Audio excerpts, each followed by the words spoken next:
and you say honesty, honesty.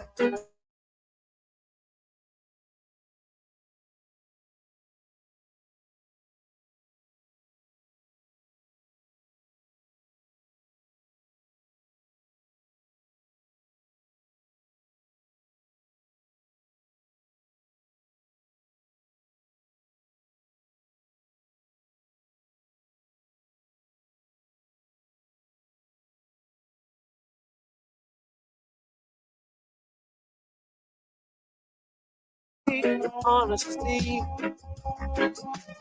honesty, and you say honesty, honesty, and you say honesty,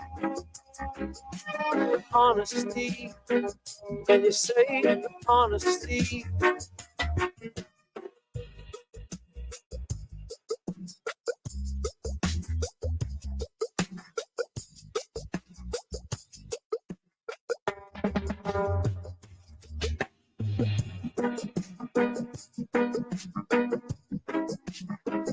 Honesty, and you say honesty,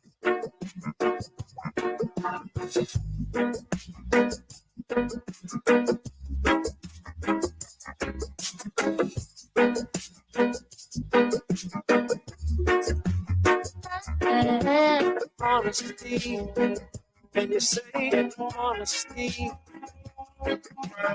honesty, and you say honesty, honesty, and you say honesty, honesty, and you say honesty, honesty, and you say honesty,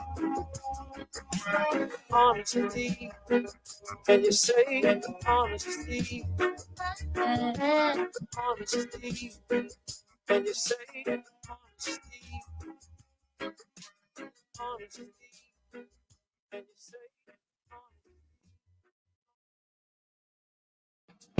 honesty, and you say honesty,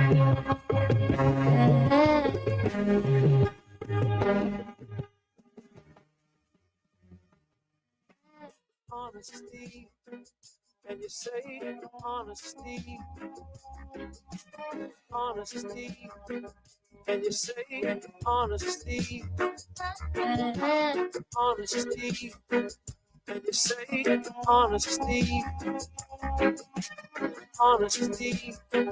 and you say honesty,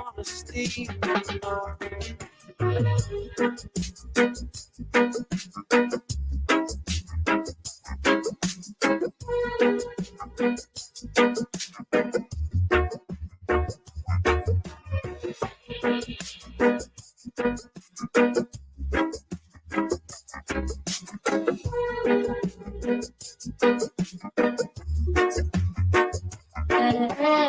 Honesty, and you say honesty, honesty, and you say honesty, honesty, and you say honesty, honesty, and you say honesty.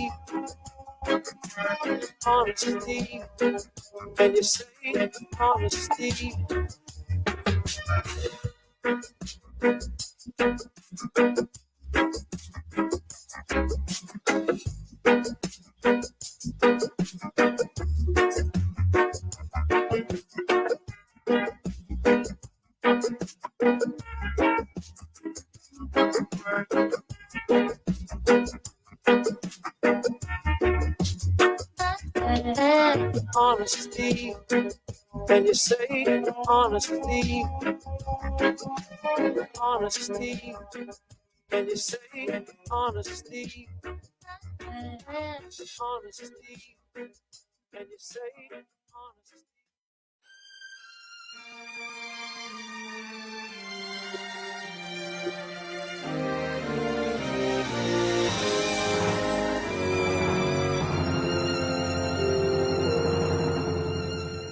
I was born in Jamaica, best place on earth, oh. But me nah lie more while a country a stress way. Make we feel like splurt. It's such a lovely country. But I pray some change will come. I'm sure it will. About 3 bills for your party, man, that's way too high. We go to the supermarket just one day, we nearly cried. It's such a lovely country, but I pray some change will come. I'm sure it will. Cost of living a kill it, but me not choppy line. I know to you it might sound a little bit silly, but God will provide. It's such a lovely country, but I pray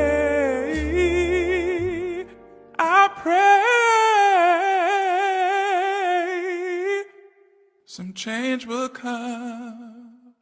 I'm sure it will.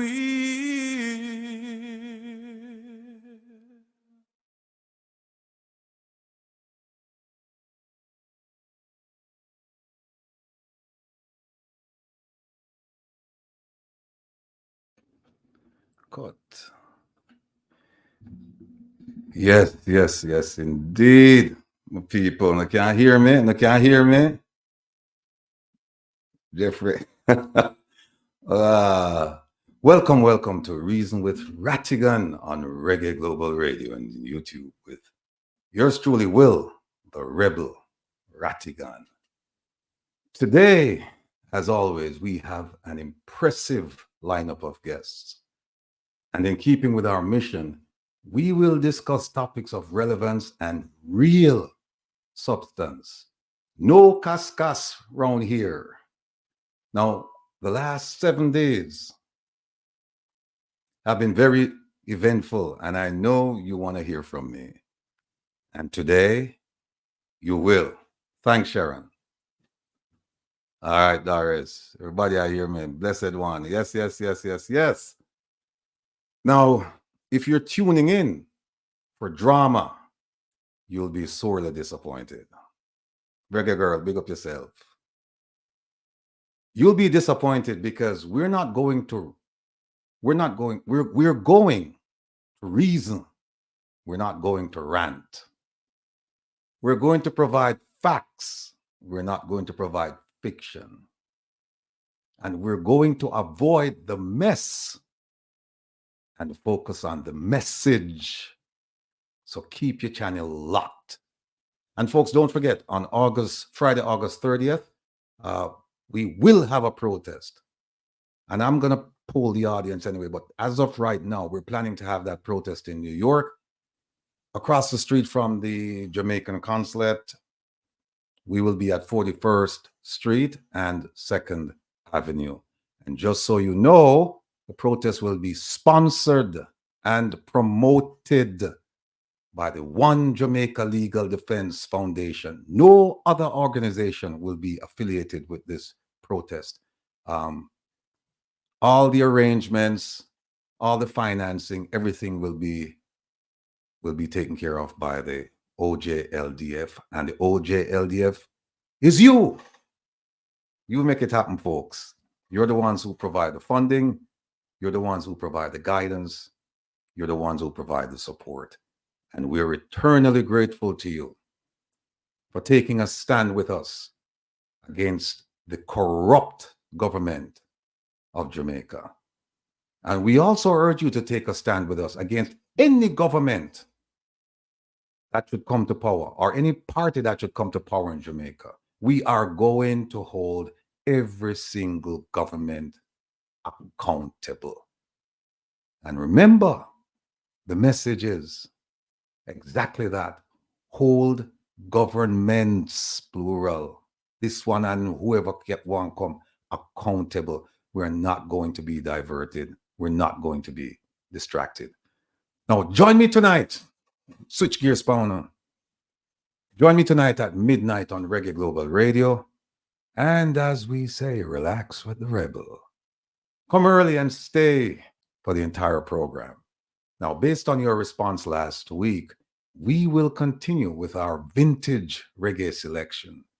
You're going to dance, you're going to sing, and you're going to reminisce to more John Walt, more Heptones, more Dennis Brown, more Alton Ellis, more Marcia Griffiths, more Bob Andy, and more niceness. So tune in and enjoy. Let me bring my virgin up on the stage here with me up. President, big up yourself. How you do, brother? Phenomenal. Such a pleasure being here. Sorry I missed last week, but I'm here, living colors, man. How you doing? Hey, I'm on top of the world, my brother. You know it already, nothing can stop we, because we have a single-minded purpose and focus around here, and that is to hold government accountable. So we're not distracted. But today we're going to provide an update to our people because they need to know about certain issues. And folks, keep your channel locked. We are coming to you with that information. As I said to you before, if you're here because you want to hear cascas and drama, you're not going to hear it because we're going to reason, as the program says, reason with Rattigan. Right? We're going to reason. We're not going to rant and rave. And we're going to provide facts, not fiction. And we're going to avoid the mess and focus on what, Prezi? The message. Yes, See sir. See himself. Ready to go. Fired up and ready to go. Right. So look, folks, we want to send out some prayers. Some people out there really, really need the prayers. Prayers for Mama Eileen. Mama Eileen, need some prayers. Papa Trevor, Ma P, big up yourself. Ma Jean, Uncle Moulton, Mildred, Desmond, Joanna Marie, Fireball, thanks for the message. We'll keep her in our prayers, brother. Paul, Sasidiva, Mrs. Nelson, Siaga, not the one who died, but we have a virgin who is in a critical situation right now, and that's our nickname for him, Siaga. Bob D'Souza, my brethren. Barry from Queens, the mechanic. We'll big him up, I'm in a little thing here right now, but I'm going to pull through everything, I'm going to be fine. Bunny Jump. Yes, brother, we don't forget you. Mr. Baxter, always constantly in our prayers. And last but not least, my personal brethren, Fittis, the hardest dread. Fittis, big up yourself. So that's what we have for the prayers going out. Prezi, you have anything you want to say before we move on? Oh, hold on, before you're going further, let me just say that tomorrow, folks, check out Waterhouse Vibes on YouTube at 4 p.m. New York time, which is 3 p.m. Jamaica time. Check out Win Lonesome, the man in the wilderness. The Renegade Who Not Afraid Town Hall meeting tomorrow on YouTube at 7 p.m. New York time, 6 p.m. Jamaica time. And don't forget Isaac Buchanan's radio show, Context Matters. He had a wonderful show. All I'm sure them wonderful. The mad one, the one yesterday with Thursday with Vibes. It was an outstanding show. A whole heap of people called me and asked if me I watch it. And I said, you make me I watch it. I must watch it. But again, my brother Isaac, outstanding show as usual. Keep up the good work. People remember, Context Matters, Reggae Global Radio, YouTube, and Facebook every Thursday from 5 to 7 p.m. And that's 4 to 6 p.m. Jamaica time. And don't forget, Kevin, where you there? Kevin in the background, folks. But Kevin, where you there? Remember to check out DJ Kevin Stew tonight and every Saturday night from 8 to 10 p.m. on Reggae Global Radio. Let me bring in a big liar, Isaac. Yes. Greetings, Mr. Ratty. May you chat me? So President, yeah, man. Well, I said, big up yourself, my general. Alright, I'm good. Greetings, everybody in the comment section. Make we talk. I see you. yes, indeed. Let me go to where here it is. Go to a reason with Rattigan thing. Yeah. So I mean that people. And you see the logo, One Jamaica Legal Defense Foundation. Oh, I want that, you know. So you know it go. We don't take nothing from nobody. We just go and do a thing. The agenda today, you know, we're going to talk. We have some attorneys, some brilliant attorneys coming out of Jamaica, and we're going to talk to them. We're not going to focus on any case. That's going to be a profile of these people, these inspirational people. I sat one of them. All them are going like, you know, him are going like him and one of them. But him are one of them, and we are go them people that we need to really make people know exactly what going on in the Jamaican and legal profession with these luminaries. You know, so they'll come and they'll tell you about their journey into the legal profession, and hopefully we'll garner some information, some truths, you know, and some inspiration from what they have to say. We'll also hear from Gail Nelson. She's the owner, operator of Negril Treehouse Resort. We need to hear from local business people in Jamaica. You know, far too often we hear about the multinationals and, you know, the ultra rich. So today we are going to feature Gail Jackson. And the last thing we'll talk about is the state of education in Jamaica. School will be open in a few weeks, and you're going to hear from a distinguished panel about what we should expect. And I can tell you right now, it's not pretty. It's not pretty.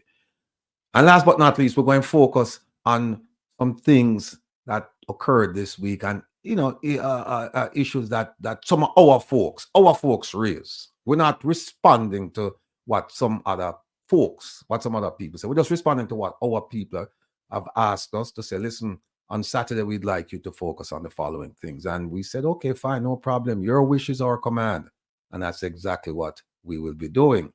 Now, here's the panelists. Today we have yours truly. I'm going that thing, you know, ISAT. And see the man right there, so Prezi. And I want to listen to this thing, I'm a people.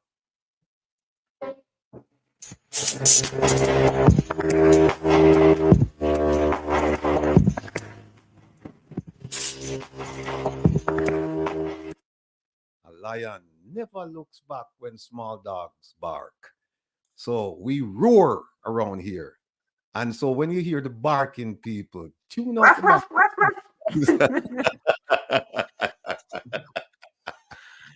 Yes, indeed. I start. Yes, indeed. We don't respond to barking. We roar. And let me play it another time. It's worth playing one more time.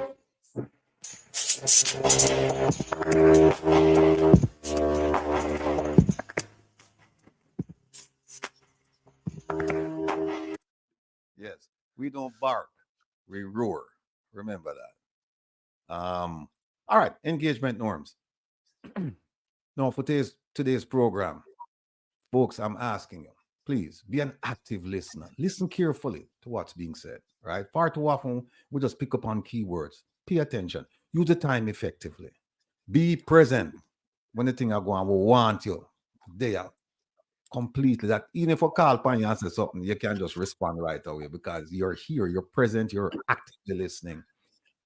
When we speak, we're going to speak to contribute from a constructive standpoint. We're not here to tear down people, to destroy people, to criticize people, unless it's constructive criticism, you know.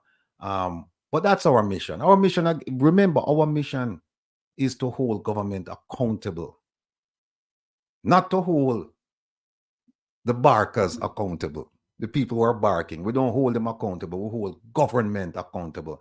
And the reason for that is because government is the one with the power to make change. The people barking, that's exactly what they're doing. They're barking. Just ignore the bark people. Watch and listen to the roar. Celebrate others' contributions. Yes, we plan to do that. And again, that's why the first segment will be about those attorneys who have contributed mightily to the legal profession in Jamaica. And I'll have you know that a lot of the contributions they've made, the contributions are for poor people, right? They have made inroads into the Constitution in terms of the interpretation, so that poor people who used to believe them to have no rights, their rights are greatly illuminated now. People know exactly what's going on. And last but not least, enjoy the experience, please. It's a learning experience. It's a loving experience. We're talking about brothers and sisters getting together and just having a good time. No cascas. And by the way, talking about brothers and sisters getting together, we're working on having the Zulus from South Africa get together with the Maroons of Jamaica. I just say that because, you know, it's something I think should happen and we're trying to work on it. But I'll keep you posted on it. God willing, it will happen and it will be a dynamic program. You're going to learn so much. So, a story that's boxer said, Ratty have more soldiers than the U.S. Army, so let them keep talking. No, they keep barking. Let them keep barking. So, all right. Let me see what I'll go on next. That's all. All right. But leave this. Come move this. No, folks, I want to show you a little thing.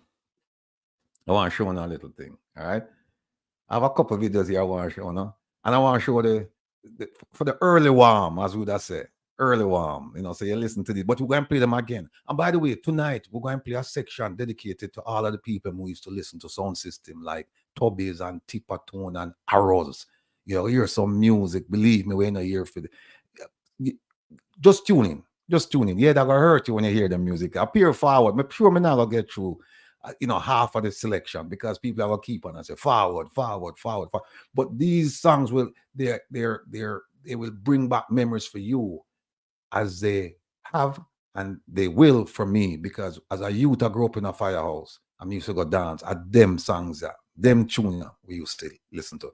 But anyway, here's a message. Because it's all about the message around here. Here's a message. 5 ways to keep peace in your life. Number 1, if they don't involve you, don't get involved. Number 2, if they don't tell you, don't ask. Number 3, if they don't invite you, don't go. Number 4, if they avoid you, avoid them. And number 5, if they cost you your peace, say peace. Say peace. Say peace indeed. Say peace indeed. And then I want to show the one about leadership, because I've been dubbed and I've accepted the mantle and the role of the fearless leader. And I'm going to show you where it come with. Here's where it come with. In this room, if you truly believe of yourself called to be a leader, get ready to pay your tuition.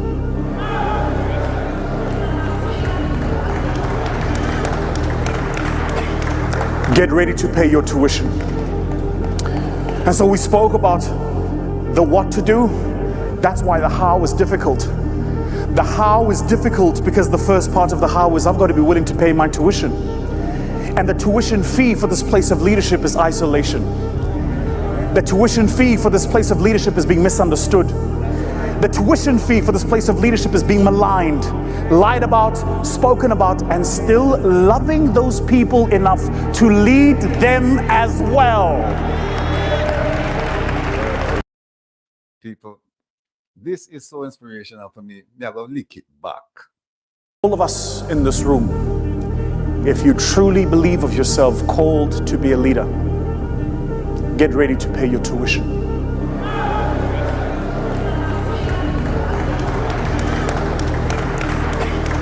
Get ready to pay your tuition.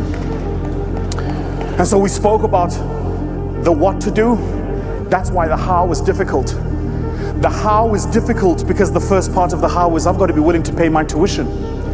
And the tuition fee for this place of leadership is isolation. The tuition fee for this place of leadership is being misunderstood.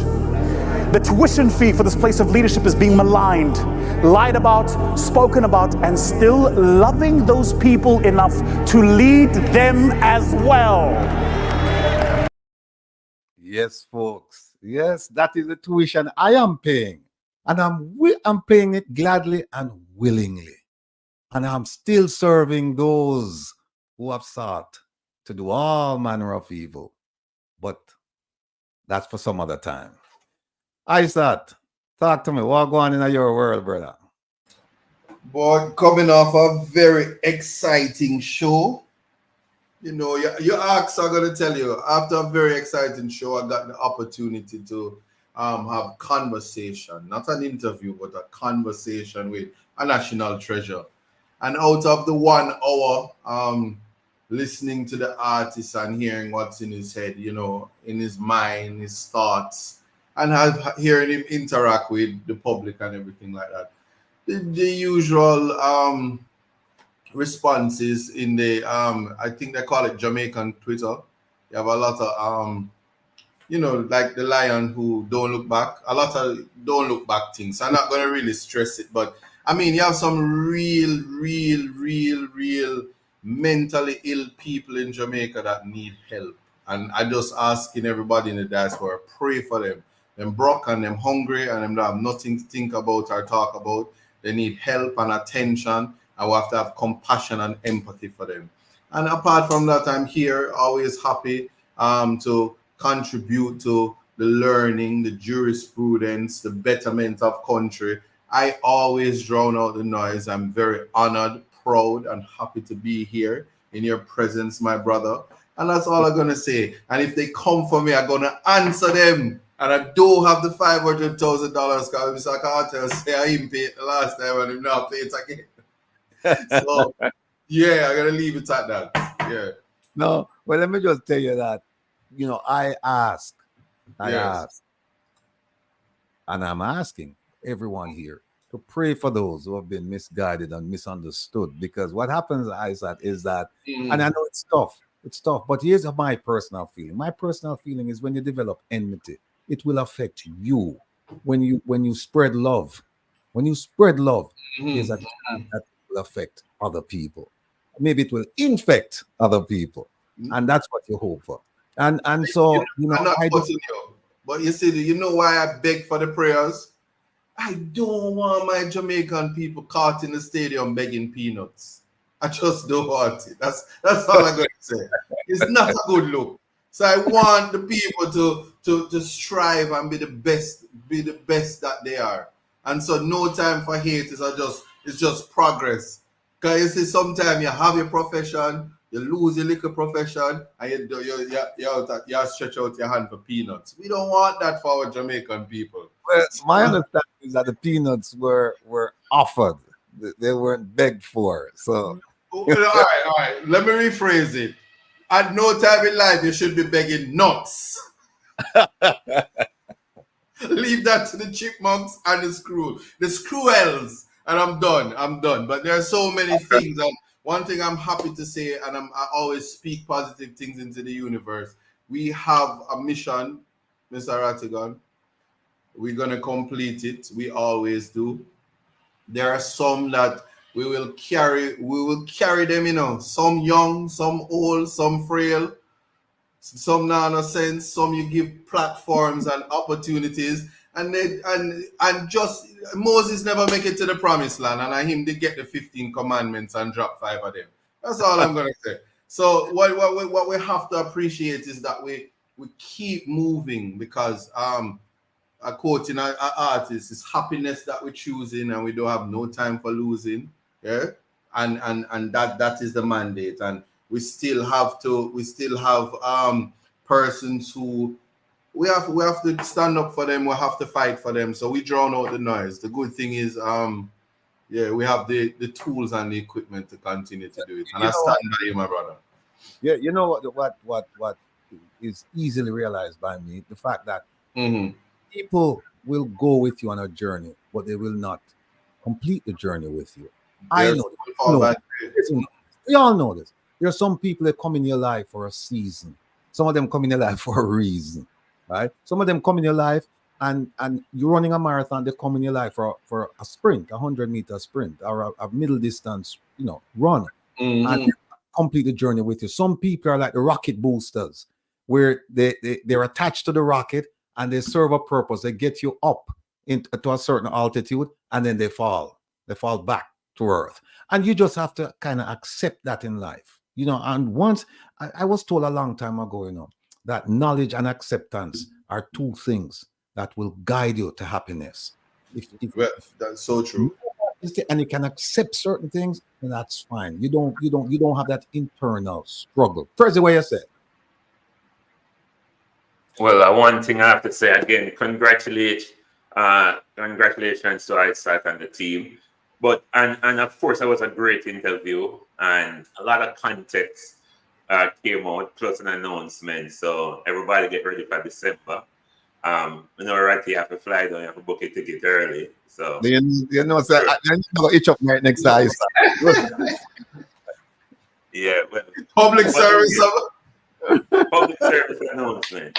But listen, Isaac, thank you for dropping by the show on Monday. Drop in and bless the place. That was a blessing to get that. So everybody in West Palm who listen to Super Jams and love you and they think that you did a great thing on the team.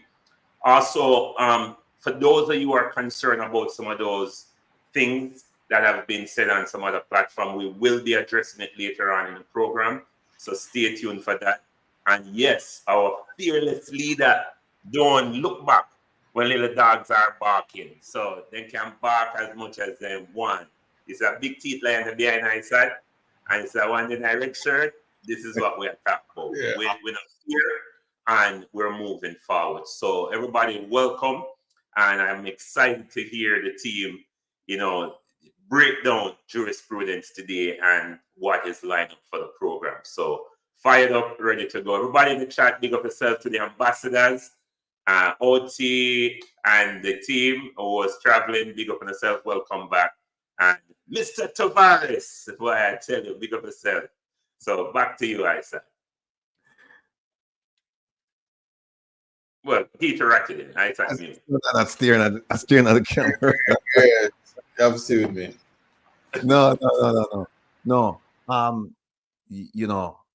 While we wait for the attorneys to join us, let me just say as a reminder that we have a protest in New York, and we're going to ask we're going to ask all of your family members whether or not you think we should, because my feeling is this: I would, and somebody just put it in the chat, that a fake friend is worse than 1,000 enemies, and that is so true. And I would rather go out there with 10 people I know who are dedicated, solid people who you can rely on, people who are trustworthy, people who will tell you what they think to your face and not behind your back. I'd rather go out there with 10 of those people than have commitments from 1,000 hypocrites. I'd much rather do that. So, Candy Marks, Candy Marks, they want to know what. Candy Marks want to know what transpired. Candy Marks, stay still, man. You go hear the thing. But let me prepare everybody. Like I said, it won't be a cascas type of thing. It won't be any drama. It will just be facts, and we're not gonna go into details and like disgrace people. Some things will come out. And I tell you, some things that will come out tonight, you are going to be shocked because you never know how it go. And another thing too, whenever you hear things, people, before you make a judgment, you should always strive to hear from the other side. And then you can make an informed decision about what took place. That is if you're interested. If you're interested in the truth, that is what you do. You listen to one side, you listen to the other side, and then you make a decision. Could you imagine in an ISAT's case that if jurisprudence in Jamaica was where the government just produced evidence and the defense didn't get a chance to produce evidence? Could you imagine that? There'd be no need for ISAT or a defense, because then you just say whatever the government says, that is the gospel truth, and we don't need to listen to anybody. But that's not how it works. You must listen to this side and you must listen to that side. And then once you make up your mind, nobody can fault you, because you say, hey, I listen to both sides and this is my position on it.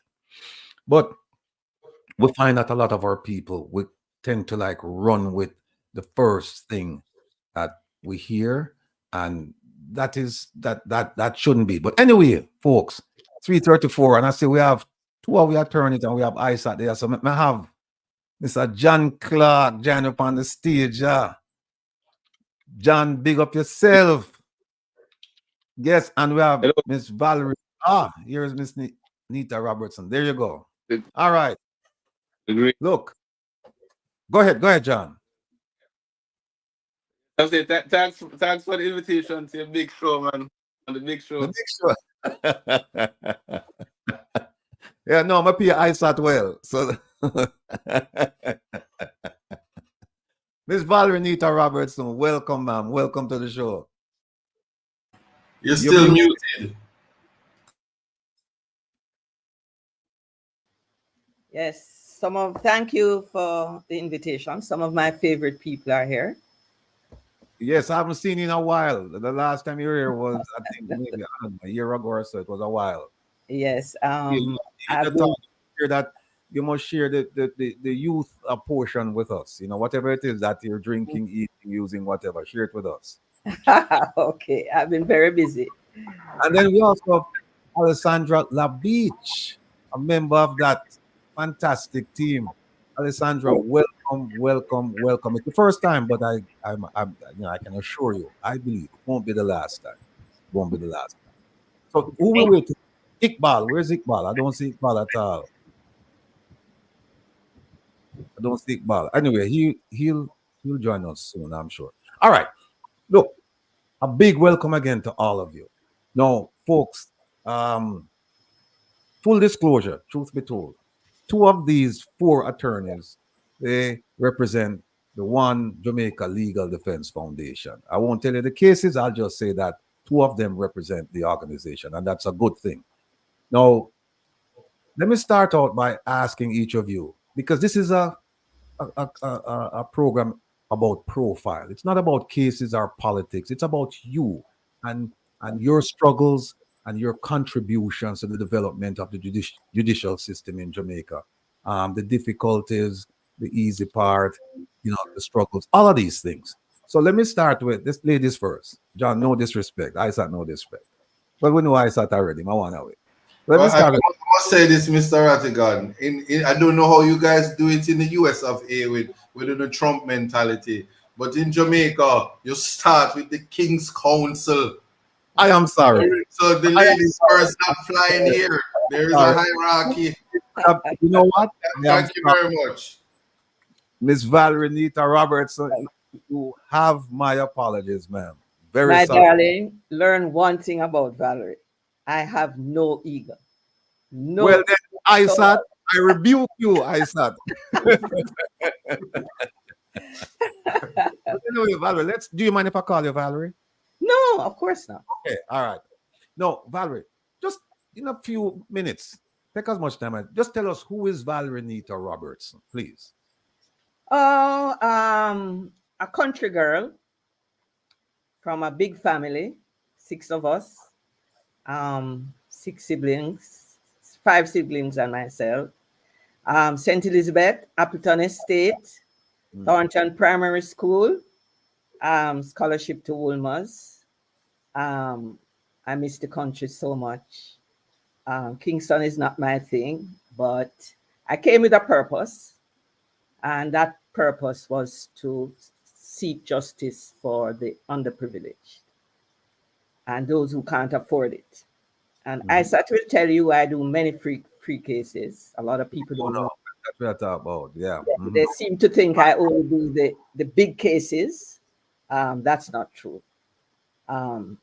So I'm still fighting. I'm still in the circle, trying to fight for justice, but a little disappointed in that, you know, I've been doing this for 46 or 47 years. A lot. Yes. What do you mean 46? I believe that the justice system is not what it should be. And in my view, it has declined from my early days. And that to me is disappointing, because I believe that we should be building on what we have achieved already. But so be it. And we don't have many young people who are coming up to fill the gap. And that's why people like John Clark and Isat are very, very important. And I know the struggles. been there, came out of it, and it looks as if we are going back there. But I believe these are two of the strong lawyers who can stand up for what is right and to ensure that people can get justice. All right. Thank you, Valerie. We're definitely gonna come back and explore some of the things that you just mentioned. My people them come from St. Elizabeth too, you know. Them come from Really? yeah. No, that's why I didn't like you. Yeah, them come from and them still there. Them still there. Yeah, yeah. John, tell us a little bit about John Clark. You know, I've heard so much about John Clark. It's my first time actually seeing you. So tell us, who's John Clark? Well, when I grew up in I, We're having difficulty hearing you, John. Yeah. No, Did he say he grew up in St. Elizabeth? That's just what I heard. Oh, we're that's not that. hearing you at We're all. not hearing you, John. if you're not hearing me, you have to hear me now. We're hearing you now, yes. Still not hearing me? Yeah, All hearing right, you. perfect. Yes, I was born in Kingston, but I grew up as a ward of the state, and I grew up in Saint Elizabeth because that was where See? my foster mother is from. We're in St. Elizabeth. So I yes, John, we're in St. Goshen, Elizabeth. Saint Elizabeth, Oh, Goshen, go. Goshen. Goshen. Yes, and I went to one of the better schools in Saint Elizabeth. I would Don't say tell the me best stats. school, Monroe College, Don't tell me stats. and Did he say stats? Stats. That's no. I didn't say Stats. That's our very good rival. But it's, so if you ask Stats what's the best school, they'll say Stats, and if you ask Monroe, they'll say Monroe. Okay. So we always fight it out on the football field. Where, to be quite frank, Monroe normally lose. So I don't know. But in any event, I always wanted to to be a lawyer. And one of the main reasons was that as a ward of the state, I interacted with the courtroom system very early. Because in fact I was placed as a ward by virtue of a court order. Because as the record would reveal, I was found in a garbage bin.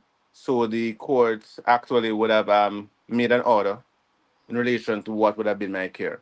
But as a child, we would have little concerns in relation to how certain things were being dealt with. And ordinarily, I would see or thought that the justice system was the mechanism by which justice was done. And invariably, some of the concerns that I had as a child, you would see them repeated in different iterations for different citizens. And as such, that has become, in fact, one of the hallmark in relation to what um, encourages me in law, because I see every single day as a fight for justice. And just as I listen to King's Counsel and I listen to what Spur on, I realize that there seems to be a common thread even between all our stories, because I know I said one of his motivation would be getting justice for his clients, and I guess it's a motivation for all of us. But we are all trying our best to do what we can to achieve a fairer and more just Jamaica. And I guess we're utilizing the justice system as a mechanism to achieve what we can. So Wow. that is me. All right, sir. Alessandra, talk to us. Hello again. It is a pleasure to be in the company of such great men and a great woman in the profession. I am simply Alessandra Le Beach, daughter of Spanish Town, Jamaica, proud past student of the St. Jago High School. And I see I start rolling my eyes. He's used to it by now. It is something that I proudly claim. I am honored to be a part of this profession, especially on a day like today when we have achieved something that I believe is so monumental and instrumental in how our justice system will go forward as of today. John Clark, he and I would have had an experience that would have definitely altered how I came into the profession and my views of the profession. In that, when they had the state of emergency, my father was one of the persons who was detained unnecessarily and unreasonably.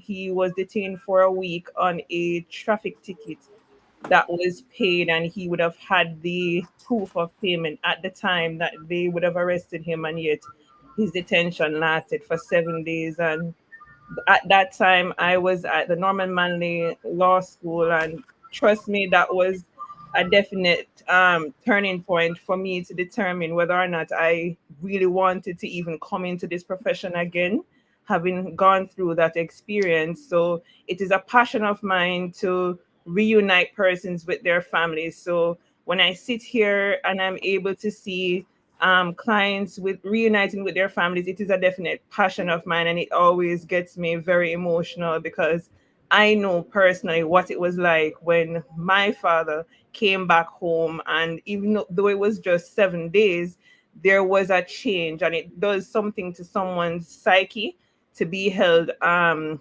detained unlawfully and unnecessarily. So that is my contribution to the profession, that passion of getting persons justice. Thank you. All right. Now, folks, Isaac Buchanan is one of the co-hosts around here, and most of you, you know his story, but not all of you. I suspect that we have some visitors today, and for that reason, I would like him to just give his 2 minutes of who is Isaac Buchanan, apart from Big Youth Son. Who is that? Oh man, you killed my intro. I have nothing to add. No, so my family is 2 from St. Elizabeth, but we re-up from St. Thomas from time to time. Big up my granny. But we don't say, and for the purpose of Rattigan, because they're here bragging against us, but we are from the Meadowbrook, wherever that is. But yeah, Meadowbrook. I mean, my story is pretty much one where I was given the opportunity to do law after experiencing incarceration. I'll say it like that.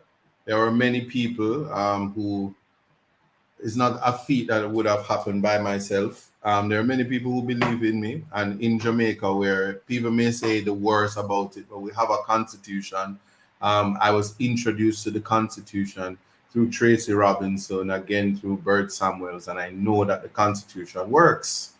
It is that very constitution that gave me the opportunity to be a lawyer. So even where it is that you may have the brightest brain and you may do everything, there are just certain things you need good character. You need to have compassion, empathy, and you need to know that your service to the people is paramount if you're going to be an attorney. I sit at the feet of Miss Valerie Nita, because you all know I can start from last year, the worst experience of my life, when the entire Jamaica was against me and I was thrown out on the road. Miss Nita says, "Come, it will not happen. You are bright. You will not fail." And she take me up off the road and put me in her office. Not with so the media says one thing, but when you sit amongst greatness, I could cry telling you that there are people who listen. I don't worry, and clients, they are not your best friends. But what I will say is that you love them close and far, and you do justice. John will say, "Hey, you have time and things that justice is about," but I believe in it. And when I buck my foot several times, John is there. So these are 2 senior attorneys who, oh my God, man, they rein me in more than I need to, and I have to behave myself now. And I'm speaking in the abstract because I have to give them their flowers while they are alive. And most importantly is you learn really fast that Jamaica is a very small place, and we are learning. The law is a very powerful thing, and just like the English language, it's something that you have to learn. It's always evolving, and as we do that, we are now at a time in life where the more things change, is the more it remains the same. But notwithstanding that, there are things that we have to do. So as I transition to tell you about Miss Labiche now, whom the first day I walk into the university as a big silverback old man talk about I go learn law. She sat beside me, and very brilliant young lady. She too has her story. I don't know why she never tell it, because she was traumatized because her father was locked up. But she had an amazing story. But she was there as a character who this young lady studied with me when she didn't have $1 to take her exam. And I would say, Lexi, study, because the God I serve, he always worked it out. And she studied for 2 semesters with me, knew the material more than me, and she never sit one exam. But I remember her and I told her, the God I serve, believe in him, because he makes no mistakes. And to see her become an attorney and to see her just getting just back into the race. She turned off the camera because she gone cry. But I'm saying these things. These are extraordinary people that we have life of trauma and strive, and notwithstanding we overcome, and we are just markers of what the common man experience who don't have the opportunities we have. And while it is that there will be people who will say other things, I'm just happy to be able to serve and be a part and know that no matter what is said, I'm passionate about helping the people, doing justice in Jamaica. Because if the least among us is really, really not able to enjoy life, you really can't. Money isn't everything, and that's certainly what I'm going to do. And the last thing I'm going to say is, before I turn a lawyer, I watch Miss Nita in court, best cross-examiner in the criminal law, hands down. I hope that she writes that book. And if you learn from the best, you can only be the best. That's why I'm happy she's here, so I can say this publicly, because the internet and the media is a very unkind place. And if they don't know, we suffer from this thing where it doesn't matter because we know, but everybody needs to know. And that's it. Thank you. All right. Good. Outstanding. Now, there's a common theme here, and several. One of them is that all 4 of you came from humble beginnings. I don't hear anybody say them come from Beverly Hills or them father owned plane or anything like that. Isaac's grandfather, no, he was a hard worker, because I went to Meadowbrook, and the school is a block away from where he resided. But again, that's the common theme. So let me start with Valerie, and then I'll bring Prezi in. You said that you had some concerns about the judicial system, the direction it was. Yes. Please tell us, what are those concerns? And because we only have a limited time for ask you questions, because Prezi will line up after me. A second question is, given your background, who or what was your inspiration to become a lawyer? I don't know, the universe sometimes, most times, determines your purpose. And from an early age, I just was focused on defending people. And I believe that is what is, when I do that, that's my authentic self. I was built for that. That was my purpose. And I enjoy doing that. In terms of what has changed in the legal profession, and I know a lot of people are going to be upset with me, but it doesn't matter, because one of the things I was taught by my parents is that you must always be your authentic self and speak what you believe and what you see. And I believe that when I see the young attorneys now struggling in court, I get extremely concerned. I wish I could assist all of them. I do assist some, but some cannot be assisted because they just have a view of their own and they don't want to say, I don't know. But we all at some stage don't know. I didn't know in the beginning either. But I learned from people like Ian Ramsey, KD Knight, Frank Phipps, Mr. Justice Carr, President of the Court of Appeal, Mr. Justice Panton, who retired not long ago but was a great president of the Court of Appeal. So we must not always feel we can't learn from somebody else, and we need to learn from others. But I believe that the court has lost its view. It has lost its purpose of what it means, what the liberty of the subject means, and how we can give effect to liberty. So the struggles that these young attorneys have now to get bail for their clients, even in circumstances when it is obvious that they should get bail, I cry for them. And I cry for the clients too, because the courts have lost their focus on that. And I think one of the basic problems, and I throw this out to the diaspora, because there are so many of you overseas who have lived in a first world country, and you know the difference between Jamaica and the country you live in. We need to fight for these things and ensure that they exist.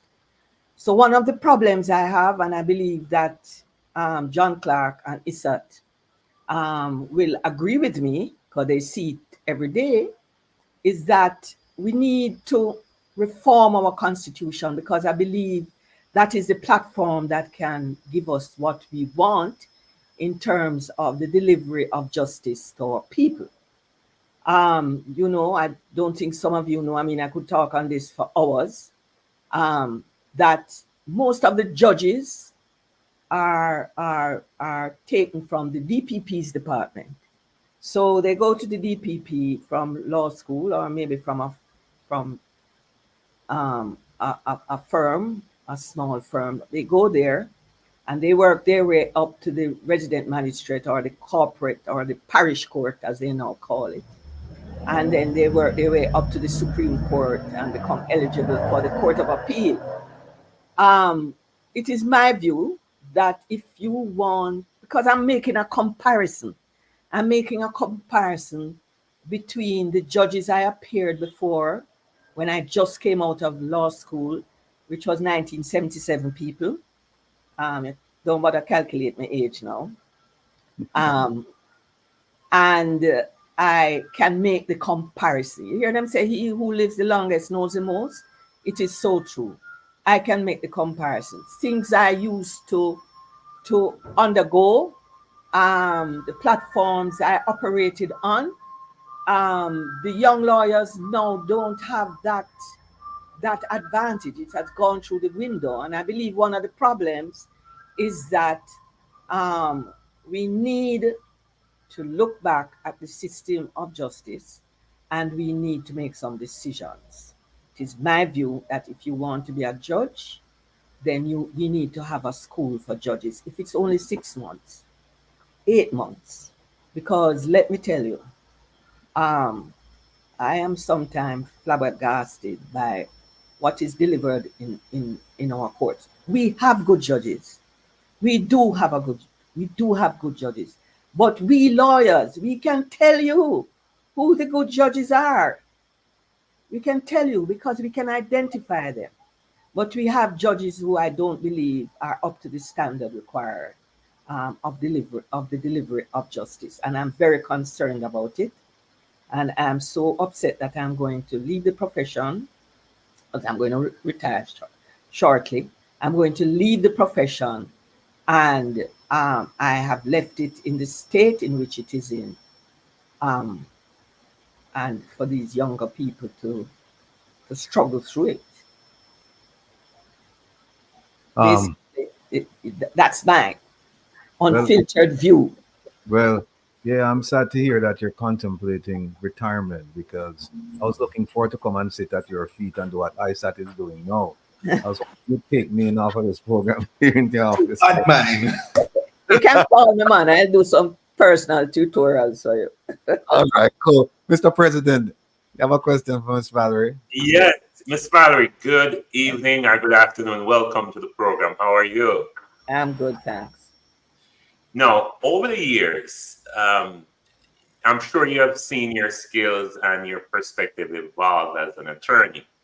But are there any pivotal moments or cases that have significantly contributed to your personal growth as King's Counsel?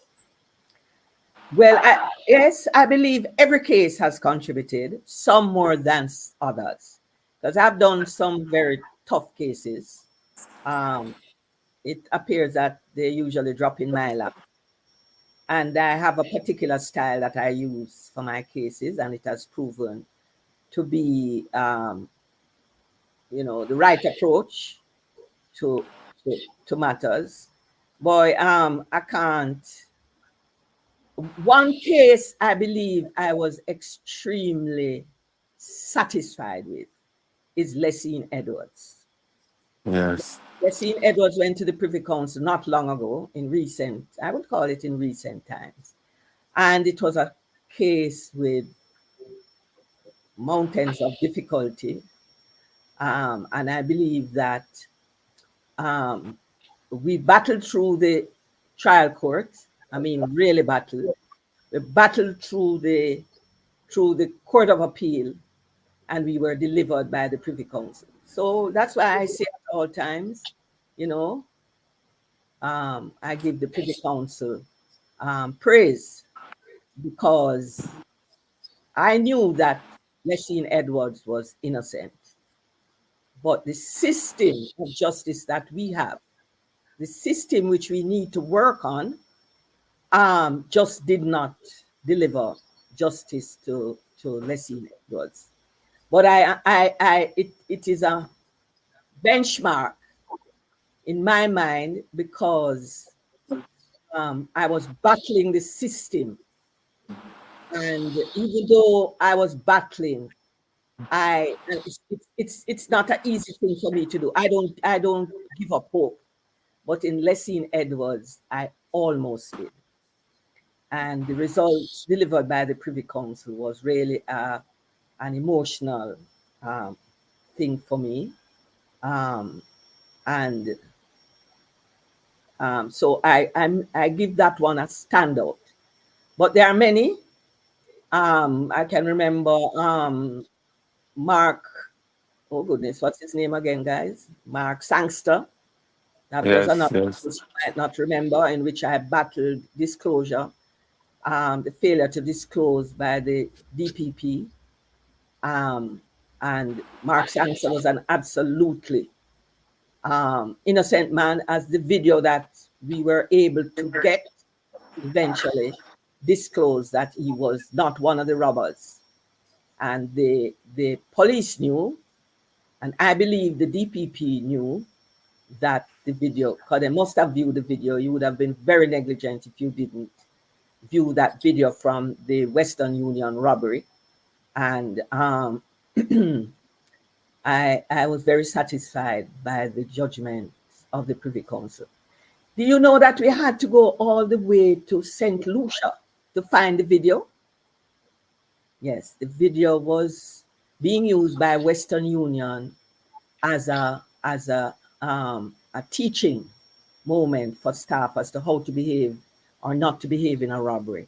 And it was the Privy Council who asked for it to be found, and we had to go all the way to St. Lucia. Where it was being used. So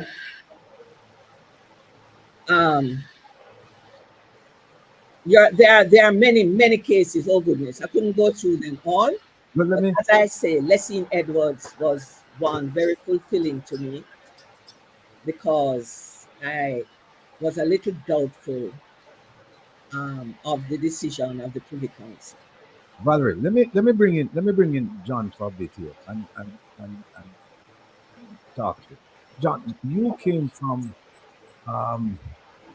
looking for an adjective to describe your background. Humble beginnings.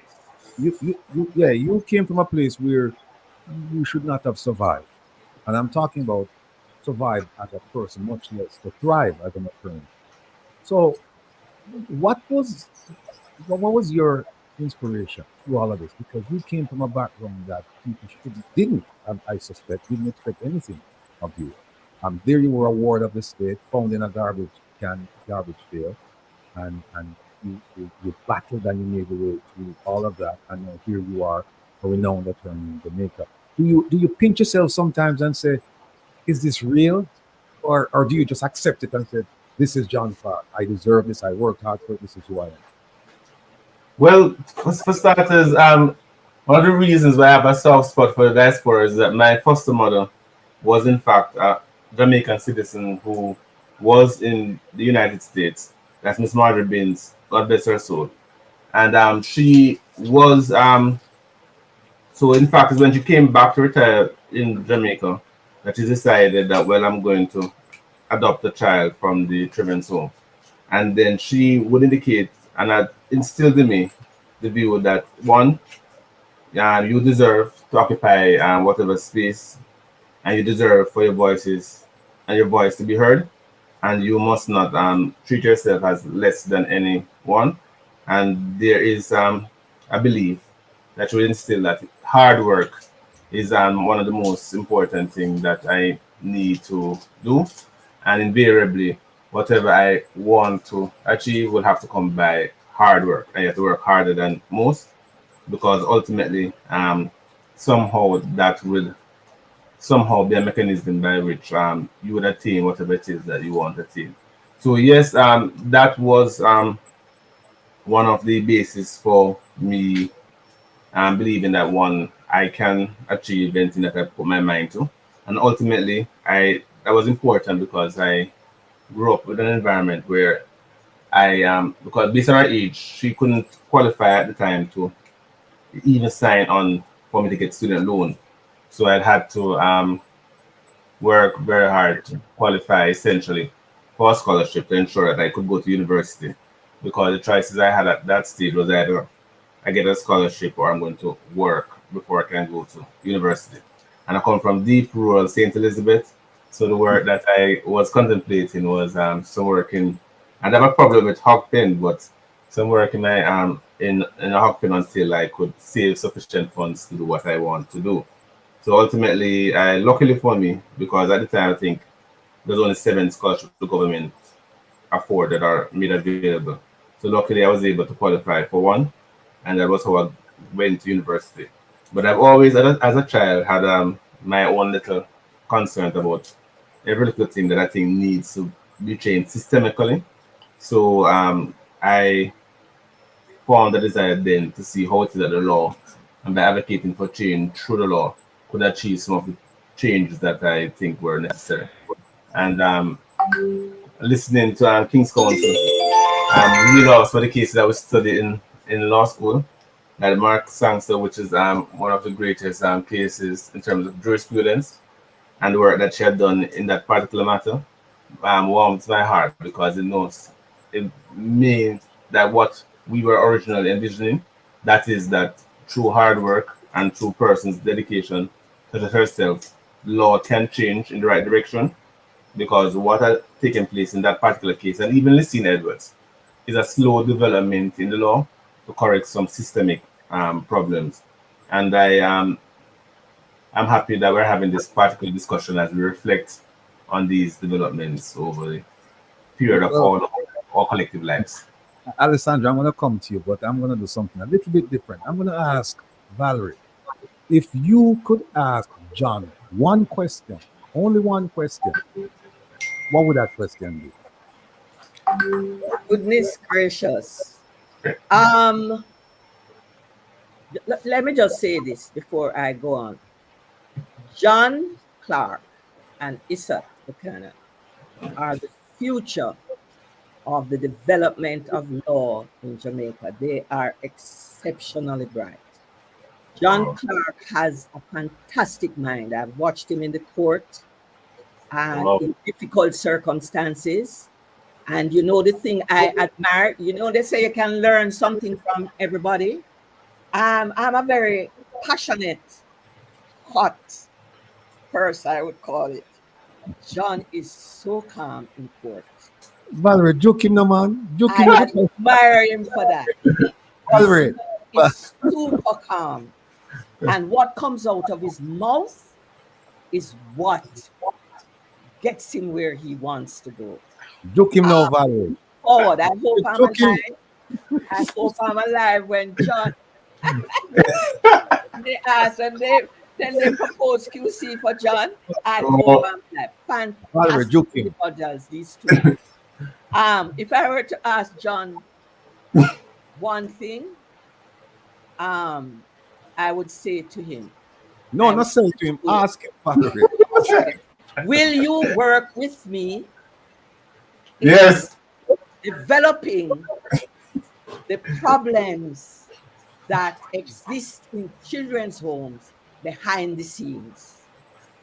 I want to write about it, and I definitely want to do something positive about having our children's homes reformed. And I believe John knows what is happening there. Yes. It's a problem, and we need our children. The fact that John survived it is against the odds. And I wish all of those who go there survive it. If I had the money, I would open a children's home of my own. All right. Well, Mr. President. Yes, sir. But Mr. President, I want you to ask Alessandra this question. Okay. I really wanted to ask John a question, but Alexandra, you know you're my favorite.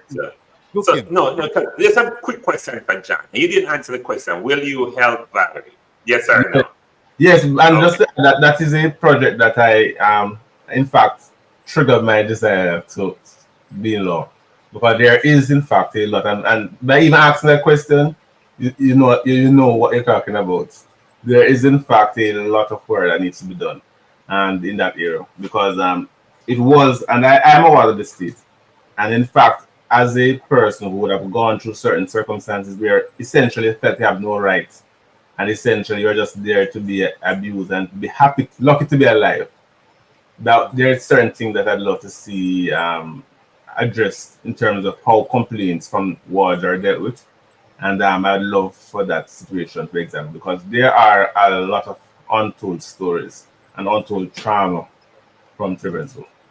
And in fact, so looking forward to that. So my question for you, as a successful attorney, how do you deal with the whole issue of imposter syndrome coming from a situation, from humble beginnings? And what advice would you give other people who are climbing up the social ladder that might be struggling with imposter syndrome? Well, to be quite clear, I think you blow me out of the water with that question, and I hear Rattigan talking about joking. And I was hoping Barry would have joked me with that question. What they come like is you come to me, but just to be quite clear, let's speak about imposter syndrome. Is speaking about the doubt in one's own skills and successes. That's what you're referring to. We'll work with that definition, yes. Yeah, but then in my particular case, I don't really do anything, and in fact, there's a biblical verse which escapes me at this time. I don't do anything essentially. Any case that I do, and I take on to achieve a certain goal. So I could care less who's happy with the particular thing. And unfortunately, with our justice system, you don't achieve success at once. It's incrementally. So we're nowhere near where we need to be. But there is some systemic and deep systemic changes that we want to see achieved. And in fact, I hope that when I reach King's Council's age, I look like her, at least in terms of as young and as accomplished as she is. But more importantly, that we'll be able to change some of the systemic problems that exist. So I haven't really spent any time examining my own skills or lack thereof, or my successes or lack thereof. What I'm most concerned about is deserving of it. Well, I don't even concern myself I'm deserving of that. But I concern myself with the persons who are detained right now as we speak, who are the persons for whom we'll be doing whatever we want to do. So when you speak about the retrial, when you speak about those persons who are still in custody, having to await their day in court, when you speak about, so that concerns me most, because I would have, from my earliest age as a memory, been what I would classify as essentially a victim of certain failures of administrative failures. So in that respect, I'd love to see how those are addressed more than I concern myself with me personal and my personal successes and failures. So in any event, I always, because let us look back at Alexander's case, for example, and Alexander's father, which I played a very small role in that matter. What concerned me when her father was out was the fact that he had hundreds of other persons who were in, and that would have dealt invariably with a challenge that we later brought, that me and Isaac and others, where we challenged whether or not persons could be detained, and by the state of public emergency. And we obtained a very successful judgment which clarified the law in that respect and had the government re-examining that. But we're still fighting as we speak now to have further inroad made by the court, because we know by the conservative nature of our courts that things will be done only in small steps, and there are persons who are suffering as we speak from the effects of the failure of the administration to do what needs to be done. So, for example, there's a gentleman who was detained on the state of emergency who had to flee Jamaica because he's fearful that he will be killed in Jamaica land we love. And there are persons who are still reeling from the effects of those kind of things. So that would take greater precedent than my own desire for anything else. All right. Prezi, you have a question for Alessandra? I do. I always do. There you go. My question for you is a very simple one, Alexandra. But the legal profession require a strong ethical foundation. Can you talk about a time when your ethics was fit and how you navigate that situation while true to your principles? I'm sorry. When time when my ethics was what? Tested. A time when your ethics was tested. Like compromising evidence or saying. No, I can't think of a time when that happened on my end. Only situation I found to be very complicated was watching an organ of the state trying to coerce a witness to give evidence against their own will and what to do in that moment. Thankfully, the matter ended in our favor, but that was definitely a dilemma, and it was heartbreaking to watch it being done in front of my eyes because unknowing to them at the time, I was on that matter as well. So that to me would have been the only situation I could think of where ethics would have been a dilemma. What do I do? Do I speak up about it and bring it to the attention of the judge? What to do in that moment? I have a question for that, but before I do, Alessandra, I'd like you to ask Isaac a question that you've been wanting to ask me, but you haven't. Me? Your question, yes. Yes. Oh, I'm so upset you asked that. Isaac, why you do that to me a while ago? I was caught in an ethics dilemma, and I'm glad I got caught in it before they were failing up at the school. And I chose my ethical mind to speak the truth. I hope that answered the question. Thank you. I said no, me. He did in fact made me cry a while ago. So I just wanted to know why he would have done that to me. But if people understand the dynamics between Isaac and I, he's one of two persons who I will get on any kind of arena with and I will cry. It's him and Miss Kitty. My relationship with them is just on another level. And anytime we're around each other, I have to always catch myself. I get choked up real easily because they're two people who I love greatly. And I must say, John Clark, your role in my father's matter was far from small. Yes. It was an inspiration to me as a law student at the time that justice is possible, and that is very important. Mrs. Nita Robinson would have indicated the decline in our justice system and the problems that it has. So for me to have witnessed that myself and to have been in law school, that was another dilemma. Do I want to even go on and become an attorney anymore, having witnessed that? But John, thank you. You definitely stepped in and stepped up, and you were able to get me my father to be home back with us that same day, thanks to your good efforts. And ISAT, him know me from we were what 10 years, more than 10 years in now in our friendship, and so I'm very grateful to you. He has definitely both himself and Mr. Clark have been in terms of my mentoring and where I am today as an attorney. I pull from them, I bother them all the time. Hey, I have a situation, somebody call me, what do I do? They've included me, I've been able to observe them in practice, and Mrs. Nita Robinson is definitely right. They are the future. And it is a positive look for persons who are coming up in the profession and wondering what it is going to look like. This is a good look for the future.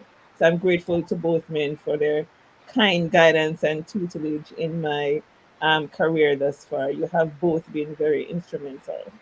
So Isaac is a fully vetted friend, and you have no question that is one can ask him, but good. Definitely not. Definitely not. All right.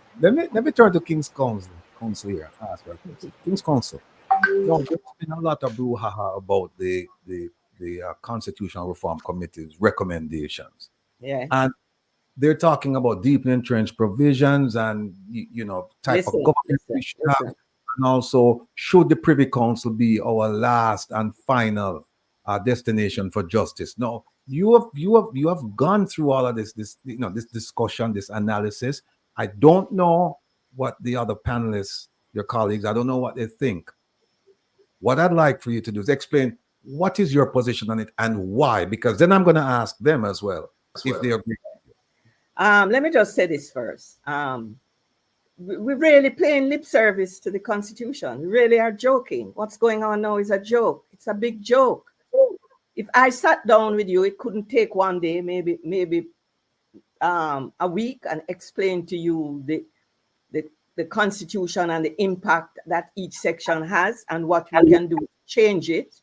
You would be alarmed. We are joking. The future of Jamaica is the amendment to the Constitution. Sensible amendments. We are joking. We are tired of playing politics. We need to put people above politics. So what is going on now to me is of no value.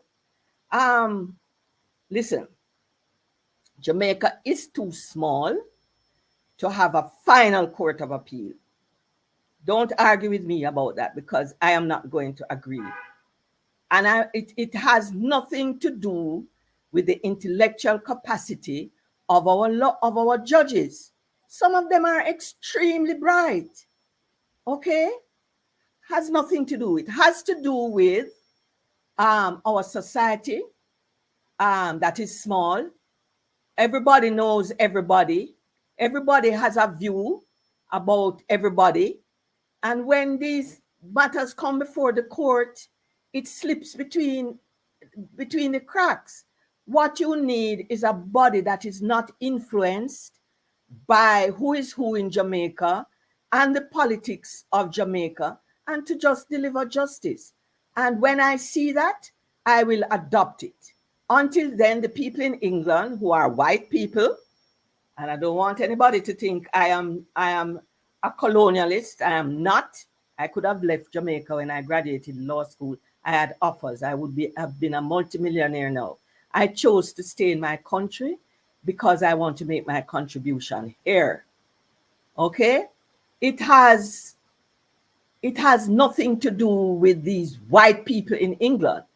Just understand, diaspora, that the laws that we practice were created and developed by the British. We adopted it because of colonialism. We could and we still can have our own laws that reflect our social conditions, etc., or etc. But we have not done it, and we can do it. So when you come to cuss the white people in England who understand the legal system, because their legal system is them created, them understand what justice is. Why should I take it away from them when I can get it here? My experience in this country, right, is that we are not ready for Jamaican Court of Appeal. And I believe the same problems that we have in Jamaica, because it is too small, is the same problems we are having and will have in respect of the Caribbean Court of Justice. And it has nothing to do with intellect, please. There are judges there that are brighter than me. The present president of the Court of Appeal, Mrs. McDonald Bishop, is an extremely intellectual, capable, what we call in Jamaica, bright person. That's not the issue. And we need a school for judges who can get rid of the biases that we have. Everybody has a bias. I have. But I have been taught by some excellent lecturers in Barbados and at the Norman Manley Law School how to jettison my biases and to head for what I want, which is justice. So, Valerie, in addition to that, you mentioned the Caribbean Court of Justice, that you think that the familiarity is just too small for that. So if Jamaica should move to become a republic when the Privy Council will no longer have any say in the judiciary, how would that work in a republic? How would you structure it? Trinidad has kept the Privy Council. So they can still keep it. That's what you would advocate for. That's what you're saying? Until I see a court that can jettison all the biases. There are Caribbean Court of Appeal judgments that have political tinges to it, and the outcome was not favorable, and it went to the Privy Council, and they were able to dissect it because they don't care about political parties. They don't care about individuals. One of the reasons why Vybz Kartel was able to succeed is because nobody over there knows who Vybz Kartel is and cares who Vybz Kartel is. And that's the kind of shedding of bias, because let's agree, people in this society have biases against Vybz Kartel for one reason or the other. And that is why his trial was unfair. And we said so from the beginning. It's unfair. What you have done is unfair. But we have been taught as lawyers to jettison any bias we may have, or don't take the case. If you have a bias against the client, don't take the case, because it's not about money. It's about justice. Valerie, you mentioned a while ago that the system was created, implemented, maintained to some degree by people outside of Jamaica, and that they know the system better than the people there. And so, in terms of objective justice, you're saying that because they don't have any they have biases, but not as it pertains to people in Jamaica. Because, for example, you said they don't know Vybz Kartel from the next case. No.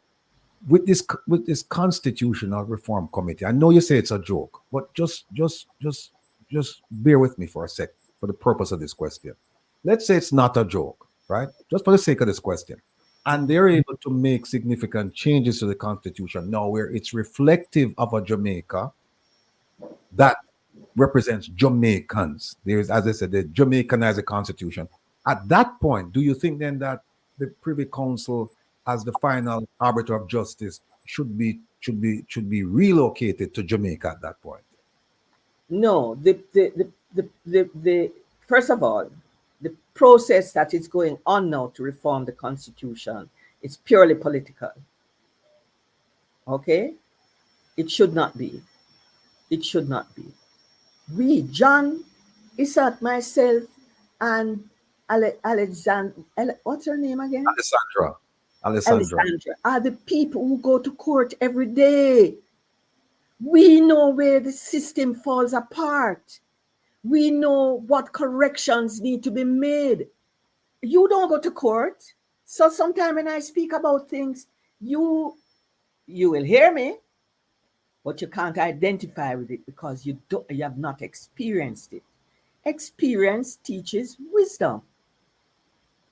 Yes, there can be amendments to the Constitution that will safeguard the political system, that will safeguard our system of justice, but it needs to be, that committee needs to have persons who understand what is needed because they have experienced it, before we can throw out the baby with the bathwater. Mm-hmm. Well, we're graced with 3 young attorneys here. Not that you're not young, because you certainly look like one of them, you know. But let me ask them. Let me go to John and ask John, because I know what ISAT's views are already, and you and I, we've had several discussions about the Constitution. In fact, we were teaching the Constitution at one point around here, and I think we shall resume. But John, give us your take on that. Very simple question, should the Privy Council be relocated to Jamaica? Should a Jamaican court be the final arbiter of justice for Jamaicans? Or should it be the Caribbean Court of Justice? Let me say this before John answer you. Go ahead, please. You see me? My Yes. back broad as ever. John know. is young counsel. Okay? And I'm going to let him speak, but let me remind you that he has years ahead of him in the courts. They can't do me anything now. All right. Well, John, you know what, Valerie? I'll take counsel. I will ask John that question there. John, when is the birth? Maybe he'll speak, but John is very straightforward. John, you're muted. You're muted, John. I have a different view from King's Counsel on this point, sadly. John, before we're going to... Is informed. Yes. John, hold on. You may want to take her counsel. Queen's counsel. No, man, John can't handle himself. No, if you want to answer that question, because can always ask a question like what's your favorite color and what can answer, man. I'm not afraid. But just be quite clear. I'm for the CCJ, but my reason for being for the CCJ is influenced by my own economic realities and antecedents. I have no difficulty with the Privy Council except the concern about the cost. And I know right now that I'm speaking to at least 10 persons who are Tower Street who wants their matter to be brought before the Privy Council, and who the only hindrance that they face in accessing the highest court in the land is the issue of cost. How do we as persons who are not working, who are incarcerated, access our highest courts? And currently what happened for persons like Lucine Edwards, where that you will have some good British souls who make themselves available pro bono to bring the matters before the board. But these good British souls will have to review the matters and they'll pick which matter they'll carry for whatever reason. And in some cases, many Jamaican citizens can't access our highest court simply on the issue of cost. And if there was a way that the matters could be handled by the Privy Council without the cost implications, saying that somebody who's in my shoes, who may be wrongfully in prison and who may face a judgment that they don't like from the Court of Appeal, and which is wrong, can have their voices heard in our highest land, then I'd have no difficulty. But on the issue of cost, when I know for a fact in some cases poor persons will have to find millions of Jamaican dollars literally to have their matter heard in the Privy Council. They're talking about agents' fee. So I have to pay different tiers of lawyers in England. They pay an agent who's the first lawyer, who are solicitors who don't even argue in court. They have to pay a barrister, and some barristers can cost up to £100,000. And there are many Jamaicans who just don't even have 100,000 Jamaican dollars to pay the Jamaican lawyers, most testify that £100,000. So on the issue of cost, I'm most concerned that as it stands right now, the vast majority of our cases are not heard in our highest court especially for criminal matters, simply because their parents can't afford to pay the cost to go to criminal counsel. And the CCJ cost, in fact, is way less because you don't have to pay the agents. And in fact, there are many lawyers like us who would prepare to assist with the matter who can deal with it at a cost that is way below the cost to go to England. And in fact, from my limited experience recently, I recall even the cost to go to England can be in the hundreds of thousands of dollars. And that in fact, some lawyers are not even paid the plane fare that it takes to just go to England to do matters in our court of appeal. And that is by our own government. So on that cause, it really is the biggest consideration that really is on my chest. And I appreciate the Privy Council judgment. I like the Mark Sankson case, for example. When I heard King's Counsel in relation to the fact that they are concerned that we're too small a nation, but I remind, I'm sure the Council doesn't need my reminder that there are cases decided by the CCJ which go against the grain of what the politician wants. And one such case would be the Attorney General of Guyana against Cedric Richardson, which was a 2018 CCJ 17 case, in which in that particular case, the government was arguing against a extension of time. That is the bar, the constitutional limit for the president of Guyana, and the government wanted that to be removed. And the CCJ reviewed it and decided in a manner which was inconsistent with what the government essentially wanted. So the CCJ have shown through their jurisprudence a tendency, even though we're a small Caribbean country, to deliver justice in some form of way.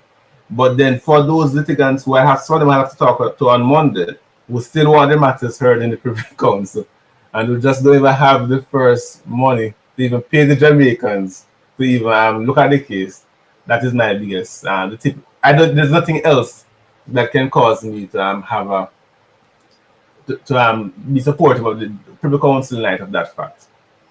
All right. And also the visa too. The visa. It's also very offensive too. I recall even with Isaac, my good friend Isaac, when he was to go to England, we were sitting wondered if an attorney called to the Jamaican bar and to go beg to pay money for him to go to England, and they were there wondering would they even allow Isaac to go to England because I have to beg the king essentially to process the visa as a British persons, and we have to be talking to British lawyers worrying that they may not even grant him the visa.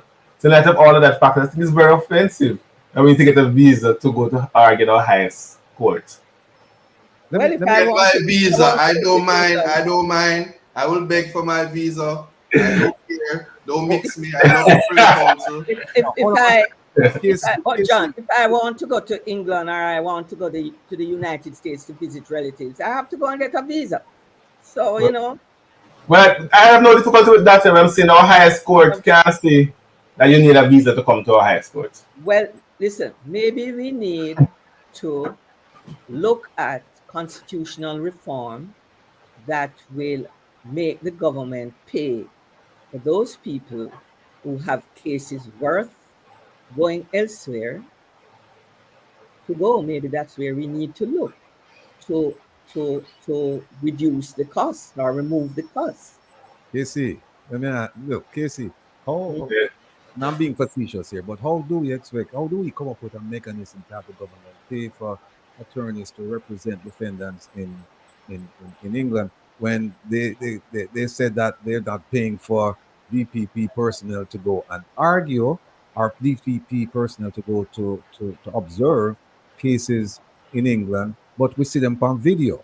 So I don't think them going pay for nobody for that. No, it's not what they want. If we have constitutional reform that makes the government stand up and do the right thing for its citizens, we will get there. Right. It's a matter we need to consider. No, the only reason I mention it is because I filed an ATI asking for the cost associated with the Vibes cartel. Yes. From trial to the appeal, the appeal in Jamaica, the one that was just concluded. Yeah. And the response was that they paid 33 million for attorneys in England, but they paid zero for Jamaican attorneys to go to England. In fact, they said no attorney from Jamaica went to the trial, but we have videotape of two persons from the DPP's office sitting there. So, I guess I shouldn't trust my lying eyes. No, Oh, well, that is because they have legislation and they have things in place to allow for the protection of their citizens and the right to put your case before the Privy Council. We need constitutional reform, and gentlemen, it can work. Trust me, it can work. In Well, speak fact, to the question. in fact, Speak to John's. Sorry to interrupt you. Speak to John's question about cost. Most of the defendants in there, they can't afford. Them family can't. yes. So the government must protect its citizens. If they wish to go elsewhere and they have a case that is worth going, sorry, government must pay for it. But Yeah, who makes the determination if it's worth going? Because someone would have to make the determination what's worth going. So that would still come back to the local people, and maybe some implicit bias may be involved. well, I don't think that Lessing Edwards was a police officer. He was not a rich person. Neither was his family.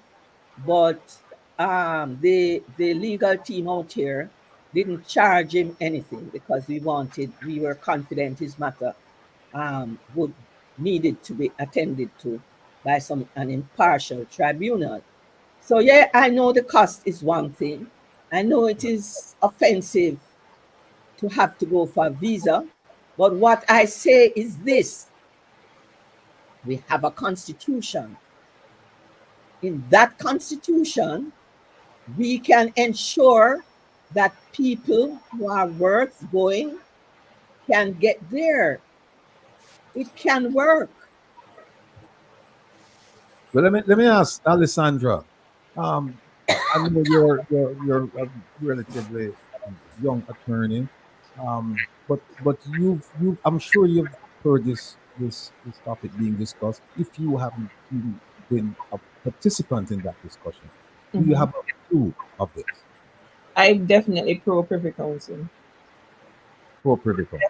Definitely. I believe that wherever there is justice, that is where we must go to get it attained. So far, I believe that the cost, yes, it is an important factor, but it doesn't make sense that persons will have better access to justice if it is that it is not how can I put this? I would prefer to bet on what I know to be sure, which is the Privy Council. True. Mm-hmm. So to say that it is easier to access the CCJ when I do not personally have that confidence in them is not an argument to me in favor of the CCJ. When I know from experience, I've been to the Privy Council, I've been involved in a case where I've seen justice being delivered for my clients. So I have faith in the Privy Council. I do not have faith in the CCJ. I do not think that they are as far removed as is necessary to address the issue of bias, as Mrs. Nita Robinson was speaking to earlier. That is my opinion. Okay. ISAT. Yes. This CJ handles certain cases coming out of Jamaica. Now, and Jamaica is subsidizing the CCJ. We're spending money on that. Mm-hmm. Why is it that we shouldn't just go to the CCJ as a final court of justice? Notwithstanding what you've heard, why is it that we shouldn't choose the CCJ? Give me your best argument. The best argument. So listen, it's a matter of choice. I love foreign, and I love take big plane. So obviously, I'm going to want to go to the Privy Council.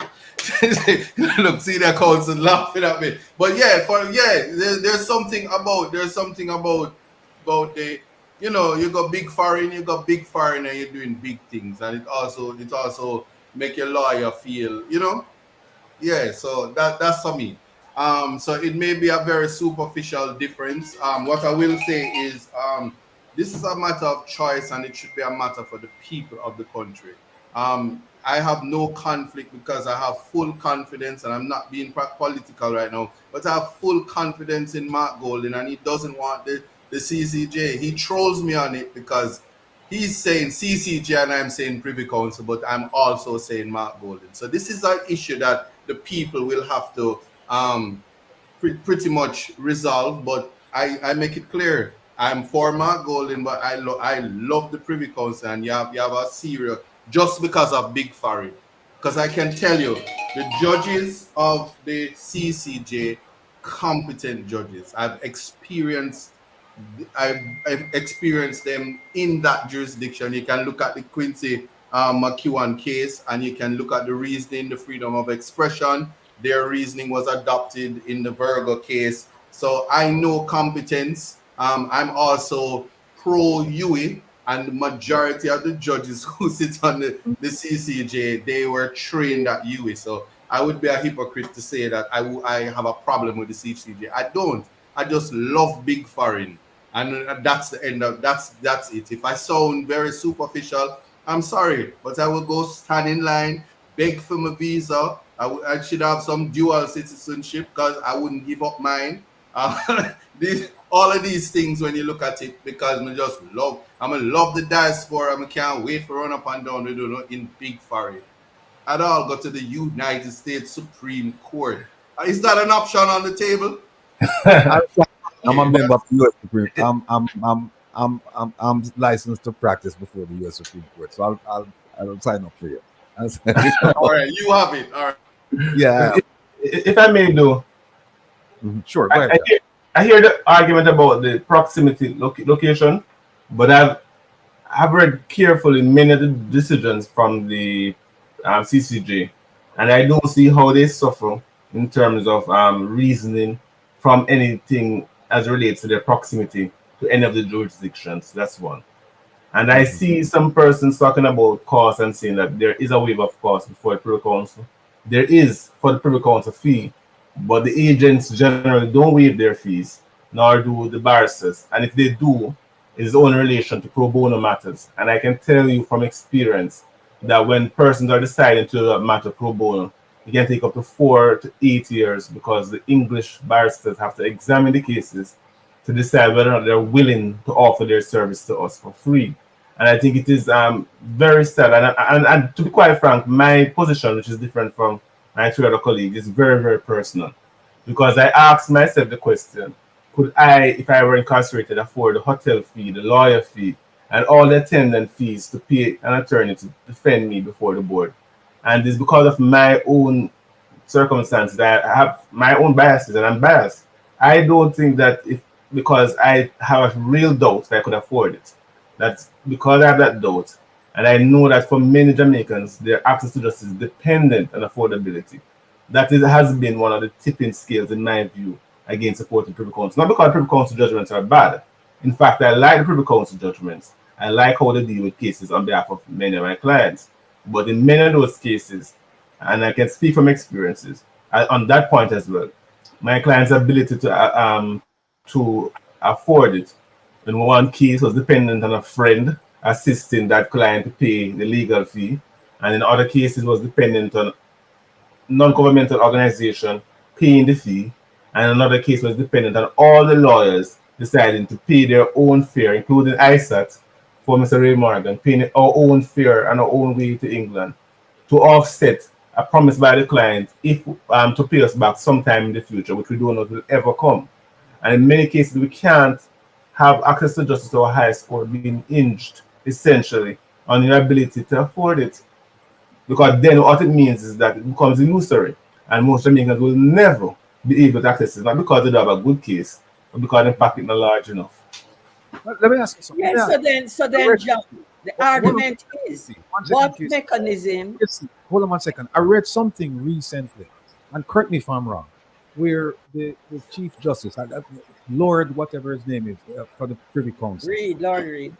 Yeah, where he said that you could argue cases remotely, and so that charge, the cost associated with traveling and accommodations and per diem, they would be obviated because you wouldn't have to travel. You could do it by the way we're conducting this discussion now. But the problem, this is true, and there's a case that anybody who hears an argument and is persuaded by that argument should read the Janice Causewell decision from the Privy Council, in which all the lawyers tried to argue the case remotely. They're all Jamaicans, and the system popped down and the case ultimately, as a privy council system popped down, and the case ultimately had to be decided on paper. So in many cases, it is unfair for us to essentially say you must decide cases via Zoom, when even for the bias cartel decision, the website was also down in that particular case as well. It is unfair for themselves or their lawyers can access the court by going into court. And for us to say, well, you're so far, I can't afford, just do it via Zoom. There is a reason why lawyers prefer to have it in person, because then papers can be passed in persons, and there are things that are lost when it is not in person. For Miss Coswell, was lost in that particular case was that case decided by a high court was decided on paper because the Zoom platform popped down. I can read it in the judgment itself. All right. KC, go ahead, please. No, that's why I'm saying we have to find a mechanism that will allow those people who have cases that need to go to the Privy Council to be able to have their cases heard. And there's nothing to stop us. All you need is constitutional reform. Why? In fact, even persons who are charged and acquitted in the United States, you can recover damages for cases that are overturned, convictions are overturned. We don't have that here. It's time that we have certain things that can protect our citizens. Yeah, I see what you're saying. And if we don't try, then it can't happen. I agree.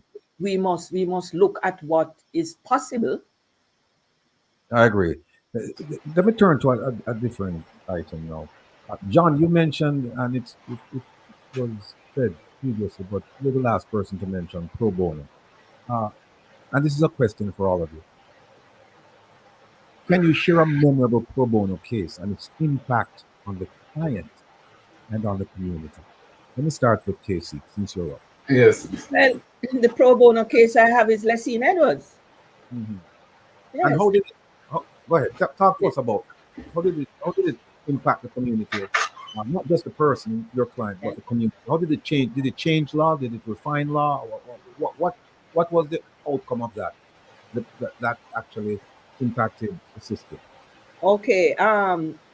Lessine Edwards actually was overturned for many reasons, but among them was the summation of the judge, which was biased. She had not put the defense of the accused.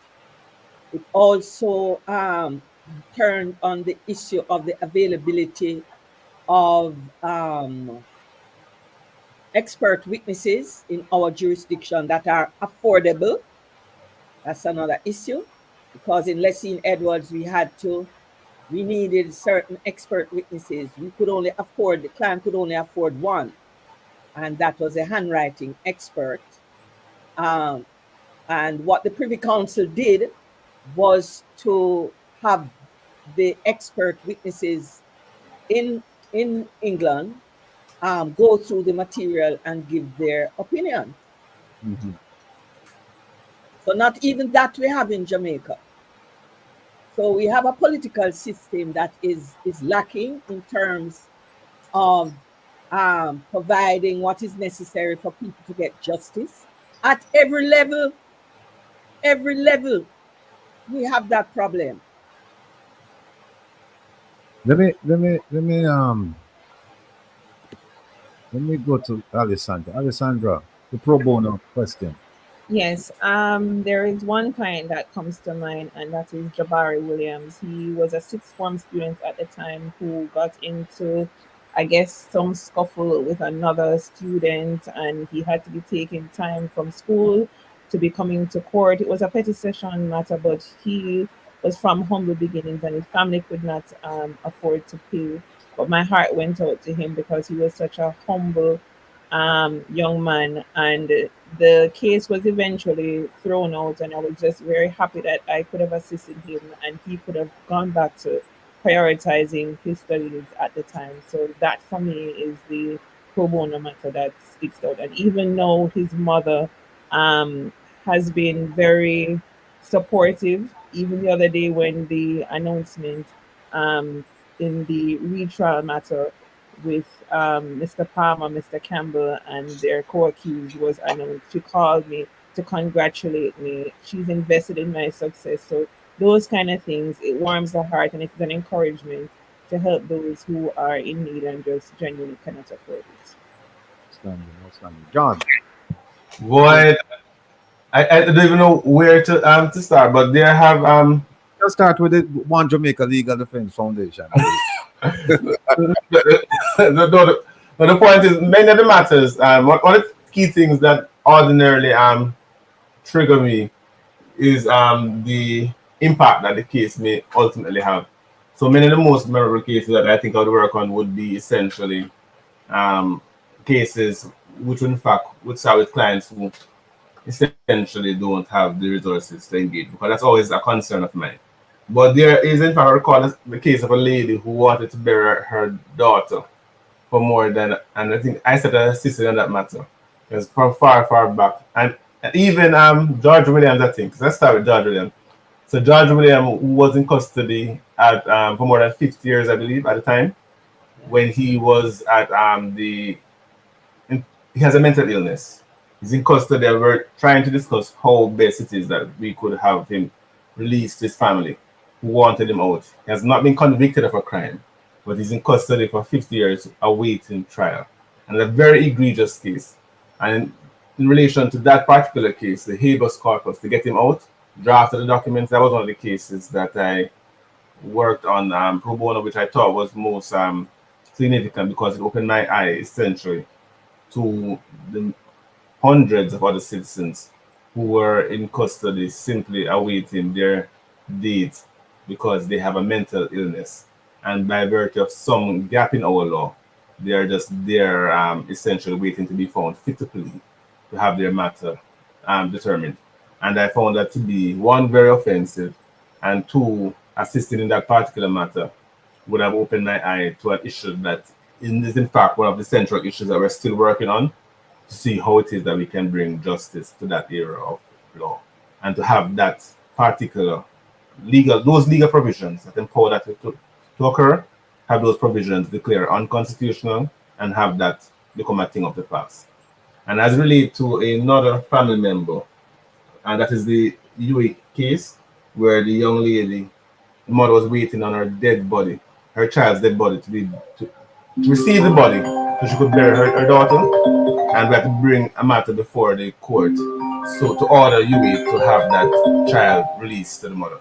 And those particular cases touched me because they show that somehow the justice system provided a mechanism, one, for George Williams to smell free air after 50 years of being incarcerated, and two, for a woman to get her dead child's body, to bury it, and in fact having to resort to the court system to achieve that. But as we go back to the pro bono argument, one of the key issues that concern me about pro bono is that essentially when we have a pro bono system, sometimes the lawyers who do the pro bono work have to essentially fund many aspects of things that is outside of legal work, including playing fair, including different things that poor people cannot afford.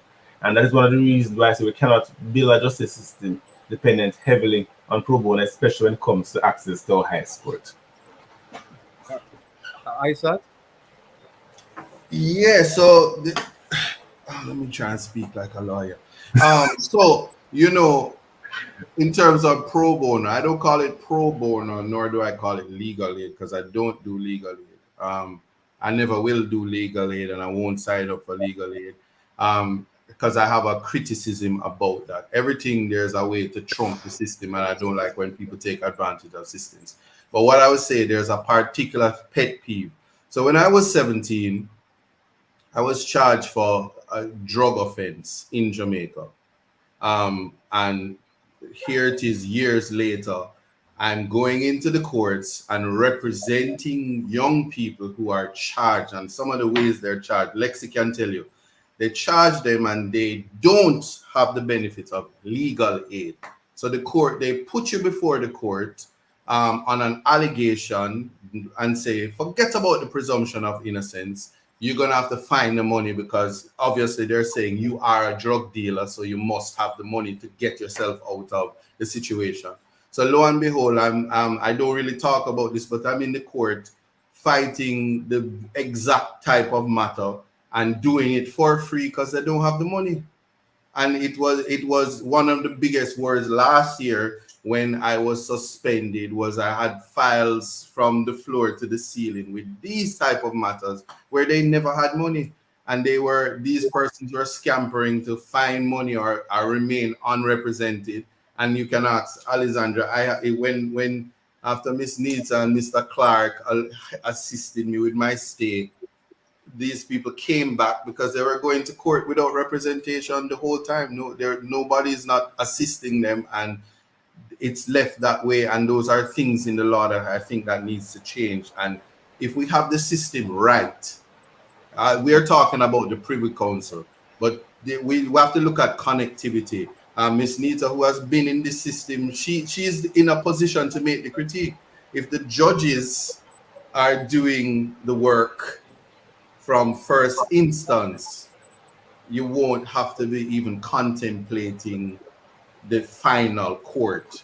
So we should be having conversations about getting justice the correct way or the right way. And as I say that, it might be sounding a bit controversial, but I envision a justice system when a particular court makes a certain ruling, you as a lawyer will be constrained to tell your client that I'm hard pressed to say we're going to go to the next level because this is what the law looks like. And it will be a matter for you if you want to spend your money to go to the court to try some magical, magic. So if we get the justice system right and working right here in Jamaica, we won't have to be worried about whether it's in the Caribbean or it's in England or anything like that. And so for me, I can't repeat all of the pro bono work because, to be honest with you, everything I do is stamped with John Clark, Alexandra Labiche, Miss Nita, Miss Carolyn Reed Cameron. I'm calling them Mr. Bert Samuels. These are attorneys that they fight till they like Miss Nita. You see her face, she's laughing because she's like, I did 30 years of that. So go and go kill up yourself.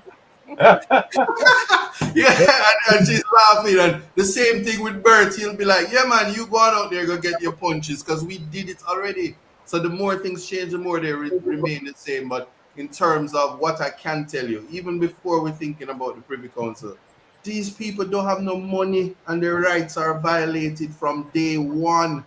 It is complete passion and the amount of free work that collectively right here that we put.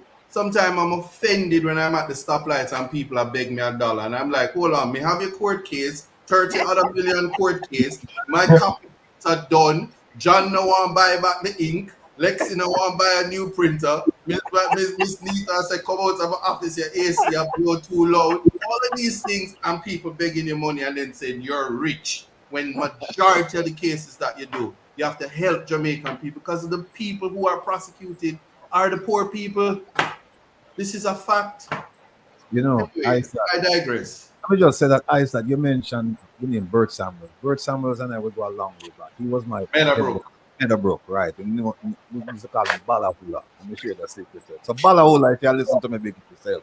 Now, Miss Nita, I just hope that, believe me, I'm torn when you tell me say you're gonna retire. I'm hoping that you'll take a position that Bert Samuels has taken, which is like semi-retirement, not every day in court supervising young attorneys, and I'm just hoping for the sake of Jamaica and these young attorneys, these impressionable people, that you will just do something like that and still you're forced to reckon with the legal profession. Let me tell you this. Go ahead. Always available to counsel. Always. Bottom line. And though I retire, I plan to do some things along the line we have been talking about to try to make the system much better. Yeah, you and John. Right. Now listen, here's something that I want to bring. What I've heard from Alessandra, you, John, and Isaac, qualifies under the Magnitsky Act. The Magnitsky Act is an American law that says that if your government is involved in kleptocracy, corruption, or human rights abuse, that the ones responsible, government officials, that the US government will examine the case, and if they see it fit, they will take away visas. And that's just a start. We at the One Jamaica Legal Defense Foundation, we are initiating an initiative to approach our lawmakers in the US to address this issue in Jamaica. You have the cases, we have the initiative. I'm hopeful that at some point soon we can get together and we can start discussing the cases, because John mentioned somebody was in prison for 50 years. Alessandra mentioned something about her father. Isati and I, we talk constantly about these cases. And Valerie, I would love to work with you. You said you want to work with John regarding children's homes and all of that. I'm hoping that you will consider this as a project, a pet project. And let me just, enough about that. We'll get back to that some other time. But here is something that's in the chat. Everybody is asking about the DPP. Various questions from all different angles. I won't ask any questions. I will just ask you, what is your impression of the situation? How do we go forward? Let me start with you, Casey, before we get in trouble with Isa. I was just going to say, don't let Isaac answer that question. Oh, you see the producer, Kevin. Don't play with me, Kevin. Please to move me out the big box. All right, this is my view. Kevin, what you do? This is my honest view. Miss Lorlin has served, what is it? How many years? Isaac, how many years has she done? She's done about 18 years as DPP, 17, 18 years. Yes, okay. The DPP is a very powerful individual because of the Constitution. The Constitution. We need to address that issue, not only now when we have certain problems or what we perceive as problems with individuals. We need to ensure that the DPP is not as powerful as this Constitution makes them. That's the first thing. And we need to have term limits. Okay, we can't lose with those two. We cannot lose with those two. There is nothing in place to challenge the DPP's ruling on any issue. Nothing in place. And as a servant of the people, I believe that there needs to be safeguards, because as in most things, the persons who are serving are not perfect, and we don't know what they will do and what they won't do. And that is why we have to have safeguards.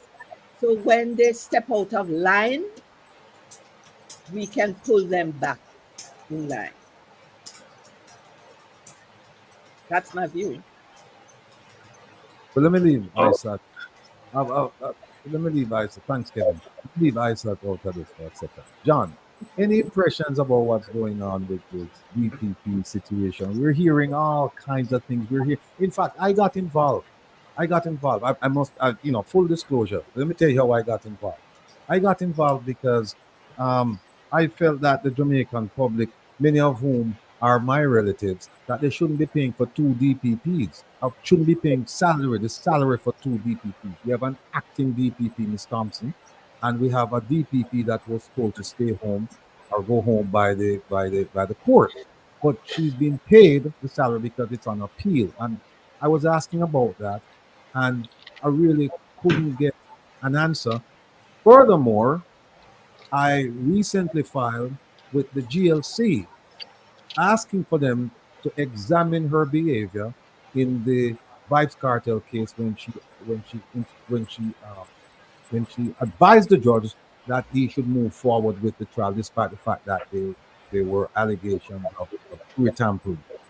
In light also of the Manley versus Gleaner case, and in light of her statement made on the nationwide radio that this is something that she had participated in several times. So I have a pending application with the GLC for disciplinary action against her. So that's full disclosure. So let me ask you now, John, your impression of what's going on. Well, Madam DPP, you hear me?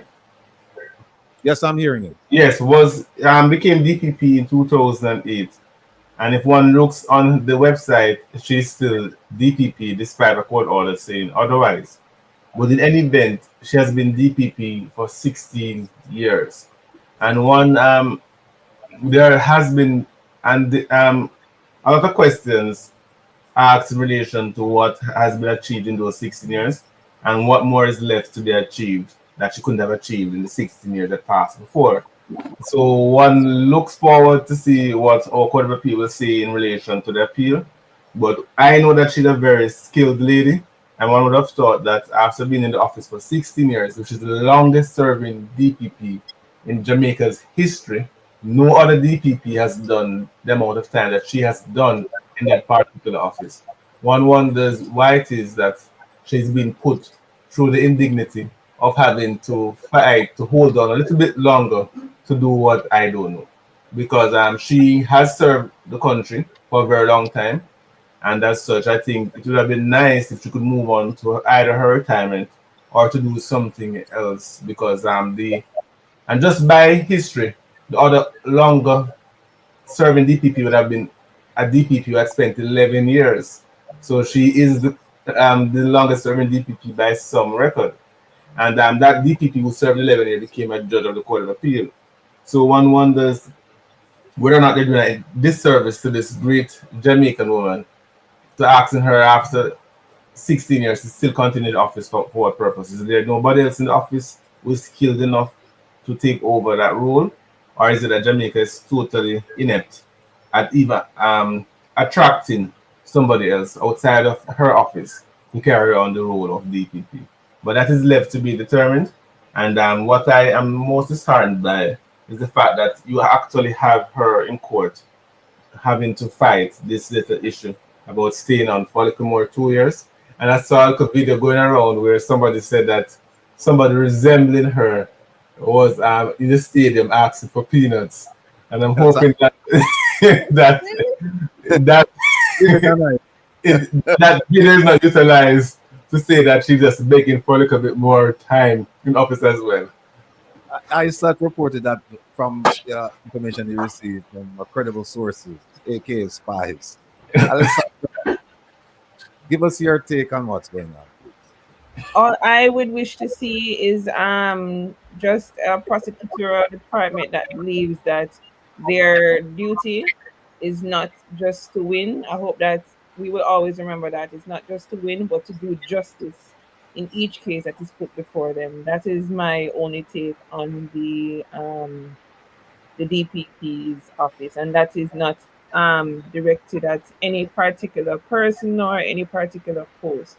It is something I want to see from the very first instance when the matter goes before the court, all the way up to when it is eventually decided, that they are motivated by justice and not scores in terms of who wins and who loses. Sorry. Isaac, do you want to comment on this or just leave it alone?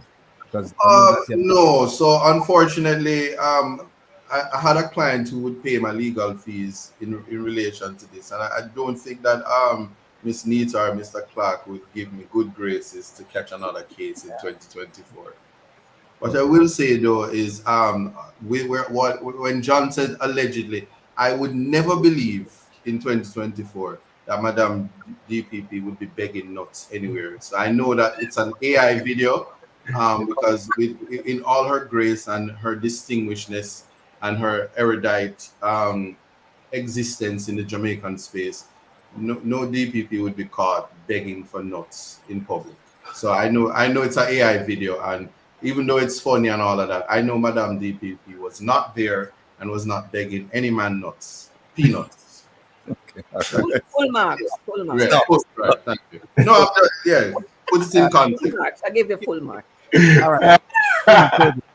No, I want Prez to get involved in this, but before one thing before Prez gets in, one question for the entire panel. Like any profession, you're gonna stumble. You're gonna have impediments in the way. You're gonna have obstacles. Tell us about a time where you faced that and you seriously considered about leaving the legal profession or not joining the legal profession. Let me start with Alessandra. Come see, she has smile while you so like say, something happening in our life. So, Alessandra, talk to us. Well, I would have indicated the situation with my father. The other time I felt like that, strongly about the legal profession was actually in the recent retrial hearing.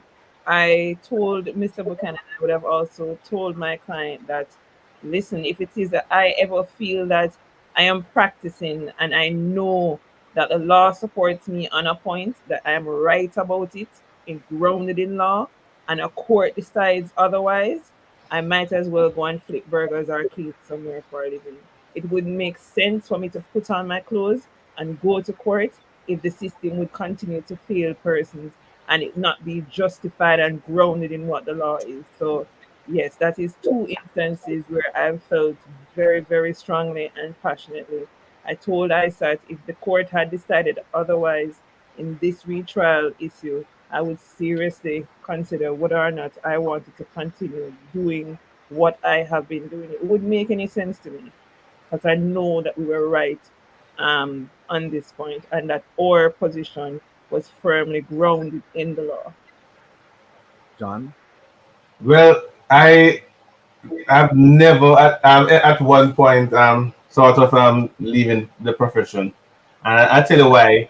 When I get judgments that are not in my favor, that is almost like a fuel to go.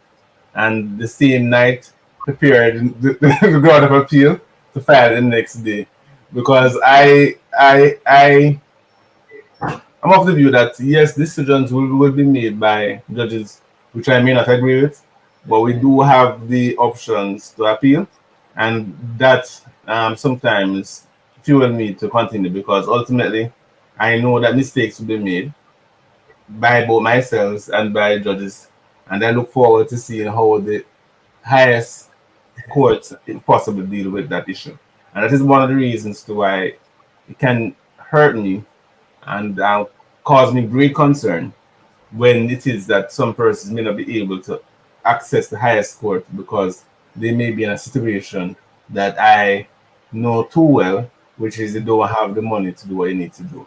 And I think everybody should have the resources to ensure that our judges are kept in check when they need to be. Because there's sometimes as lawyers who, when they find the view or form the view that decisions are made because there's no option to appeal it to the highest court. And in those circumstances, one would want to ensure that that is preserved. Because even with the retrial aspect, Lexi, we had researched and we had prepared, if needs be, to carry it to the Privy Council because we found precedent where that could be brought to the Privy Council if we're not happy with the decision of the court on that point. So I to answer your question, pointedly, I think I've never thought of a case where I want to leave the profession because I started in the profession to fight systemic issues, and I know that the system is not going to fall over and form dead, and eventually it's going to take a long time to achieve many of the things that I want to see achieved. And in many cases, I don't try to achieve it only through the court, but even when we don't succeed in the court, we lobby Parliament and lobby elsewhere to have it addressed. Well, you have a long time ahead of you, so. Yes. Definitely. Yeah. Casey, talk to us. No, Yeah. never had that experience. Never Come will. on, Casey. You must know, No, man.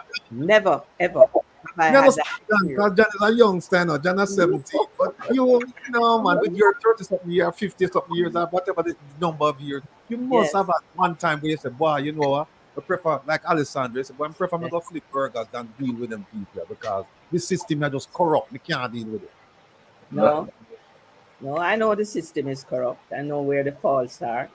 I either agree with a judge or I don't agree. And if I don't agree, I know what to do. I don't take it personal, and I will fight to the bitter end. I'm known for that. Yes. I will fight for the bitter end, and I never give up, ever. Never. Now I'm looking at some solutions to help the younger lawyers coming up to be able to see the light at the end of the tunnel. I'm looking for solutions, whether it be political or an organization that will, as John is saying, provide funds for those who can't afford to access justice. Mhm. Uh, but I will be doing something in relation to law. I know that because Teach. my son. Yeah. No, I don't like teaching, but my sons always say, I have 4 sons, and my sons always say on my tombstone, they will write, "Here lies my mother. Her first love was the law." Oh. Them not factor themselves in, and I love them. But this, hold on, that's where Isaac get the code from. Yeah. That's where get it from. Isaac. No, I've never. And the harder the fight, is the harder digging on me fight. Good. Isaac. Yes. Talk to us about a moment where you said to yourself, "This isn't worth it. I should be doing something else." Boy, every morning I get up, I have to check if them want kick me out faster than me can ever want to leave. So I don't get a chance. I don't get a chance to wonder if I would want to leave because there's a constant. Every day I wake up, you can ask them. I have to complain to Miss Nita. I have to complain to John. I complain to Lexi every morning I get up. So I have a constant fight of them trying to let me leave rather than me contemplating to leave. So All right. those there might have been moments, but I don't get the opportunity. If I say, "Boy, I feel like I want to leave," I have to say no and fight. So I don't know.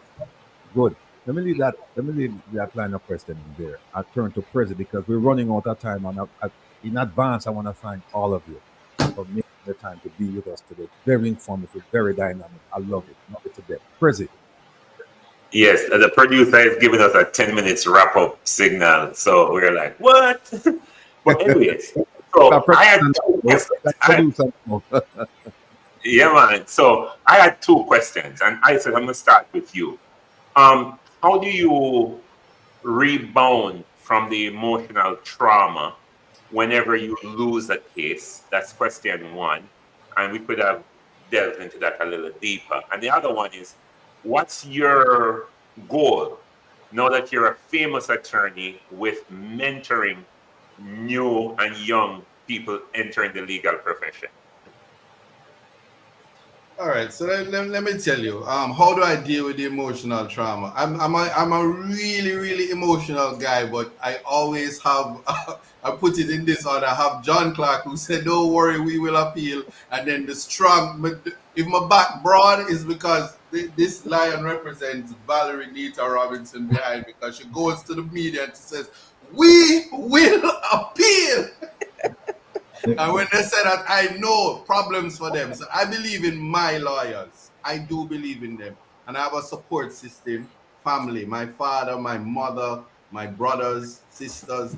Listen, my whole family, the love I get from my family, I can drown out the noise. And my extended legal family, there are people, and she's not here, and not because John and Miss Nita Robinson, but Miss Carolyn Reed Cameron, the public defender. I must tell you this, there's enough people there that protects me, that and shelters me, that I know I'm okay. I really feel that way. And John, when I get really hysterical, John said, wait, no man. And he starts to draft documents, and then I read it and say, "Oh, this sound bright," and then, and so I'm good right there. So for me, the hurt, especially when it comes to losing, is knowing you're right. To piggyback off what Lexi says, you know you're right. And there in 2024, there's a court of public opinions where sometimes you have to sit and say, did my client lose because the public hates me? did my client lose because this is an opportunity to discredit. And the thing about the famous lawyer thing, I'm so humble and grounded in humility that doesn't get to my head. I'll go in court and win, but want to run home to do context matters, or if it's something, I'll be doing an ID parade and telling them, "You need to hurry it up because I'm not going to be late for the Rattigan show," or whatever. Anywhere else I am. So I live my life. I do the law. I'm happy to be an attorney because I love the law. And when I die, they will say, "Here lies Isaac McKellen, whose first love was the law." Yes. And then they'll mix up the tombstones between us.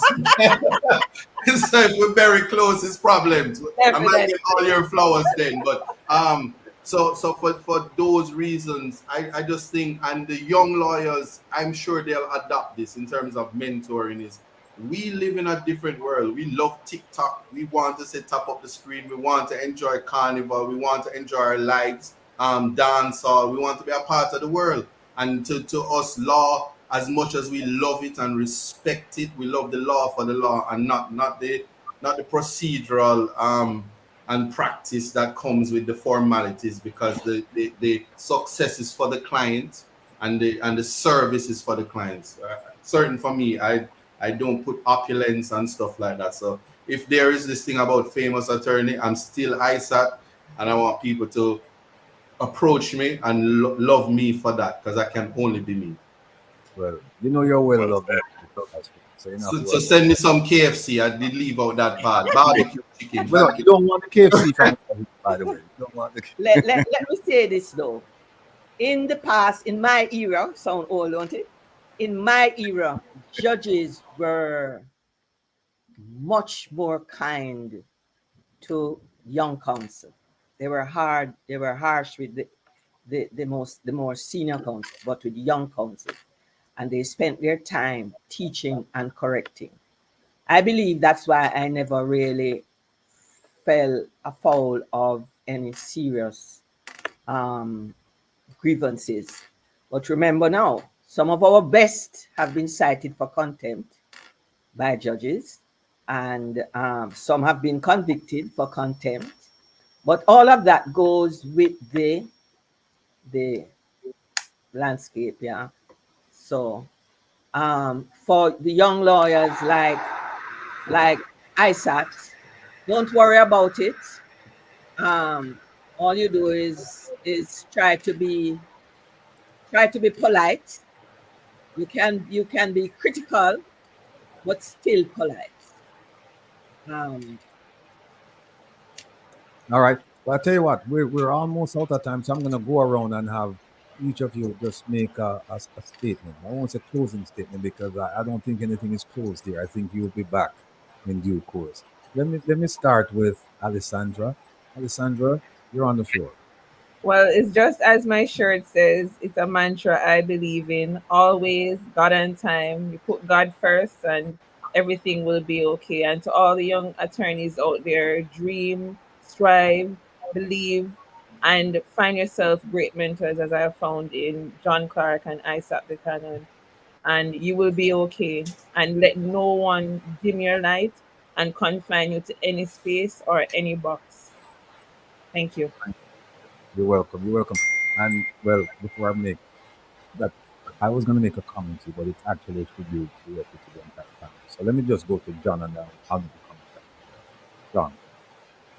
Yes, I thank you very much for the invite to be on this program. I enjoyed the discussion with all my colleagues and enjoy the questions asked. And one of the final thing I must say is that every single day, each of us on the program, we strive for what we think is justice. But I think all of us invariably adopt the mantra that injustice anywhere is a threat to justice everywhere. So we're trying our work to minimize injustices being done to our clients and to the wider public, because we fully appreciate that one day, if we fail to do our work, that same injustice may be visited upon ourselves, our family, our friends, and those we love the most. And invariably, when we look at many of the issues, especially the issues of the CCJ, is an issue close to my heart. one of the questions we ask ourselves is, in all my iteration as a person, would I be able to access this particular issue? And if I can't, then that may lead to injustice to me and injustice to other Jamaicans. And as we say, injustice anywhere, a threat to justice everywhere. And one's inability to access our highest court, I think, is the greatest injustice we can visit on any Jamaican. So I look forward to hearing more about this as we discuss the way forward on those issues. Thank you. Isaac, because we have to, Isaac straighten me out and let me know that the KC is senior here, and so the KC must go either first or last. So, let's stay for last. You go ahead, sir. But KC by close the dance. Okay, I'm glad you know. But so my final thought is this: I'm gonna have to have a conversation with Mr. Clark and Miss Valerie Robinson as to whether or not I should sue Miss LaBeach for the mantra "God on time" on a T-shirt, because copyright infringement and trademark, infringements might be here, and that's the beauty of the law. Sometimes you have to just sue your friends. So watch it right. We have to have these deep conversations because this God on time about our mantra on shirt, and me and John don't get none. We have I love it, and I always love to be on this show. So thanks for including me and allow me to be for the world to see the company of greatness that has mentored me and shielded me from the harshness that I've personally experienced. I speak as an ordinary citizen who gets to engage and put my life in people you're seeing on this screen. And it's a beautiful experience, including yourself, Mr. Rattigan. My issues in foreign, you is my lawyer. So all my lawyers are here. So if we think of the big and bad, come touch a button now. KC. I adopt the mantra. It isn't mine. I think it belongs to the late Mr. Justice Wolf, Chief Justice Wolf. There can be no peace without justice. And so I encourage all the young lawyers to remember that they are the buffer between the court and the clients. So their duties are tremendous, and you mustn't give up. But what I would encourage you to do is to not be afraid. Be always prepared for court, and you can get assistance from senior counsel. But don't be afraid to ask, so that you do a better job than you think you are doing, and you can get help. Help is available, and together we can only together make the system better. All right, thank you. Prizzy, give us some closing remarks. This outstanding. Yeah, absolutely. So this has been, I would say, one of the best discussions for our viewers, because I see a lot of great comments and having all these collective years of legal minds presented here and talking about the Jamaican Constitution, about the legal system is really, really amazing. So thank you, Valerie. Thank you, Lexi. Thank you, Isaac and John. You guys are amazing. And, I do believe that our best days are yet ahead of us. I do believe that with Lexi, John, and Isaac, coming up as the future attorney and the mentorship of Valerie, Jamaica will indeed be the right place. I know we still have some nuances in terms of how we'll navigate the issue of a republic and whether we're going to go to the CCJ or we're going to keep with the Privy Council. Those things, certainly, that discussion certainly must be had. But what I really want to say that in my experience as a former law enforcement, I do believe in the process of law. I do believe that law really works and it matters. And just having that good attorney on your side can help you a lot of times. So if you're watching and you need more information, if you're dealing with a legal case or you're struggling with understanding anything within the Constitution or a law, please reach out to these attorneys. They are available to assist in many different ways. Even though they're here offering this public service, they do run a business, and we do no foreign pro bono. If you're in the diaspora, no pro bono work for you. Just keep that in mind. All right. So those in the diaspora, let's get the chiching ready and take care of these amazing guys. So again, wonderful discussion. You guys are phenomenal, and big up on yourself.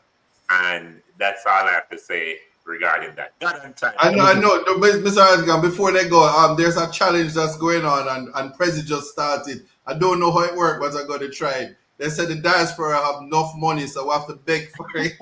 Just give me my money.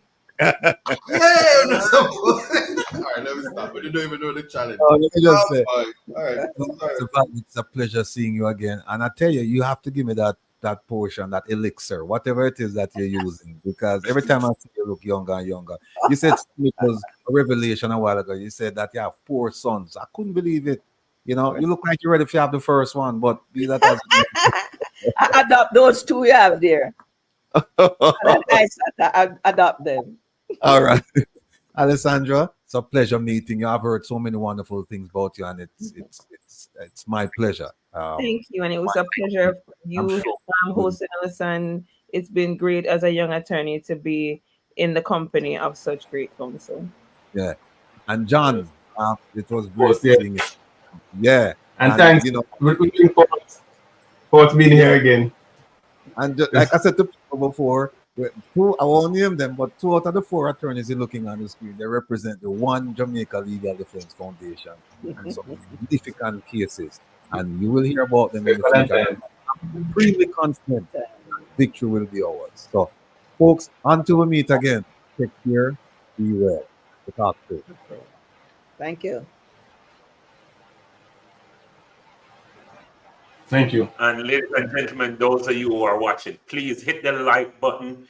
You need to hit the like button, hit the share button. We are hoping that we can increase the amount of likes that the algorithm is getting. So when you don't hit the like button, it affects the broadcast. So please go ahead, hit the like button, hit the share button, so that our stream can continue to grow and other people will listen. But the program is just getting warm. Will. Yes. I don't know where you're going, but you need to forward. All right. I mean, if you take a break, then you need to come forward. We have some things we need to talk about.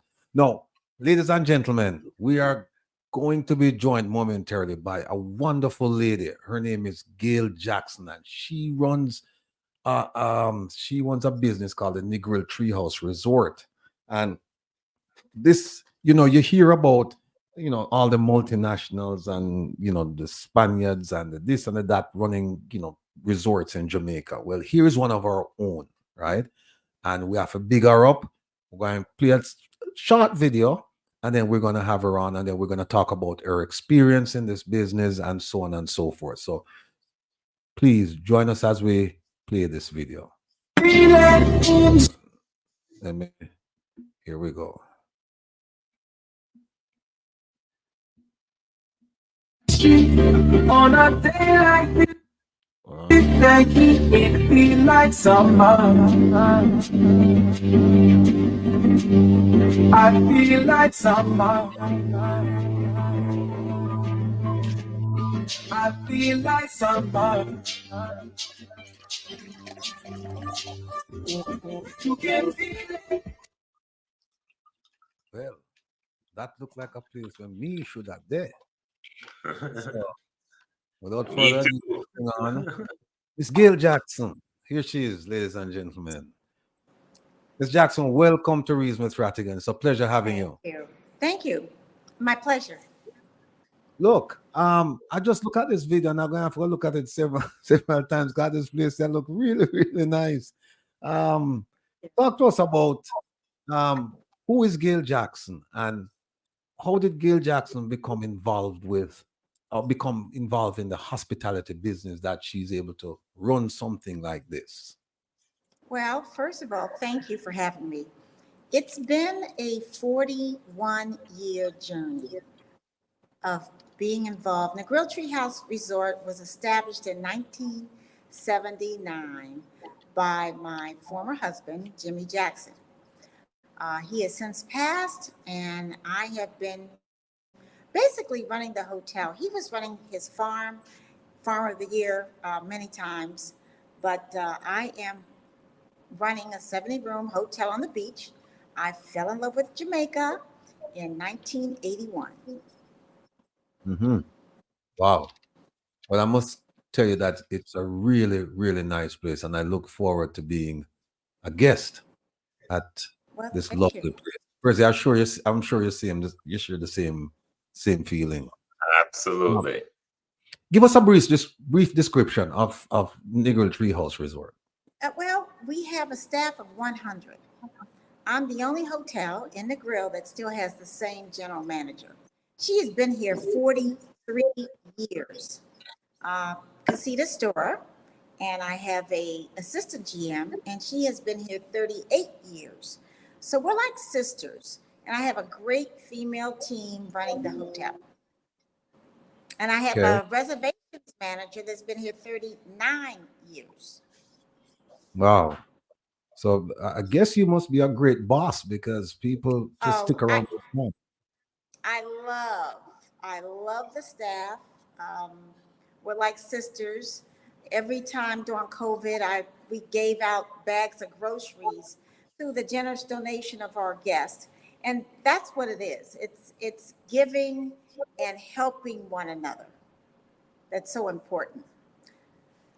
And the Grill Treehouse, well, I came here as a tourist and fell in love with Jamaica, but I have a corporate background. So after I got my things in order, got married, and came down and helped build the hotel. Oh. No, this is a boutique hotel. Am I correct? Is that an accurate Yeah, that characterization? is an accurate boutique, small hotel, 70 rooms.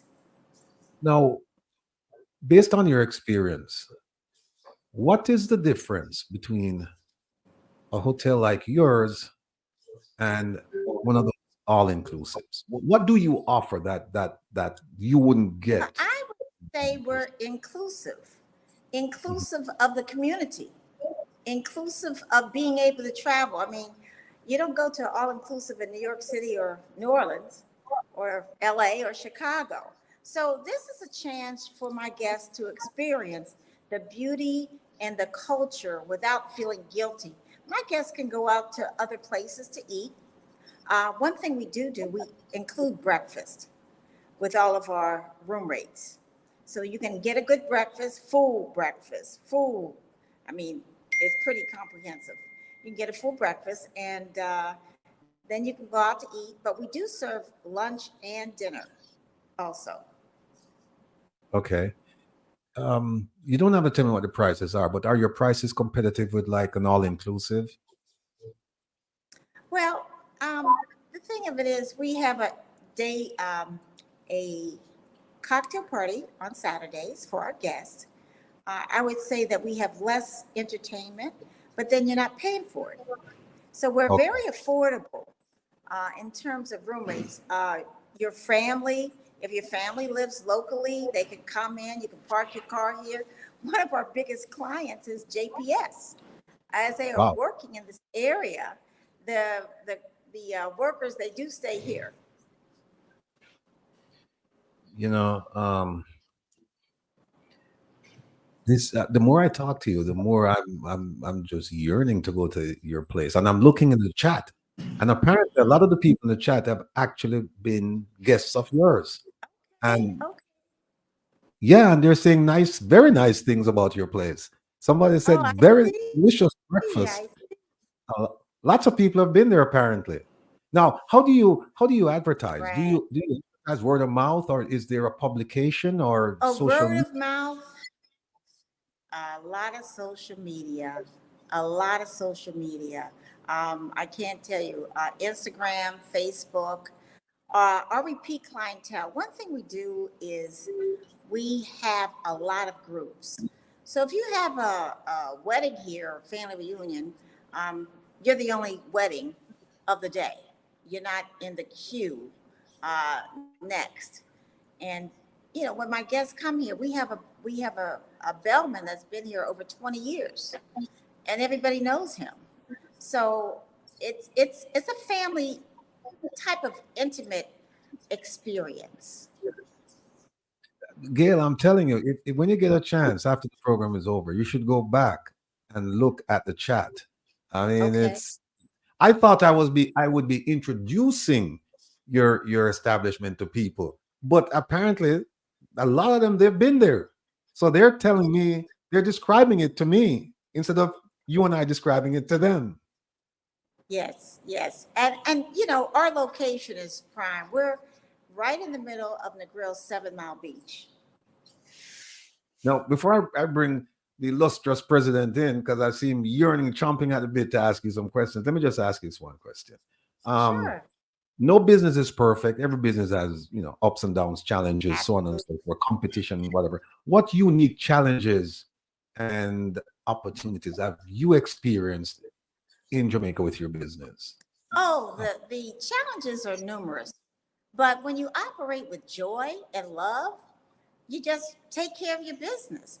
For instance, this year there was a severe drought in Negril where the Water Commission did not have the resources to provide water to the hotels. The water trucks were running up and down like bike taxi in Negril. So problem, solution. And my background, by the way, is civil engineering. Ah, So I went and bought my own water truck.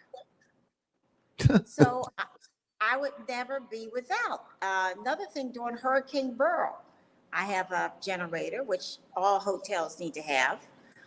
But I also had ice with my ice machine going.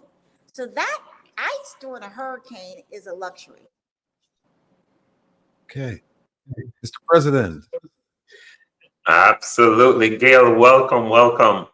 I'm Thank here you. looking at some of the pictures of your property. It's really beautiful. And I Hold on, wanted to hold ask on. Let you, me show it again. Let me just show it again.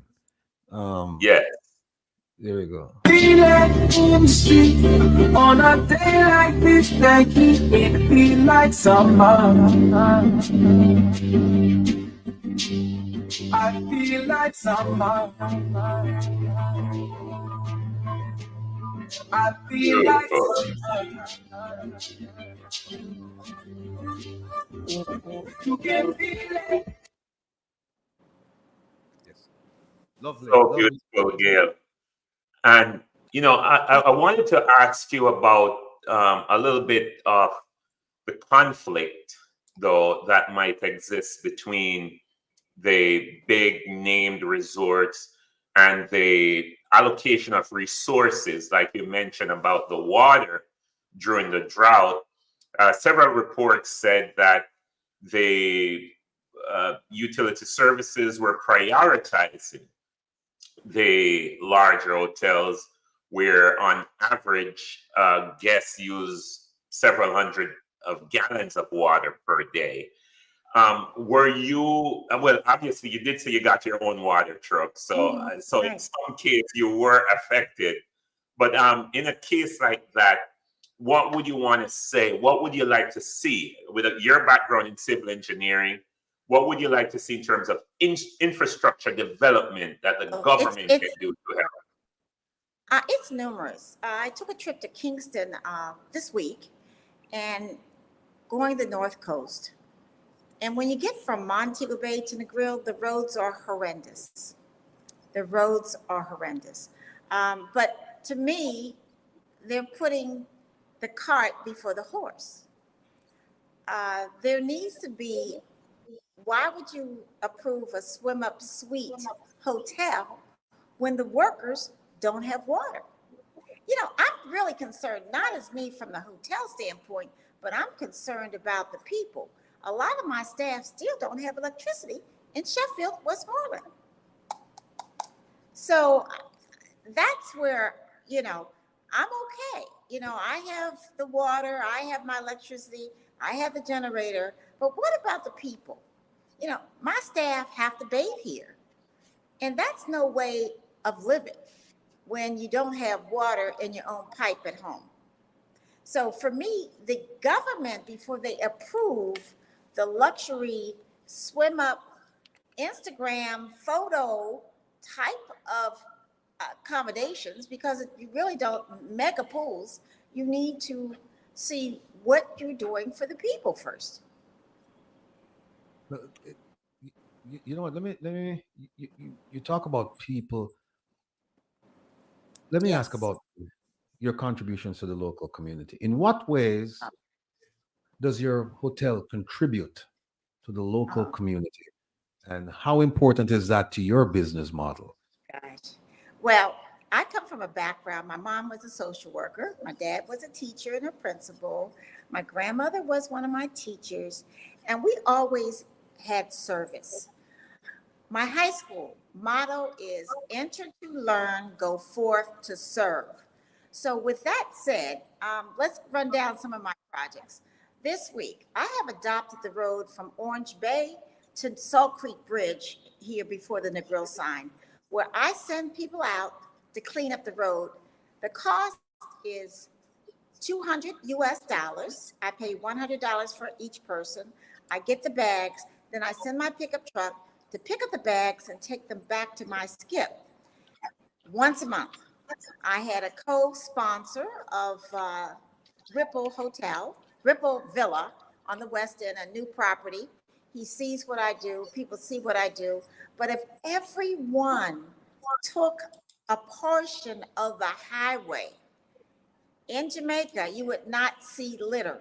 And litter is generated by people. I love Jamaica, number one.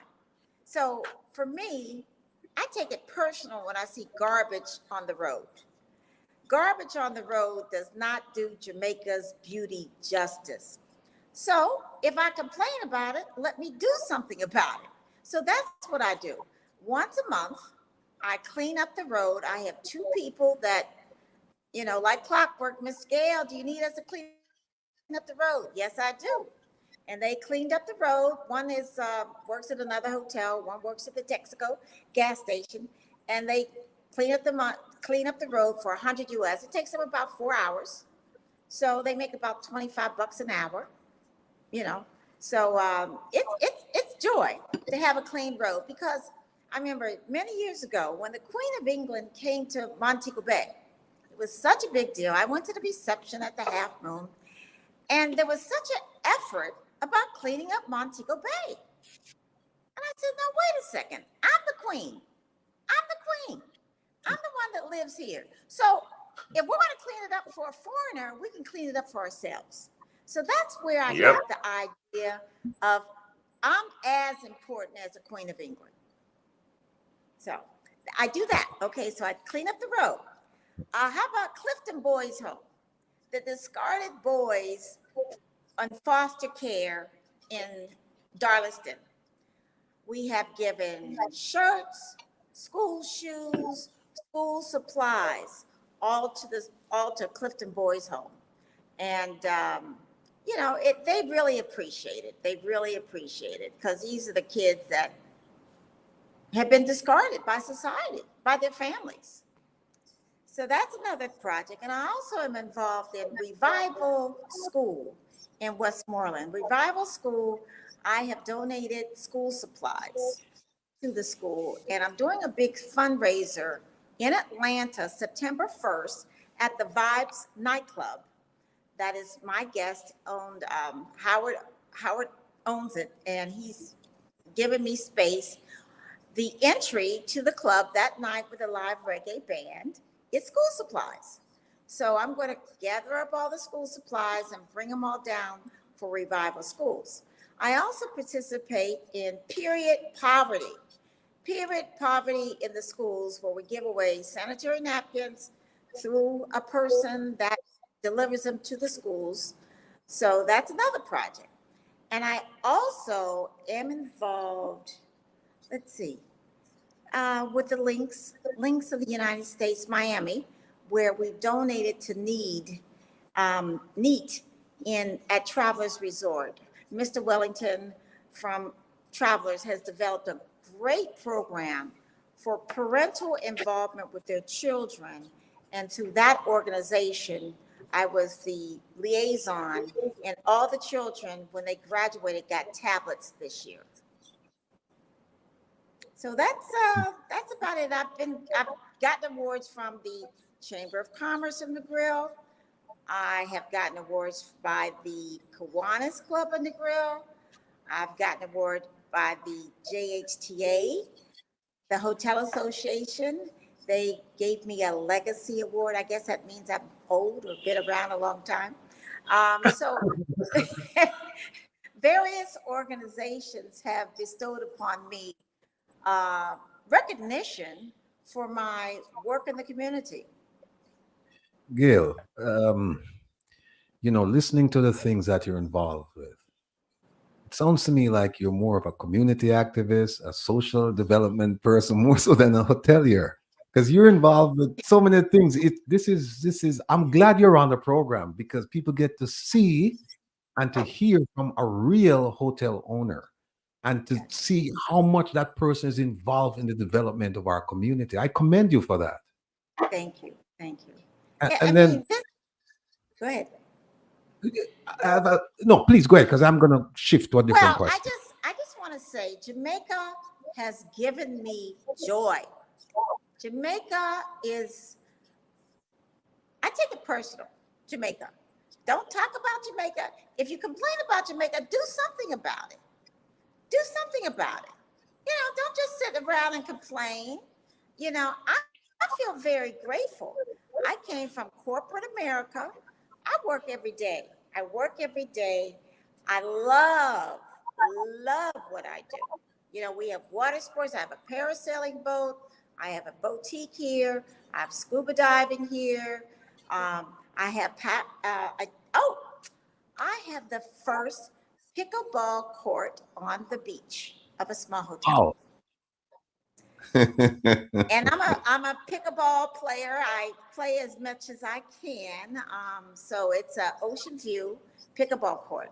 It's the fastest growing sport in the world. See, Gail, somebody says right here. They said, "Preach, Miss Jackson, preach." No, let me do a little role playing here with you. Now, you are the Minister of Tourism. No politics. You're just the Minister of Tourism. Right? Given your experience, what would you do to increase the number of tourists coming to Jamaica?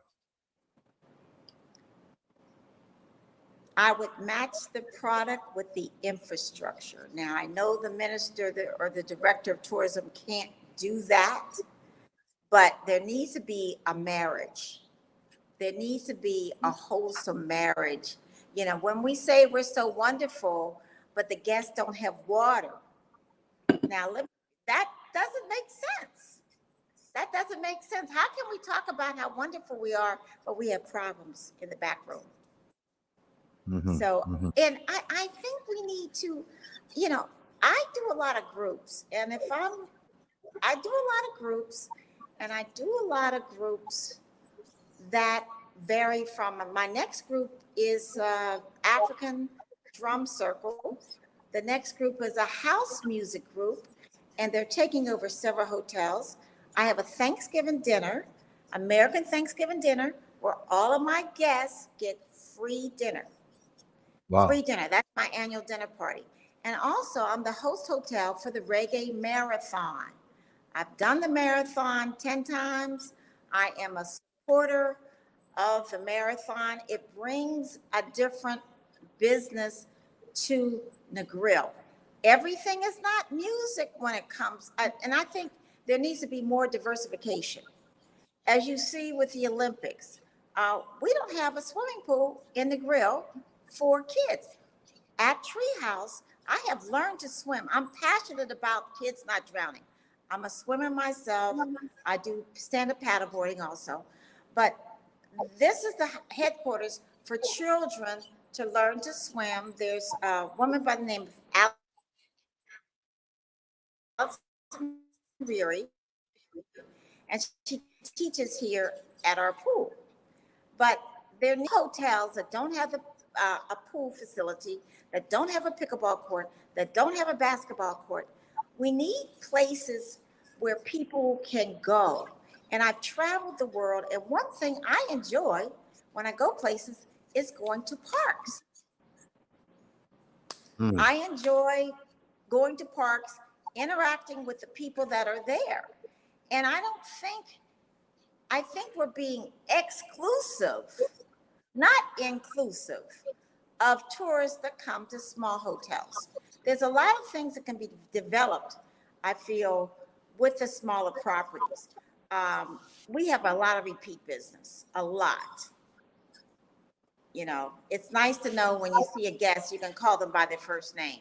It's nice to know that the person knows what type of tea you drink in the morning. It's nice to know all of that. Percy? Yeah, Gail, a lot of people are concerned that, you know, when you go to a big resort, that most of the money that that resort makes stays overseas. But from what we know and understand, your business, a lot of the money stays in Jamaica and go back into the community and in the development of the property and the staff and all of that. What one thing you would want to say to people also regarding that business model, but also on the issue of safety? Some people think that I would rather go and be imprisoned on in an all-inclusive resort, and then they take me to the airport when I'm finished, and then I'll say I have a great time in Jamaica. But you took another approach. Tell us about those two things. Well, I'm not discounting that type of experience because guess what? People are afraid to interact with people. They would rather be served than to meet. You know, we have guests that go to church with my staff. You know, I mean, I think a lot of times I think it's a freer type of travel. Like I said, we're not all inclusive, but how much can you really eat and drink? Really? You know, and I think it promotes waste, and I'm not a wasteful person. I'm not going to drink a half a drink and then leave it, or you know, I just don't do those type of things in life. It's not being kind to the environment. So I really feel that, you know, more exploratory type of mindset or my clientele, you know, more the PBS crowd versus, you know, Cartoon Network or whatever. You know, I think a lot of times you don't have to spend a lot of money for luxury. You don't have to spend $10,000, $12,000 a week for a vacation. I mean, to each his own. People spend their money however they want to spend their money. But I have people that come down several times a year.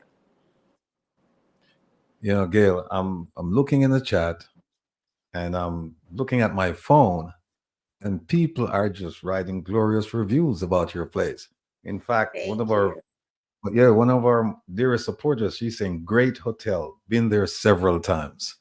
Um, this is an amazing discussion we're having because I wasn't expecting this. I wasn't expecting like something way over here like it's a dump or anything like that. But it's not just the place. It's not the place. It's the service. It's the attention that you're giving these people. Not only your guests, but your staff members. You treat them as people and not just a number. You know what I mean? Here's a question for you. It Sure. looks like you're doing so much. I want to even ask you, how do you find time for yourself? But I'll leave that aside.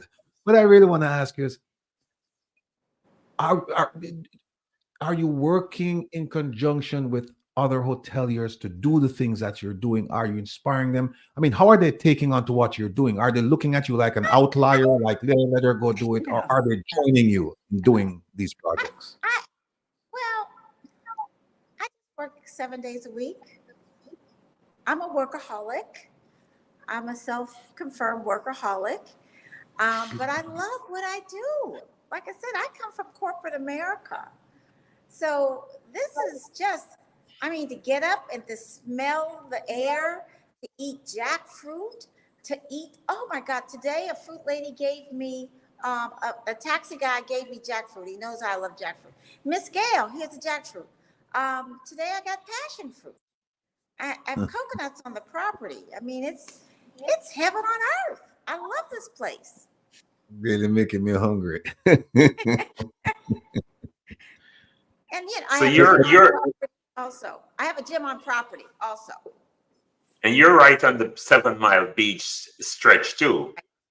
Right on the beach. What has it been like with tourism on the 7 Mile stretch, especially the locals and the tourist interaction? Has there been a decline since the 80s, since you guys been there, or things have been the same way, or it has the experience have changed? You know, there's been an increase. You still have tourism harassment, but it's just how you deal with people.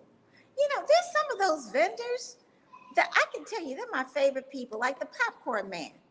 I get popcorn for life because I gave him a popcorn machine. Okay. The popcorn candy, he makes a cotton candy. Then you have the hat man. I don't need another hat, but sometimes I just want to buy a hat to support him. You know, so there's some very kind people that are just hard workers on the beach. It's how you interact. It's how you respect. Nobody's going to mug you. You know, that's the thing. Nobody's going to mug you. It's about the fact that they're making a living just like me. And don't cross the line. Hustlers. They're just hustling. Yeah, hustlers. I mean, you know, we all have a hustle. I'm hustling my hotel. You know, I mean, so it's a different level, but it's all about respect. It's all about respect of each other. And I think when you do that, nobody bothers me. Nobody bothers me. You know, they can't, because I'm not going to become a victim. I'm not going to say, oh, he asked me to buy some beads. No, thank you, sir. Have a great day. It's easy. Gail, All right. looking at some of the comments here. People, there's one person, actually several people. There's one just crossed my. He said that as soon as he's off the program, he's going to book a stay at your hotel. Then people here are asking, do you do pickup? Do you do pickups at the airport? We have taxis, independent taxis that have been operating from the treehouse, and they can pick you up. There's shuttle service, and there's Knucksford Express if you want to get this shuttle, and then you have to make your way here. You know, I pick people up, I drop people off, but there's people that rent cars also. So there's several ways of getting here, but usually a shuttle or private van. It is 60 miles from Montego Bay Airport, and it is $120 one way for 1 to 4 persons. Okay. Which is cheaper than Miami to Fort Lauderdale in a taxi. And that's only 30 minutes. That's true. I've done that trip. Yeah, you're right. Mm-hmm. Yeah, you're right. Mm-hmm. Gail, I would be remiss if I didn't ask you this question. And there are people commenting on it in the chat. Now, there is a law in Jamaica called the Prescription Act, and I think it's 1887, and then there's one, the Beach Control Act, I think it's 1956. And essentially, they say that you have the right as a landowner to prevent people from using the beach and the shore. What do they call it? High water mark. High water mark, right. And there are a couple cases going through the court system right now in Jamaica where people are arguing for beach rights, to say, look, we believe we have a right to share in the national treasure, and that tourists shouldn't be the only one simply because of money that they're able to use those beaches and we're not able. So they're asking for the hoteliers to provide an easement so that people can actually use the beaches. And they're saying if they want to use the facility, then of course they're going to have to pay for the facility. So if they want to come and stay at your place, what are your feelings about that? Absolutely. We allow anyone to come to our beach, but there's a fee. We Mhm. do pay water. You do have a chair. We have a nominal fee of 10 US dollars, 1,500 J per person to use the beach chairs, bathroom, Wi-Fi, shower too. Look, let me just tell all of the people watching this. This is a solution to the problem. This is the solution to the problem. I hope you listen carefully to what Gail just said. She said she has no issue with it. As long as when you come on the premises, you pay for the nominal fee for the services. And of course, you have to pay if you're going to use a bathroom and because there are costs associated with that. But some of these hotels, they're saying you cannot come on unless you're a guest, whether it's a day guest, overnight guest, or whatever. So I'm personally advocating for all of you to flood Gail's place. I want all of you to call Gail's place and make sure Gail's she doesn't have any vacancy for the next, I don't know, 2 years, 3 years, whatever. And I don't think that's a stretch, because if you look in the comment section, and I've looked on my phone as well, the place is a very, very nice place. Gail, this is stunning. I was expecting to hear something different from you. You keep stunning me. Every answer you're giving me, it's like flooring me, you know. Prezi, your turn. No, I am literally going through the site, looking at the booking process. I think your rates are published. They are publicly available. People can see the time frame. I also see that the availability is there and the experience is authentic. And that is the experience a lot of people want, because I've been to so many resorts in Jamaica, all inclusive, and it's just not authentic. It's just not authentic. And I think a lot of people want that. And especially like me, I love interacting with people. And I think, as you rightly said, the PBS kind of visitors, not the Cartoon Network kind of visitors, are the ones that, will be attracted to that. But Gail, I'm telling you, this is what I like to see. But let me just drill in a little bit more as it relates to this whole issue, because as Will said, we've been looking at hoteliers and their opinions of locals. Do you find it, and you can be totally transparent, but do you find that the locals are a nuisance, are annoying, or can be bothersome to your guests and the experience they have? Or do they enhance it? No. In my 41 years being here, when the Beach Control Act is the year I was born, 1956. So from my experience being here, only two people in my life have I kicked out of the hotel, and they weren't local. Because they crossed the line. Not even when they have those what do you call it, the big parties, what do you call it, they just finished it last week. Oh, dreams. No. Dream weekend. No, yeah. Just here. No problems whatsoever. I don't know why people get so annoyed at or afraid or fearful of young people. I was young once upon a time too, and I was always respectful wherever I went. So, remember, Jamaica had a lot of discrimination once upon a time. I experienced it myself in 1983, where I was denied a place to stay because I was Black.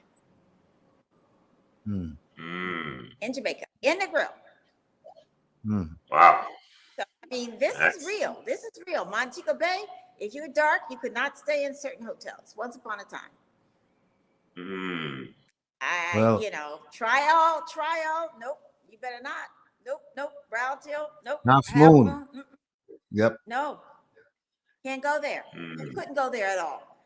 So, it's come a long way. That was English time, the colonizers. So basically, it's opened up. We have a lot of Jamaicans that stay here all the time. Well, Gail, let me just read you. This is I'm feeling the vibe. You know, you're such an authentic person, and it's coming through. It's coming through the waves. Let me just read you some of the comments right now. There's one person says, "I've been listening for a while now, Okay. Mr. Adams. I believe this lady should be given a national honor." Another person said, I stay there so many times. Another person said, she's amazing. Another person said, we like Miss Gail Jackson. Blessing to your business. Somebody's asking for your website. Another person says, once they stay there, they will always want to go back there. Another person, I will definitely visit her hotel. Another person, I'm vacationing there next January, my husband and I. I mean, it's just Yeah. whew. I will. Another person, Kamisha Reed, I will definitely go there on my next vacation. And these are the comments. These are the comments that are rolling in. um you have a good thing going, and Thank you. God bless you. One person said, one person, I remember Miss Jackson when she would come to my parents' supermarket in the grill, Save a Dollar supermarket. Yes, the Thompsons, absolutely. Yeah, somebody put that in there. Mr. Jeffrey Tavares. Um, Another person said, tell him, Miss Gail. Another person said, yeah, let me ask you. We only have the producers have given us a little bit of extra time, so we can get in a few Okay. more questions. What advice would you give to aspiring Black entrepreneurs looking to enter the hospitality industry in Jamaica? Location is key. Discipline. Oh my God, that's the number one thing. That's the number one thing to surviving in a business is discipline. I don't drink, I don't smoke, and I don't go out to party. Hmm. So it's Discipline so and location. important. Discipline is my number one. I've seen businesses in this town go by the wayside because there was no discipline. Hmm. And it's interesting. I have a staff of 100. And one in an annual meeting, I went around the room asking, well, how many people do you take care of? How many people? It was about 3 persons that each staff average took care of. So I have 300 people on my shoulders. So if I go down the drain, Yeah. they go down the drain. Mhm. That's major. That's major. I want everyone to survive. I like to empower my staff. I like to encourage them for education.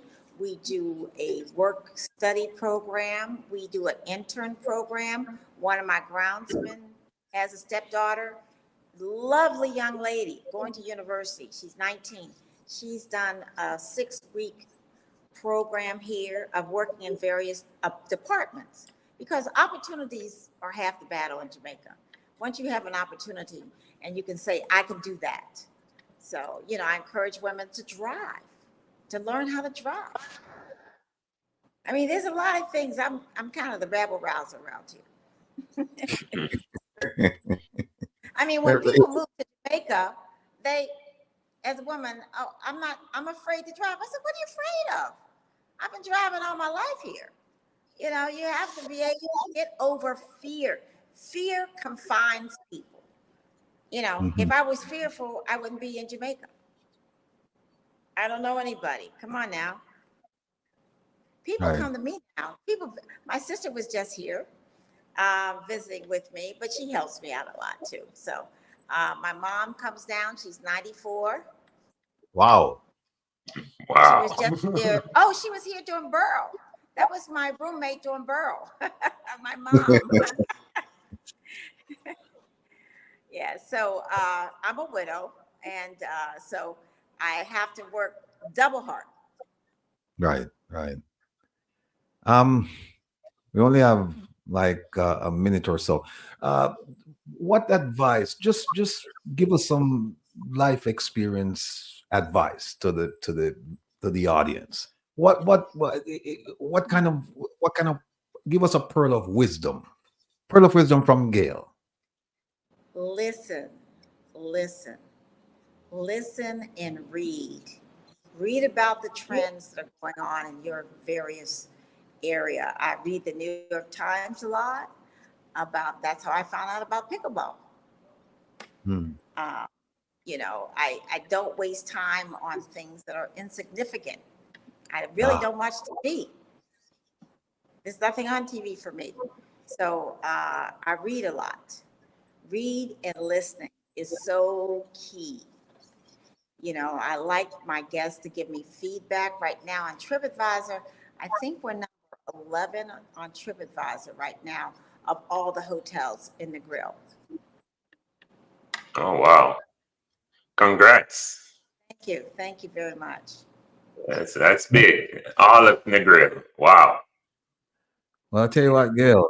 I wish. I hope you'll come back, spend some time with us, because the comments in here, they warrant an extended stay with us, because there's so many questions to ask. And I mean, people are falling in love with you. Hey, I like that pun right there. I like that pun. Extended stay. That was a good pun. Yeah. But people are falling in love with you, and they're falling in love with your place. And so am I. And I can't wait for the day to show up at your doorstep and say, Gail, I'm here. So President and I, we're going to look into it. Me too. But what was that, Gail? I said sometimes we get very booked at times. No, we're gonna make sure that when we come, there is room at the inn, so that we don't have to sleep. We'll bunk in the same room like your mom did. Don't worry, we'll find a place. Look, Gail, thank you so much. It's been our honor and our pleasure to have you here. Thank you so much. Good luck with the business, our continued success with your business, and we look forward to seeing you real soon. Okay, bye. Thank you, Gail. Bye-bye. And for those who were asking, we were talking about the Negril, the Treehouse restaurant in Negril. And this Treehouse restaurant in Negril, it is, as we said, quick facts, situated on the famous 7 Mile Beach in Negril. It's part of the Negril Treehouse Resort. It offers a mix of Jamaican and international dishes, including seafood, jerk chicken. Its atmosphere is casual, laid back, beachfront dining with stunning views of the Caribbean Sea. And we can go on and on, but it's been in Negril since the 80s. Will. Yeah. We have a little break right now, because coming up, we're going to have an interesting discussion with people involved in the teaching profession in Jamaica. As you know, schools will be opening in a few weeks. And there are some issues there that we have to deal. We're going to talk about them today. Like we said, we're holding government accountable despite the distraction. President C. Fisher is asking, what's the name of the hotel? It's a Negril Treehouse Resort. Beach house. Yes, Treehouse Resort. Yes. Yeah, Negril. You know what? Let me play it one more time. Here we go. Here we go. In the street on a day like this, like it feel like summer. I feel like summer. I feel like summer. Look at that beach, man. See that beach? Really nice. Man, I love Jamaica. Yes. Now, folks, before we get to our teachers, they're coming on pretty soon. I'd like to play a video, and I'm going to play it again, but I'm playing it now. I play it after the teachers. They leave us. But this sums up what Prezi and I have been through the last week or so. This sums up what we've been through, and I tell you what, most, if not all of you, I've heard this song. I want you to listen. We've listened to the song, but we haven't reflected on the words. You know what they say? You listen to the song, but you listen to the song when times are good, but you reflect on the words when times are bad, right? And times are bad, not for us, but for all of you who support us, because I've been getting people on the verge of crying and all this. And I'm telling them, calm down. Things are going to be fine. Don't worry about it. Without further ado, here.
Clock, clock, clock. Listen up. Somebody help me out here.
Let me hear it. Clap, clap, clap. Cluck, cluck, cluck. Clap, clap, clap. Me saying cluck, cluck, cluck. Cluck, cluck, cluck. Saying click, click, click, click. Click, click, click, click, click. Saying bumski, bumski, bum, bum. Steve, be there, be there. Do da, do da, do da, do da, do. Stevie, do, boo, do, dee, da. Me saying cluck, cluck, cluck. Well, clap, clap, clap. Give it up for Mitchell Brunan.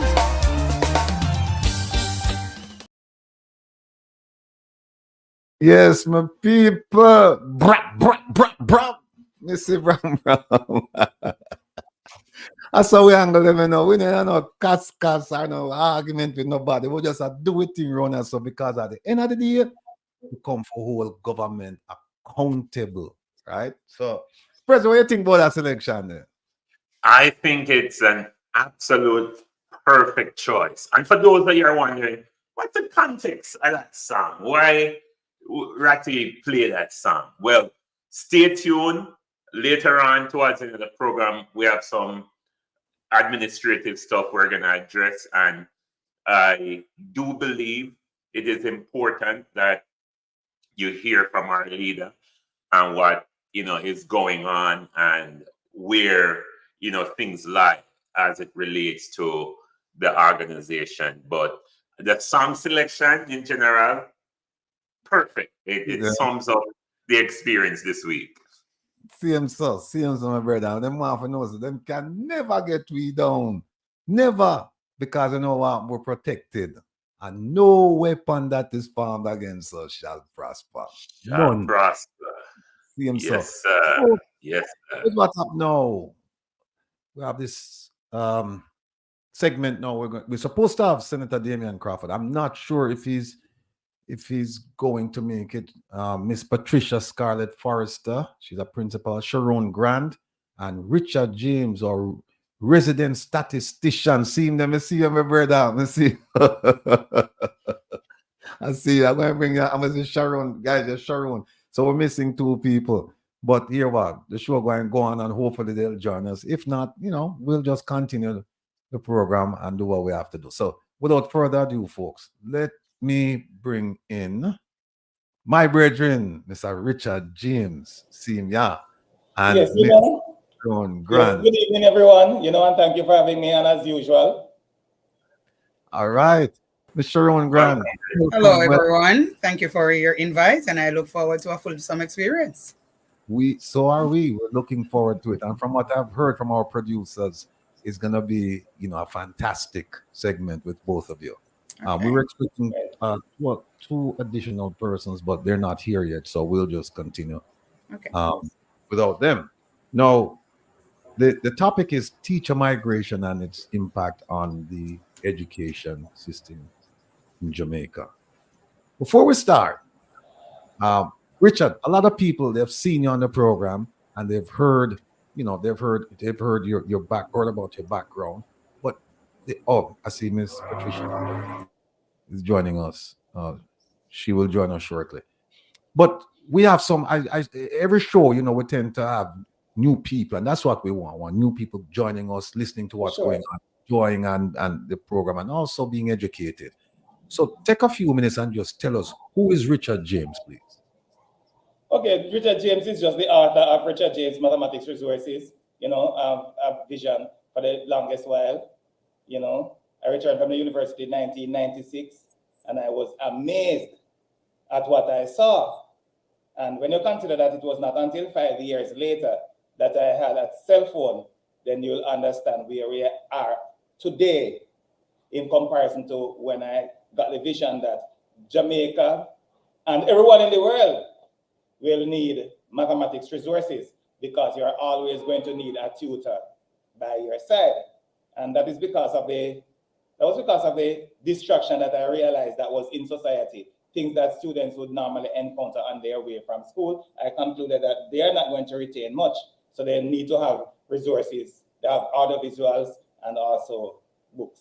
Apart from that, I'm a graduate of the University of the West Indies, Mona. I won 5 national mathematics competition for Cornwall College, 4 as a student and 1 as a teacher. And I've been around for the longest while, So almost every day I go someplace and somebody come up to me, oh, Mr. James, so and so, and they have, quite a few things to say. Half of them I do not remember them. Okay.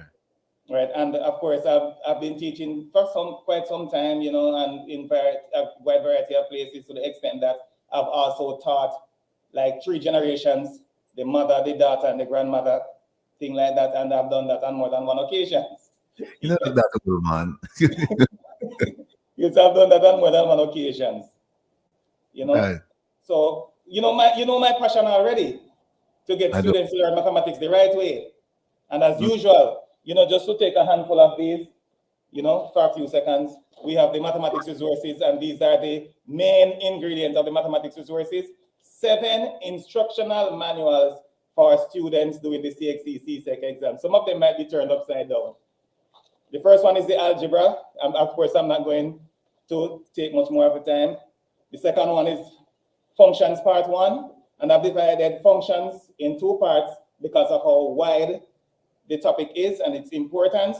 So we have functions, main functions, working with the inverse composition of functions, functions as graphs. We also have as mappings. Then we have quadratic graph, equation of a straight line graph, gradient of a curve. In this book alone, gradient of a curve. And we have, is there anything else? Straight line graph, and we have completing the square and solution of quadratic equation by completing the square. I'm not going to go into detail unless time is allowed at the end of the program. Just giving you a quick view. Here's functions part 2. So this is, I'm going to take up functions part 2. Here it is. Functions part 2, we have a second version of it. And this book is like a gem. So this book, if you are doing functions, you need to have this one more than anyone else, because the things in this book concerning functions, they are not being taught in the schools, although they are part of the syllabus. Thank you. Yes.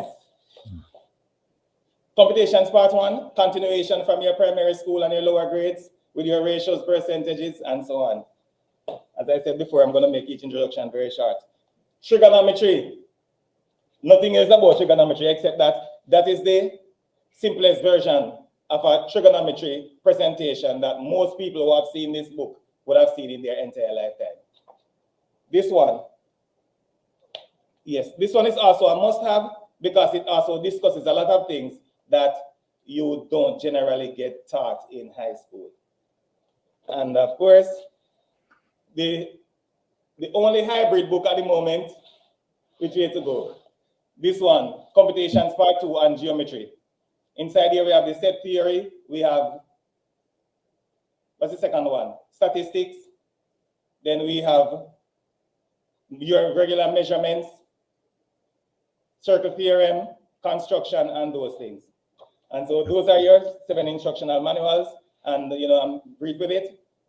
And so so the show, the early part of the show can go on uninterrupted by Richard James Mathematics Resources. So thank you for allowing me. No problem. No problem, my brother. Let me just move on to Miss Grant. And again, give her a warm welcome. And just ask her to kind of like just tell us who is this lovely Sharon Grant. So it seems so unfair that you would put me after the mathematician. No, it's not right. I should have gone before Mr. James. But Sir James, let me use this opportunity to say you have been doing a fantastic job. I was a terrible math student while I was in primary school, high school, all the way up. And it's so ironic that now, as a runaway teacher in the United States, I now teach math and science. So wow. I would have appreciated all those resources back in the day, because I would have been able to pass more than muster at this point. So ladies and gentlemen, good evening. I am Sharon Grant.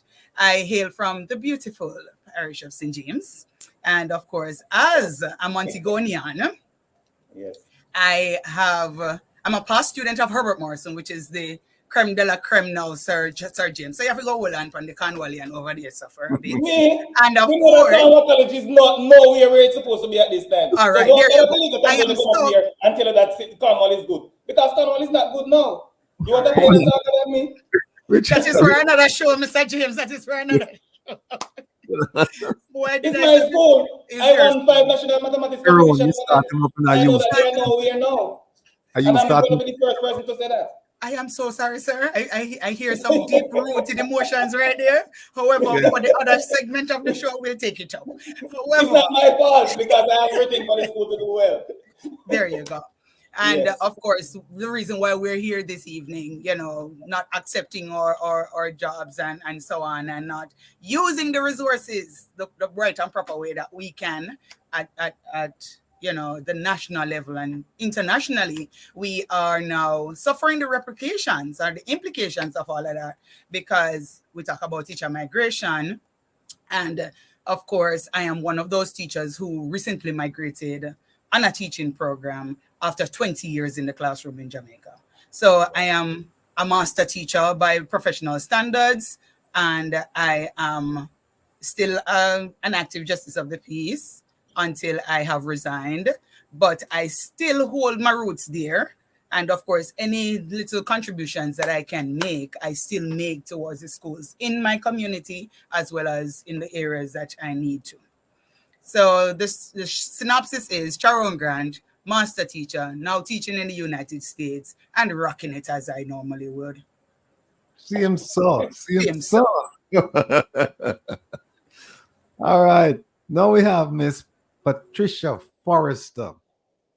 Welcome to Reason with Rattigan. I'm told that you're a principal. Is that true? Yes, I am a principal. I am the principal of Pisgah. But first, let me say good afternoon, everyone. I am happy to be here and to be among some of the brightest persons I know, Mr. James and Miss Grant. And yes, I am the principal of Pisgah Primary and Infant School, where I have been serving. I served as a pre-trained teacher, then a trained teacher, and now a principal. So I've been serving at Pisgah for 29 years, but I have been teaching for 30 years. Okay. All right. Well, I tell you what, let's get into the discussion. No, out of respect, I need to know if I can call you by first name or not. Sure, Sharon. That's okay. Okay, all right, good. And then we have here, I didn't introduce him, Mr. President, who is the co-host and the man with the plan. So I'm going to ask him a lot of questions. We'll go back and up, President Ramp. So, President Ramp. No, here's the thing. School will be opening in a few weeks. And we're hearing reports of mass migration, mass resignation, and it's a concern for the students in Jamaica. Who will be in the classrooms to teach? There won't be a Sharon Grant in the classroom. We know that for sure. Patricia is still there, but I suspect that she's witnessing some things that are not going right. And so we're going to talk about those things. Richard is still there. Let me just, a general question before we get specific. What are your feelings about what is going on in the system regarding teacher retention, teacher migration? Let me start with you, Richard. Okay, you know that I always have a little anecdote. Somehow, I'm generally in the right place at the right time. Or you might look at it in the other way, the wrong place at the wrong time. Now, a member of parliament came here some years ago, right in my office.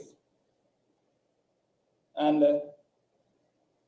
don't believe that it's just after COVID and the rush that we have right now, because it is something that I mentioned and was always a concern to me about the migration, not only of teachers, but generally, people who are highly trained and experienced, people who are here for nation building.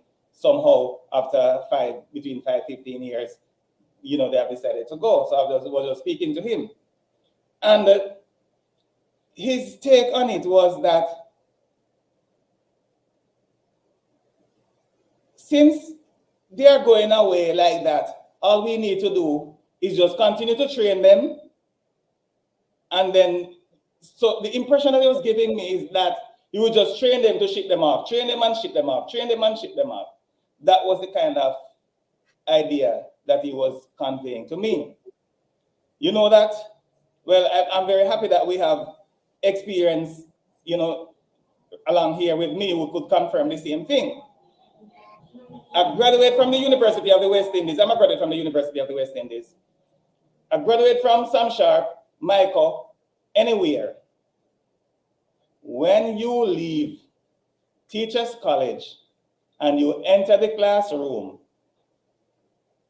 as a young teacher, you start to really learn, because that's your lifetime thing now. You're in the classroom. It's not that you're going to be preparing for an examination where the examination is going to be more important than anything else. It is now the real thing. And I'm happy that I have two other individuals with me to confirm that when you graduate from the Teachers College with honors, you are not a full-fledged teacher. And you will not be a full-fledged teacher until maybe after 3 to 8 years in the business. Then you really get into it. So the whole idea of teachers leaving and leaving in droves, a teacher is not so easily replaced. Mm-hmm. So you don't worry about the immediate repercussion, because of course it's not good, and we know that we are going to suffer a lot from it. But in order to replace teachers who have been in the classroom for 5 to 15 years, some 20 years, some even 30, to replace teachers like those, you cannot take somebody from the Teachers College and replace someone like that. Okay, and we're not even talking about bringing in teachers from overseas with a different culture, a different right. We're not even. I want to put up something on the board. Yeah, I want to put up something before we get to that discussion. But let me hear from Charon about that, please. Okay. Oh, wait. No, you were going to say something? Yeah, I'm just taking it step by step, because, you know, I'm just going to be doing it once. So I'm just talking about the whole idea of replacing a teacher. When we get to that one, then, you know, I'm going to be 100% with it also. Fair enough. Charon. It's a daunting picture that has been painted. On one hand, you will see teachers being, you know, painted with one black brush. The whole of them, like him say, train them, send them off, train them, send them off. But at the end of the day, when you go back to teachers' colleges and you look at the training that you get, I know for the better part of my teacher training days, I had a very good inculcation into the teaching atmosphere. Mrs. Forrester and I are batchmates from that system, in which we went to a Sam Sharp. I can tell you, because of the rudiments of the program, as well as those teams and those colleagues that you would have had, it would have been, or it equates to, you know, it's a step in the right direction. I tell people I spent the best 3 years of my life at Teachers College, because the lessons learned, even though they were on the spot, you're putting them into practice, and the theory and the practice never really amounted, because guess what? Mr. James just said it. Your real test, whether you graduated at top of your class or you graduated with average results, your test does not start until you step into that classroom September morning, meeting those 20, 30. My first year as a 22-year-old fresh out of college was 59 students. Wow. 59. That's what I mean. And I had to show them, yes, I had, and I've always had principals who stood with me and whatever programs I would have implemented. So me can't ball like some of the other teachers. I would have had a gold spoon in my mouth with all the principals that I've had. However, it was a test, it was a trial, and I am still learning even today, because guess what? No matter how we step out of the Jamaican culture and the Jamaican context, you bring whatever you have garnered to the species in the United States. And that's one of the reasons, as you would have seen or will have delved into or will delve into, why we are so sought after as Jamaicans. No other country in the world, the Americans no need than Jamaicans. One teacher will tell you last year, me clean out Jamaica. American principal said that. Wow. So we are highly sought because we have classroom control. We have the technical know-how. We know how to go around any system, and I'm not talking about duplicity. We know how to make the systems work. That's one of the reasons why many of us have stuck to the soil so many years, because we keep on using the little to no resources to make the government, make the country look great. And until your next set of questions, because I'm getting emotional, you know. And, let's go to Pat. Let's go to Pat. All right. All right. Pat. Yes, sir. Talk to us. Just your general impression of what's going on. Teacher retention, teacher migration. Well, we have to really start at what is causing it. What is the root cause of our teachers leaving Jamaica? And there are a number of things that we could look at to identify the root causes for the migration. The retention also is based on why am I in the classroom?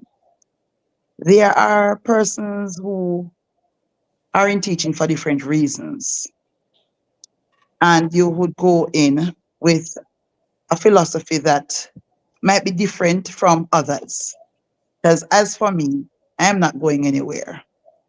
I will always be here, because each time I think about it, it would be just, okay, why would I want to go? Is it that I need a better salary? Or is it because of the lack of resources? Why did I even start teaching? Why did I even go into teaching?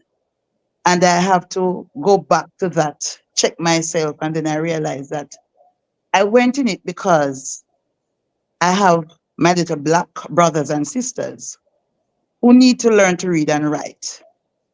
I looked back at slavery and I said to myself, though it is said oftentimes, so it was in the beginning, so shall it be in the end.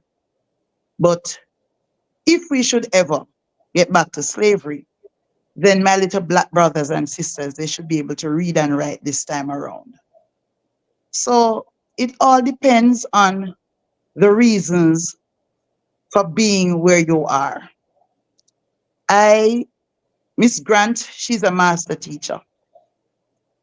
I really felt badly when she had to go. I really didn't want Jamaica to lose a Miss Grant. But then at the end of the day, it boils down to her philosophy and what it is that she really wants to achieve, and if she is able to achieve that by being here in Jamaica.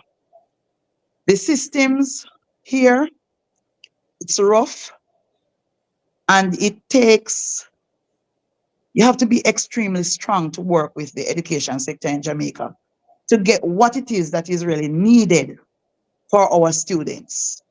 Because I think though some persons might go because they need a better salary, there are times when you feel so trapped, not having the resources you need to get the job done. And I have felt that way a number of times and say, you know what, I can't bother with this because it's so hard for me to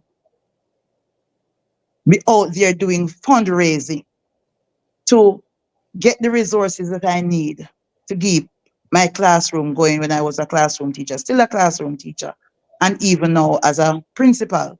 And I have always made it clear to my superiors that recently I said to them that, you know what, I will no longer be a prostitute for the education ministry, because we need to just get the resources, send us the resources that we need so we can get the business going.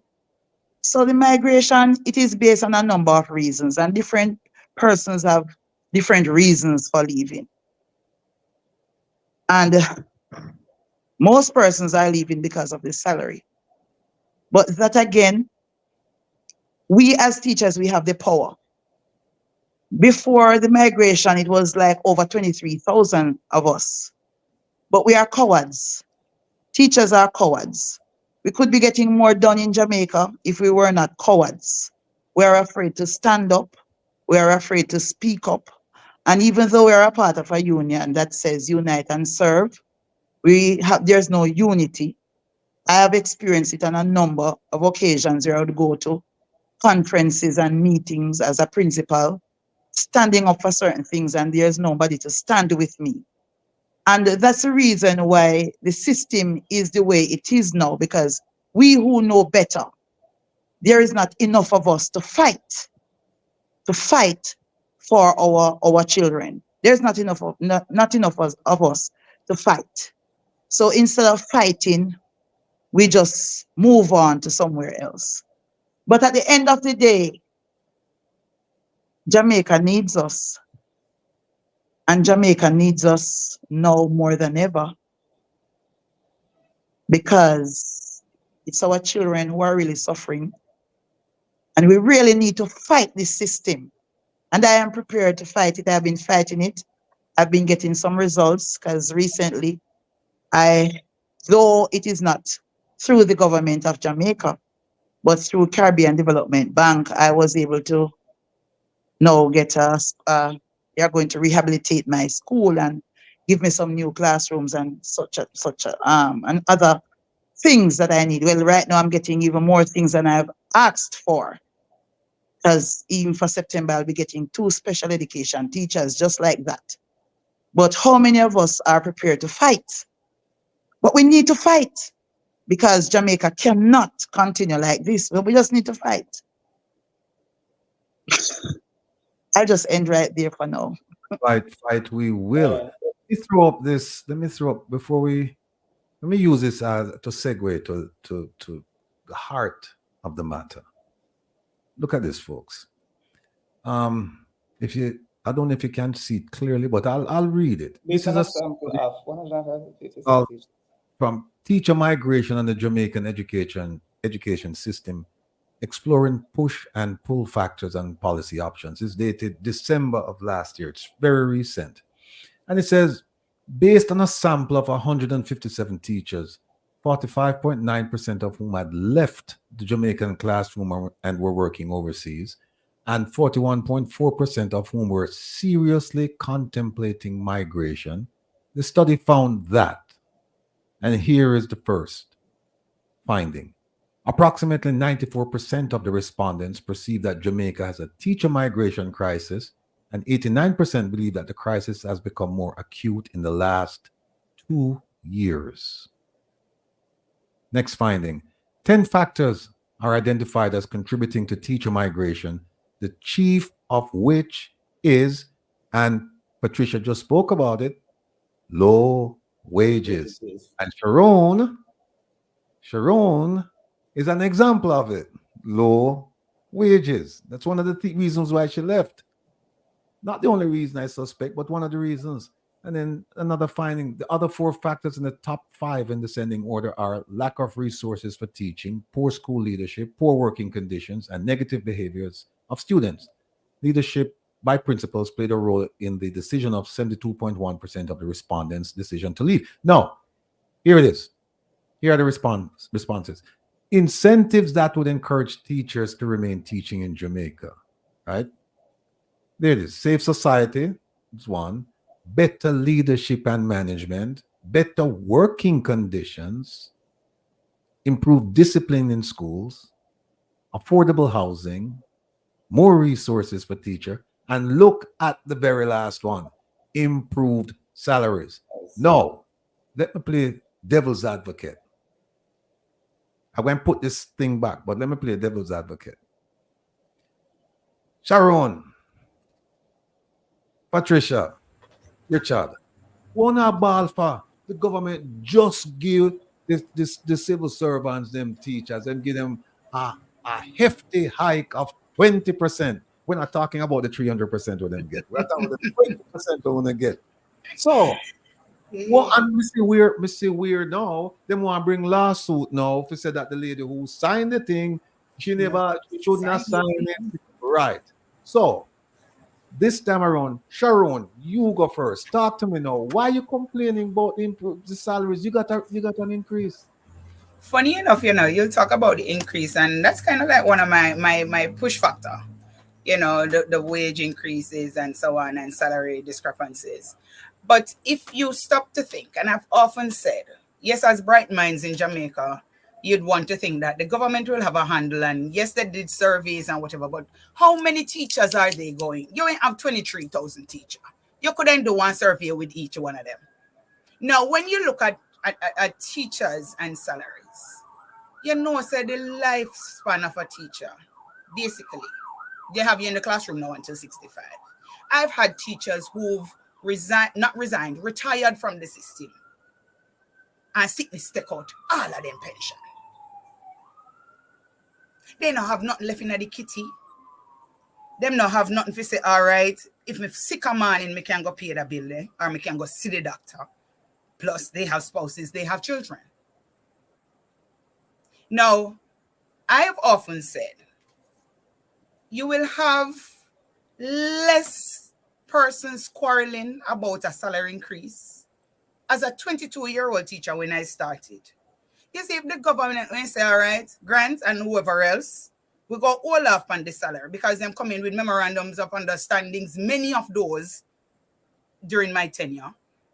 And if you check to find how many teachers owned a piece of property for themselves without having to go to the JTA Corp Credit Union or Victoria Mutual or whatever the case may be, you'd find that many of us were, if we wouldn't have a roof over our head, that we couldn't say a few. Erase some of the red tape when we can bring one car coming in the country cheaper than when we go down a price mark go buy for our donor superior unders or whatever. No, that all right. We don't have to take out one next loan, pan the loan, and have figure pay rent. It makes no sense. It makes no sense. So you're not or it satisfied. made no sense.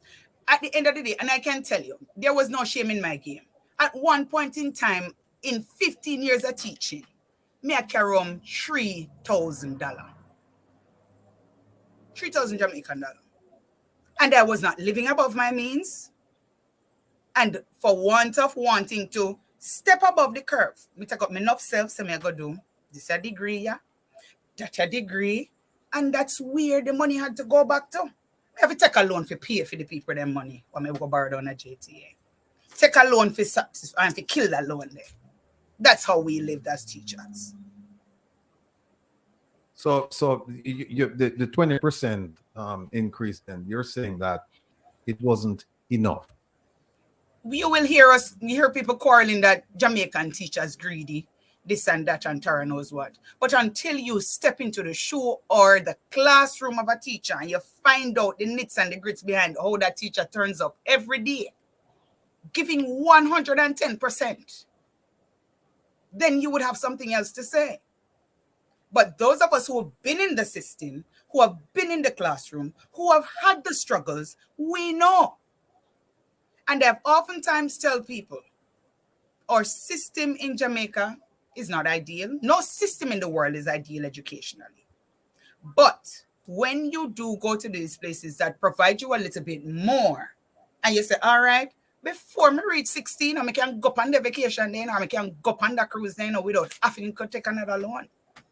Right. I can send my children to the university because they're not city teacher picking if you go to university, no doctor and lawyer picking if you go to university. Right. Teachers' children ought not to have that bright. No, not even the teacher must not have anything. Even the teacher must not have anything at all. So you mustn't have any zest. You mustn't have any zeal. And Jamaica wants to retain bright minds. On what? Mm-hmm. On what? Give me the passion. Give me I feel it, man. I did 4 principalship interviews. And you see, when Mrs. Seminende get none, or they get the 4th one, I say to my father up above, I say, Father, You see, since you want me be the best teacher me can be, I'll be that. Because you never open none of them four door. You have to go aspire to Mrs. Forrester's office. So I never open the door. So I say, all right, give me the propensity to be the best teacher that I can. And you see, before I left Jamaica, the Lord opened one door for me. You see, if me decide so me now, but I go nowhere. If the system never opens up, I experienced Moses and the Red Sea parting just like that. And all I had to do was just walk. No looking back, no looking left, no looking right. If you say, all right, everything will go come down crashing on my head. The Lord made a way, and where he guided, he provided. Where he guided, he provided. And my colleagues will tell you this. If you check the Jamaicans, we still have that heart and passion for Jamaica. We're not throwing no stone back away. The other day, I came in without anybody knowing. Somebody was like, what you do? I mean, I never know. So the gate went like I'm going to come back. Because there is you see, when you make decisions for yourself and your family, because when it comes to a point, you can no longer put state, country, children, want to feel in that forefront anymore. You have to think of you, your family, and where you are going. Now, I decided I will make the step with guidance. So it wasn't a decision that I got up one night and say, so I can't take Jamaica system no more. Remark, me tell you, I've had principals who have stuck with me. We have fight the good fight, and out of where them say no good can come out of Nazareth. Well, where I thought there was literally no good that was expected from that area. And we made it work.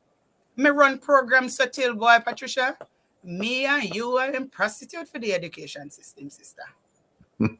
Because we run program from zero budget and left money in a kitty. That's how we worked.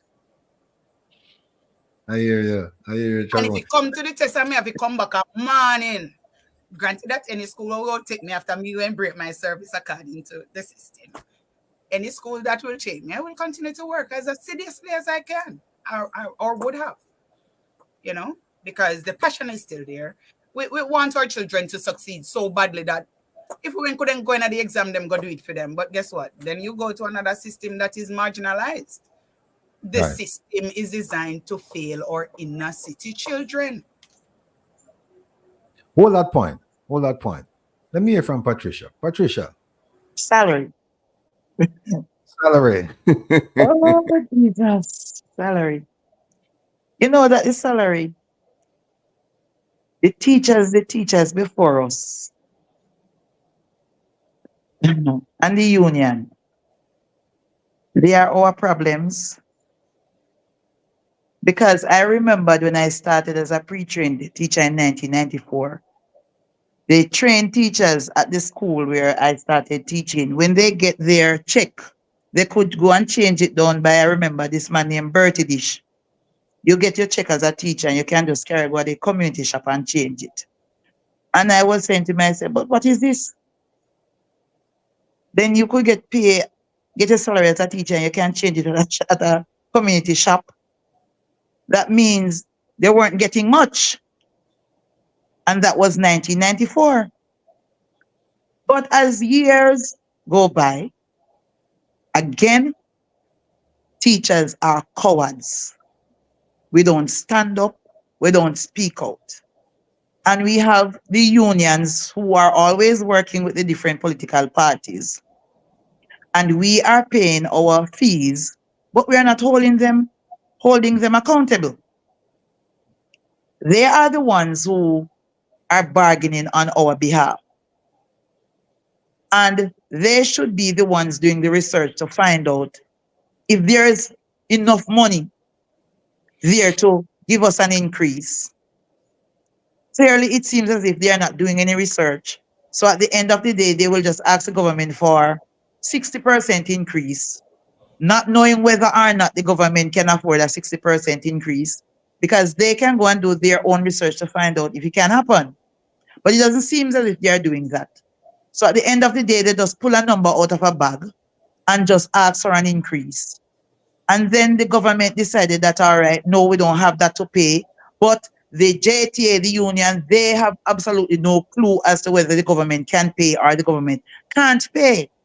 So even with this recent negotiation, where they gave us 20% and they took 300, how is it that JTA did not do a research to know that there was enough money there where we could get 60%, which would end up taking another 40 out of their 300 and give them 260? They are not doing any research. They are not working on our behalf. And at the end of the day, you can blame the government. I wouldn't even blame them because we have a union. We have a union. And we also need to blame ourselves for paying this fee to them every month, and we're not holding them accountable. They are the ones who are not working for us. Because if I have a business place operating and I can pay people anything and I'm all right with it, then all right, I'm going to go ahead. And that is what the government has been doing over the years. They realize that the people who are leading the unions, the persons who are negotiating on our behalf, they must have soap. They are aligned to the political parties. And then at the end of the day, we are not getting what we deserve. So though we are blaming the government, but we have a union. We have a union who is supposed to be speaking up and standing up for us. And we, as teachers, we need to be holding the union accountable. And until we are able to do that, then it's not going to get any better. I don't see where our teachers are going to get a better salary, because at the end of the day, we have a union bargaining on our behalf, negotiating on our behalf. And if the union is not getting it right, then the government will not get it right. So we need to hold the union accountable. Now we need to stand up and speak out some more, because all of us can just continue to pack up and go and leave our little brothers and sisters here suffering. Persons like Miss Grant and I, we know that I'm in a deep rural community in St. Elizabeth. Right now, if we should ever pack up and leave them, I don't even know what will happen to them. Because I am there fighting a number of wars. I'm fighting incest. I'm fighting everything possible that can hold back our generation of people. And I just know that the salary, the only way I am going to get a better salary is if I hold my union accountable and get my union to stand up and do the research and find out where the money is. When they go to bargaining, they can say, but you have the money there. You have the money there. We did our research. We found out that the money is there. You can pay us and let us stand up. But until we have that, trust me, the teachers will be leaving. Money management is another problem. A lot of our teachers don't have financial education. And the thing is this, when we signed up that 503 form, we knew from the initial stage that we would be getting $50 per month. And we get that $50 per month, but we don't know how to manage it. There's a number of us who don't know how to manage the $50 that we are getting per month. So there's a number of things. But the bottom line is our unions. The union, not union, because it's only one. The union, they are not bargaining for us. They are not working for us. And we are not holding them accountable. All right. Well said. Bring in Mr. James here. Name officer, Mr. James. Well, just one statement to begin with. JTA, Just Talk Association. Come on. And I want to know the next one that you're moving on to before I start to talk on this one. What will be in the next section? Wait, well, before we go there, you want to move and you don't want to answer this? No, I'm going to go with salary, but I want to know what you're going to discuss after this salary.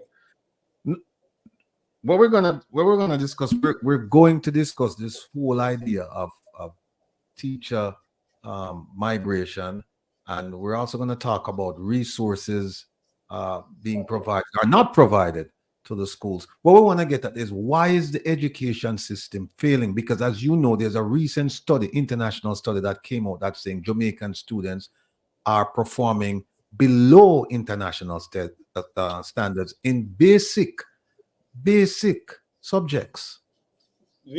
That's a very serious discussion. Okay, concerning this salary, again, I always have a little story to tell. I was teaching at Cornwall College in the late 1980s. I returned 1997, 96. I returned from the university in 1996. And maybe between 1998 to the turn of the century, I was at Cornwall College during that time. And we experienced quite a few things, in terms of teachers getting in and out. So there were some volunteers. Some volunteers came from the United States to Jamaica.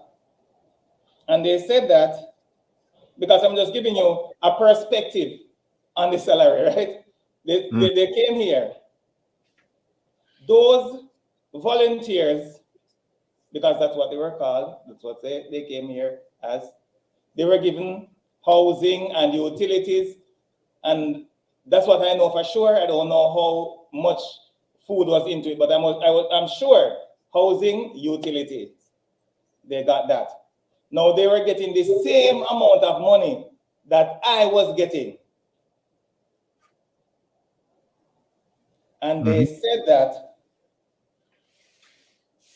they don't see how they could survive on that.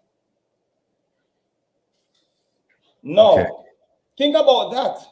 They are volunteers giving the same wage as somebody who is in the school. They are getting utilities and they are getting accommodations. We have to go home and take care of our family. We have to pay utilities. We have to do everything with the same amount of money that they say that they cannot survive with, even though their expenses were what? Heavily subsidized. So that is to tell you what our salary is when compared to theirs. As volunteers, they could not survive on our salary, even though they were getting so many things free. Consider that. Right. Another thing, bearing that in mind, how is a husband going to take care of a wife on that salary? Send one of his daughter to high school. The oldest one is already in university, and one is in primary school. When you think about salary in this place, you know, come like a criminal man them are creating at this place, you know. Hold on a bit, depending on where you are teaching. Depending on where you are teaching, you have to find lunch for some students, fare for some students, and sometimes some other things that cost children, maybe a book or something. The teachers have to take money out of their own pocket like after them one thing. Yep. But Mr. James, it boils back down to our union, to the union not doing their job. They are not doing their job on our behalf. We could be getting a better salary, but they are not doing a good job on our behalf. The union has been failing us year in, year out. Hold on one second. Association. Hold on one second, Richard. Before, as I interrupted Ron, she was saying the system is designed to fail. I think that's an exact quote. And then we hear from Patricia saying, we have our representatives in an organization called the Jamaica Teachers Association. I listen to Richard too much, you know, and I write Richard saying, right? And she's that, look, we need to hold these people accountable. So the problem is, okay, we're not getting enough money. But the question is, okay, the question now is, now that we know that, who do we go to address this problem? And Patricia is saying, we go to the people who represent us and they're not acting appropriately. We're not getting what we need out of them, and that leads to Sharon's point, saying, well, the system is designed to fail. Because the question then is, was it always like this with the JTA? Was it let me ask Patricia, was it always like this? Yes, it is always like this. Any government is in power, you find out that the JTA is somehow aligned to that government who is in power, the government that is in power at that time. And that's the reason why we are having the situation we are having now with the JTA president. She's now there's a lawsuit based on what was signed off on, which goes against the code of ethics. Now, on the JTA regulations. So when you look at it, these are the things that keep happening. And I'm telling you that there are other persons at the JTA. So different from you have a JTA president. There are other persons at the JTA who are there, for the want of a better word, to cow you down. So at the end of the day, even though you are chosen as the president to represent the teachers, they are there dictating how you must bargain and what it is that you need to ask for. You see, they just run ahead the other day and just sign off sign off the deal without even taking anybody into consideration. But I mean, no. We as teachers too, we need to do better. We can't allow these people to just handle the situation anyhow. You see, if I could represent myself when it comes to salary, I would be getting a better salary. Because I went to the Bahamas to teach 2006. And while I was there were some Jamaican teachers there. And when I checked the salaries, I know that the salary that they were paying us while we were in the Bahamas, that salary wasn't much. And I told him straightforward that I'm not collecting this. I know that I work more than this. And the man said he's going to increase my salary by 100 US. And I said, no, I don't want 100 US. I want 250 US dollars. And at the end of the day, I got my 250 US dollars.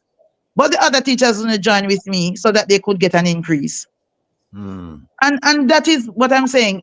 Until we unite, then that's the only time we are going to get things done. Why I ran away to the Bahamas, it was some other things that was happening in my environment. Because at that time, they were giving me the principal position at that time. I knew I wasn't ready for it. I know I was just being used to create some problems in my environment. So that's the reason why I ran away at that time. But the thing I'm saying is that if I were able to bargain for myself, I know I would be getting a better salary. So it is the JTA. It is the JTA.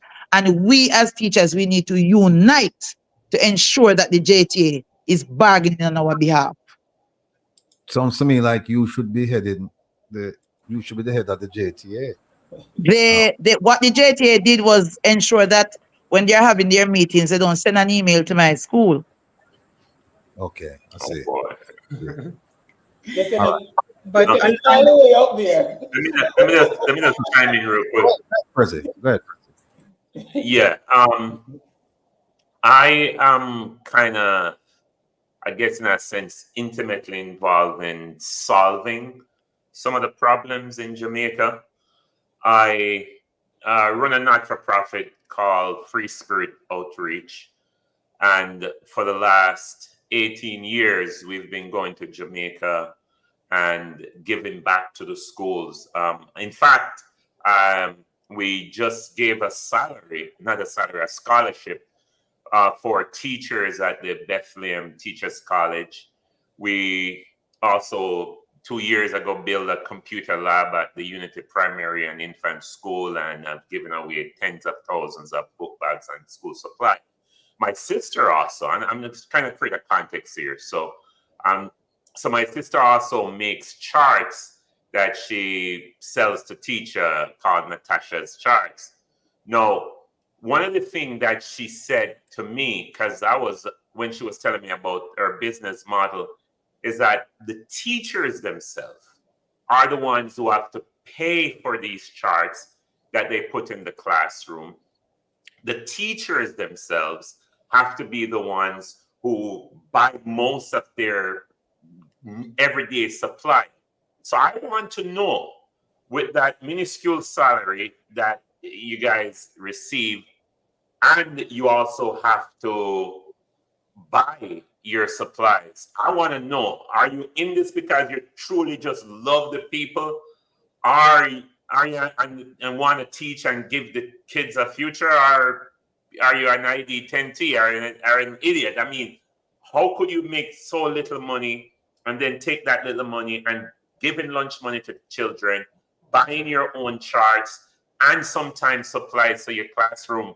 What you guys have the best heart? Are you're crazy. So help me understand where this passion comes from. Well, when it comes to the buying of the resources, sorry, Sharon. Let me just I'm going to let you talk after. When it comes to the resources, a part of our salary that JTA claim that they have negotiated for is what we used to get called book allowance. So a part of that salary, based on what I was told, was that little stipend that was a part of the salary, which they used to call book allowance. So remember that little thing, Sharon? They wipe that out now and put everything together. They call it the book allowance. And I was told that that was to offset the cost for resources. Different from that, the school is given what we call a regular grant. It's not a lot of money, but that money comes to buy the charts, to buy resources like those, like the charts, the whiteboard markers, the chalk, and so on. Every single school would have gotten regular grant. You would get it each term. So it is, well, all principals are not like Patricia, because when I get the regular grant, when I get the grant receipt, that receipt I would share with my teachers. So the teachers would be aware of how much money we have received to buy resources, and the book allowance that they would have gotten, they would know how to use that. But really and truly, it is the responsibility of the school to ensure that the teachers get the resources that they need to use in their classrooms. The grant is not enough, and there are times when teachers want to extend and they might go out, they see something nice and they want to buy it. What I really started doing is, the grant that comes in, I would divide that grant and I would allocate a certain amount to each teacher. They would buy what they want to buy, what they need for the classrooms. And all they have to do is give me the receipts so I can send in my returns to the Ministry of Education. So that is how I do it, because I don't like going out and shopping for teachers, because teachers know what they need. Sometimes they'll give you a list and you go and you would buy the resources that they need.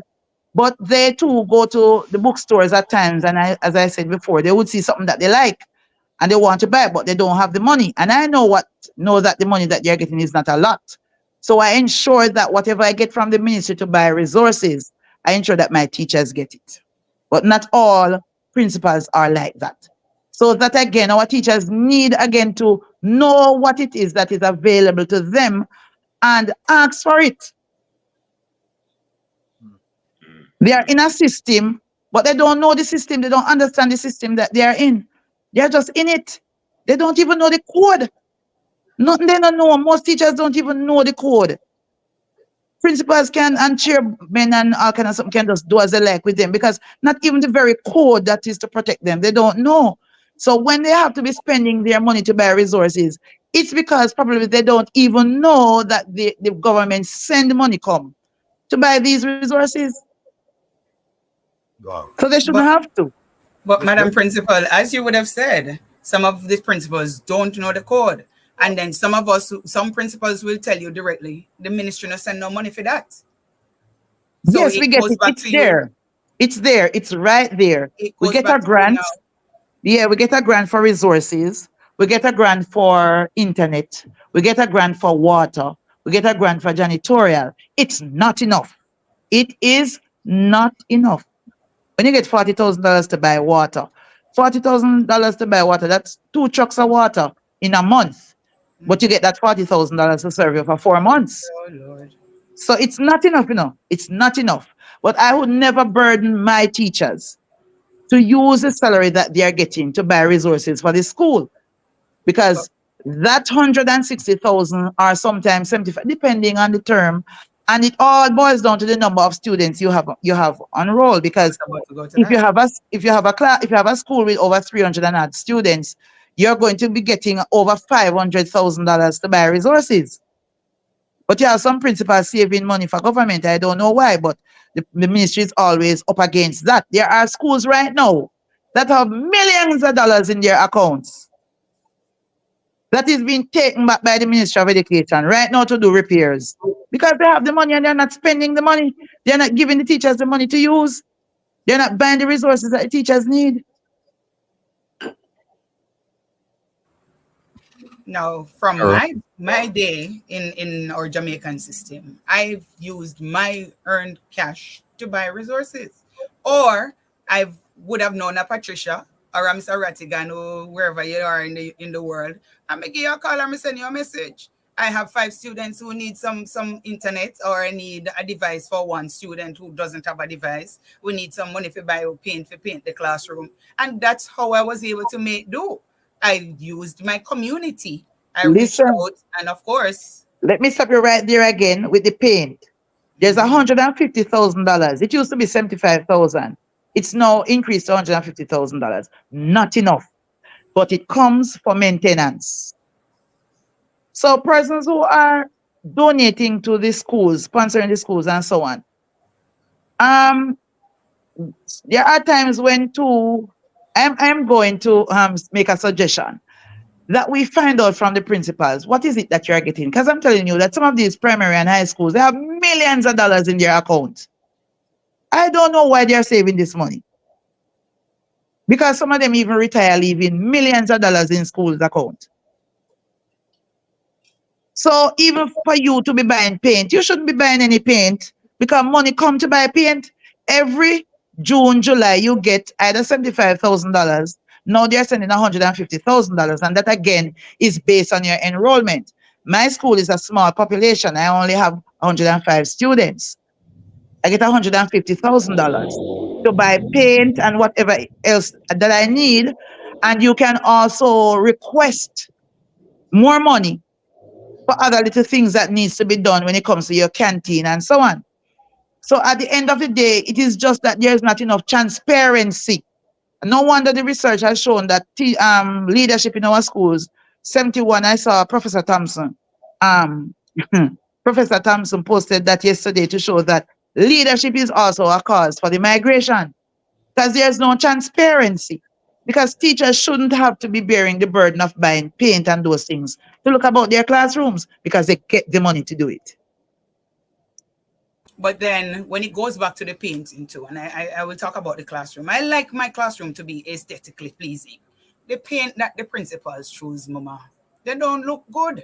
So when I decide that I want a bright color classroom, or a yellow classroom, or a yellow background, or make it white per se, irrespective of an inner city, and I had to do that because the principal will tell you this is the color paint that was already bought. No. So because I want something differently, I had to go and find my way. But Sharon, you know that there's no space now for leadership. What you would call there has to be inclusion. There has to be. You can't be making plans and your teachers are not a part of it. I would never go out and buy paint for a teacher, just decide that this is the color that I'm going to buy. No. My teachers must play a part in decision making. And as again, I said that teachers are so scared because even at my school, even though I have given them the opportunity to participate in leadership.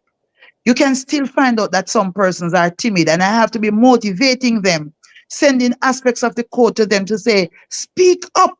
Do not be afraid to speak up. At the end of the day, you can't be fired for speaking up for what is right. This is the code. These are the only reasons you can be terminated. So guess what? Speak up. Mrs. Forrester, you talk about speaking up, Many of us have been muzzled. Many of us have been told to retract the statement. All right. No, but you have the code to defend you. Yes, You have the code to defend you. But Yes. when you are a lowly teacher, and all the principals meet up there, come on, don't be afraid. Don't be afraid, but don't be afraid. We can't be afraid. Miss Grant, we can't be afraid. We can't be afraid because worse, if there's a constitution to defend us, there is a code of ethics to defend us. Who can mess with me? Who is going to mess with me? Listen, I'm not a bully, I'm not a bully. I work with the law. I work with the law. I work with the rules. I work with the policies. I work with the regulations. Even my chairman had to resign because at the end of the day, if he's not working according to the constitution, the code of ethics, the policies of the Ministry of Education, then he has to step aside. We can't continue to we are educators, We are the leader of this nation, Are we run things, You think of them? Are we run things, And of them run things, Are we have the handle, But we hold on to the blade and give them the handle. We are the educators. We are the educators. We have the handle. We have handle. But we gave away, we are giving away the handle to some people who are not them run things around here. Well, and that is what I am talking about, that there needs to be an uprising of educators who can defend the rights of our children. There needs to be an uprising. We can't continue like this. We can't continue to migrate like this. I know that, yes, people will always go and come. But at the end of the day, Miss Grant, we have to stand up. We have to stand up. Some standing up have to go on because we're putting them a dunce, The Chinese are coming, the Indians are coming, they are coming back, They are coming back. And we can't afford to be leaving our children for them to come back here to take over from us. Well, guess what happened? Something must be done. But I am telling you, we can't continue to be like this. We are the most powerful sector in Jamaica based on the number of teachers. There's no other sector that is as strong as us. Yet we are the weakest. Because we are just scared. I am not scared. Listen, I have no bone in me that is scared.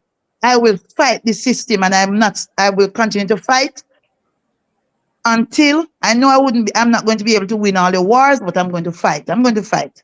Because really and truly, these little children here, it can't continue. But Pat, yes. What I said already, as a principal, you know the backlash many teachers have faced. We know the stories. If you sit in a corner and talk to one teacher from one little rural area or up even in a Kingston, you will hear that once they are vociferous, then you know say that I want big black mark on their name. They never seen a teacher position. They never see anything that's going to come their way, irrespective of their years of service. And you know this. Yes, but it only can happen to cowards. Can't happen to Patricia. Can't happen to Patricia. I'm telling you. I know everybody has some sharp blood, and I'm telling you, and I'm doing what I am doing based on the Constitution and the code that protects me. I am not afraid when I get to understand the system, I walk with my code. I am not afraid. Listen, I work with some principals who are dangerous, but I was never afraid. I pull my code and I say, look at this. I work with chairman, when they plan meetings to get rid of me. All I did was pull my code. If you think them bad, try something. Because it's going to be you up against the code. You can't go around the code. But the thing is, but how Right. many teachers Let me- remember say the little blue book is their power? They don't walk around with it. I think Hold on, from the hold on a first day you second. get the blue book, them just Hold shove it on. on the one table. That's it. They don't know it. Hold on. Let me say something here. That for those of you who are preparing to uh, go boogie woogie with DJ Kevin Stew, we were trying to schedule to leave at 8, but that is not going to happen. So because we have another segment after this. So what I suggest you do, if come 8 o'clock, if you have to go to Kevin, see if you can straddle the fence and listen to us, and at the same time listen to Kevin. Kevin, you have my apologies, sir, because I promise you that we will try and do some stuff so that we could get people over to your program. Second thing is this. I'm getting phone calls here and also text messages. And one person said, victimization is the order of the day. It is not as easy as Miss Forrester is making it. Badness, government, and governance. I just got a phone call that said the same thing. Said the government is running things to run things. A dear friend of ours said to ask the principal this question: is our school system designed around education as a liberative force for the black minds? Is Garveyism taught in the school curriculum? I'm not seeing an educational philosophy tied to something bigger than self or something tied to nation development. How do you respond to that? Darwinism, it is a part of our social studies. It is a part of our social studies. And again, it all depends on who is leading. It all depends on leadership. Because at the end of the day, I am going to be teaching my children to know how to stand up for their rights. I have been doing that and will always continue to do that. So you have a curriculum to teach. You have a curriculum to teach. But you as a leader, you working along with your teachers, will have to decide what it is that we are going to expose our students to. How is it that we are going to be teaching our children about social justice? By looking at, yes, what Marcus Garvey did and what other national heroes did. So it all boils down to planning. It all boils down to the leader of the school. It all boils down to your school improvement plan and what you stands for. But it's there, but it is you have to plan in order to get it out. Okay. Hold on one second. Hold on. Kevin, I read my mind. And Kevin, I actually pulled that up. Kevin actually, he might pull up the high school performance index. Because I was just looking at it on my phone, and it's like, Kevin, just read my mind and I'll pull it up, because we'll try to do some correlation between resources, including salaries, and how students perform. But let me go back to something that Patricia said. You mentioned that the Chinese are coming and the Indians are coming, and we cannot abdicate our roles as educators to them to come and teach our children. We can't keep running. Now, the government recently announced that teachers will be imported, for lack of a better term, to teach our children in Jamaica because of the shortage of teachers. Now, there will be challenges regarding cultural norms, linguistics, a whole bunch of things. Let me talk to Richard first, because we haven't heard from Richard now. Richard, what are your feelings about teachers being imported to teach our children in Jamaica starting this coming semester? Okay, there are quite a few things that I want to discuss. I will just say something that I wanted to say in the previous section. Every school that I have taught since I returned from the university, and every one of them, they have tried in some way to cause me to either give up or something. Now, yes, I resigned from Cornwall College, which is my school. And I resigned from Cornwall College, not only Richard James, but there was another man there by the name of Ainsworth Roach. Ainsworth Roach and I were part of the team who won the national mathematics competition 5 times. 4 times as students from grade 10 to 13. And then when we went to teach there, 2 of us went to teach there. The school actually won the national mathematics competition again. Mr. Roach was the first to go, and then I went after. Just for speaking up for the rights of, for even my rights, if not the rights of everyone else. But of course, if I'm speaking, everybody has the same, you know, set of challenges. And if I speak up, it's a problem. But the only reason why I resigned, this is why I resigned. Because this took priority over anything else. That I'm gonna run from people I'm obeying. You understand what I'm saying? In this city here, Richard James don't run from people. But because I had the resources to write, I had to leave because I have to be in the right frame of mind. The resources right now consist of 22 books and over 5,000 animated, fully animated stuff. Concerning now the importation of teachers, as a matter of fact, when the principal said something like the Chinese are coming and the so-and-so are coming, I did not imagine that she was talking about the importation of teachers. I think that she was talking about,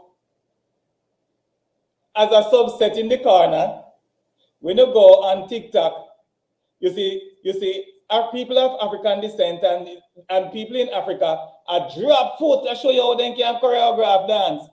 And when you look at the Chinese video, you see the man them make robots, you see the man them cook all different kind of food, them build all different kind of building, high tech this and high tech that. They're doing some studies, they're doing some design, they're doing some creation. That is what they are doing.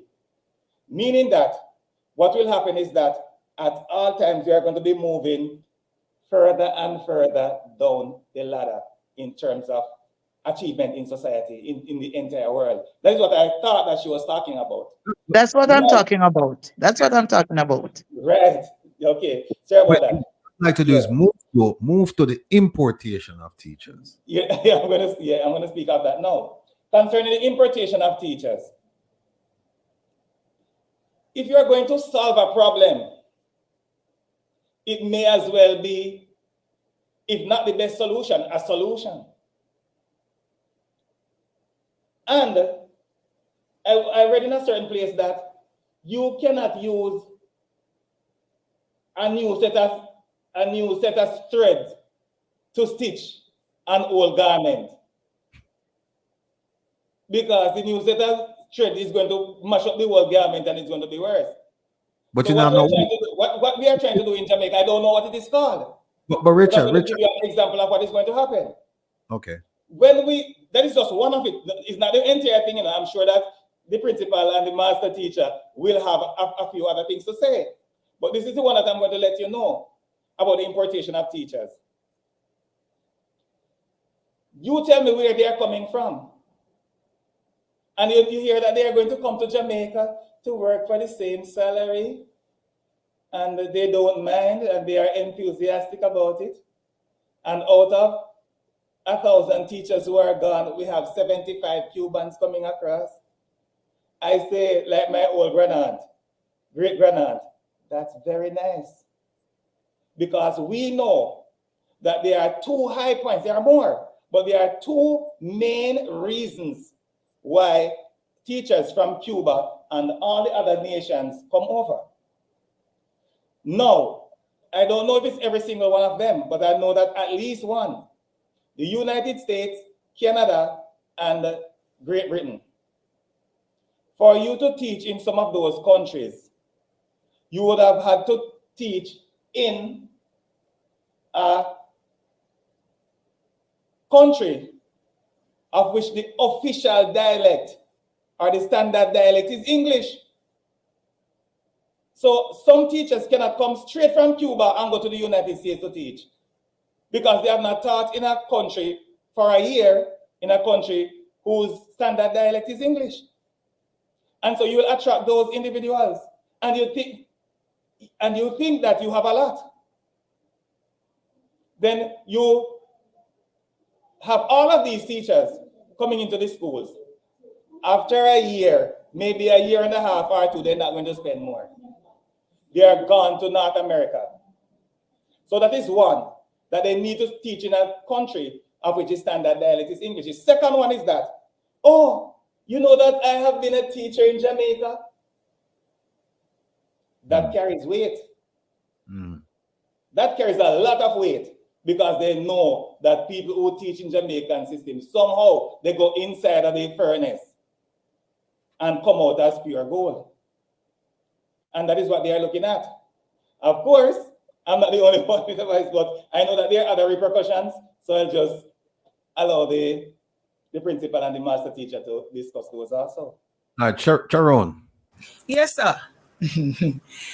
I mean, teacher migration is across the world. It's global. If there wasn't a need for my skills and so on to be in the United States. And of course, we will see that the same push and pull factors will play. I do also believe that what Mr. James just highlighted, where the culture shock and of course, the language barriers are going to be tantamount to, you know, after a year, then you find that a student may understand what the teacher is saying after a year when it may be too late. But then they had a problem too with my dialect and of course my English per se when I first got to the United States. You know, for some of them, they thought I spoke too fast and whatever the case may be. We had to adjust. You know, and of course, when you get passionate about something, they think you're arguing, you're argumentative, or you're combative. So when it goes down to, you're going to have to taper things. Now, when it comes to those persons coming in, yes, we know that it's going to be a stepping stone. For want of a better word, our Jamaican teachers, we stuck to it. We were there for the long haul. But when we saw that things weren't getting any better per se, it now gonna get no better. And you see, before me reach 100, bless the Lord, before me reach 100, me don't want to come out of the system and I bend my back and I go down a JTA or they say, all right, me still have a loan on me after the paper. Nope. Yes, in the comments, persons may say it boils down to money. The entire world runs on money.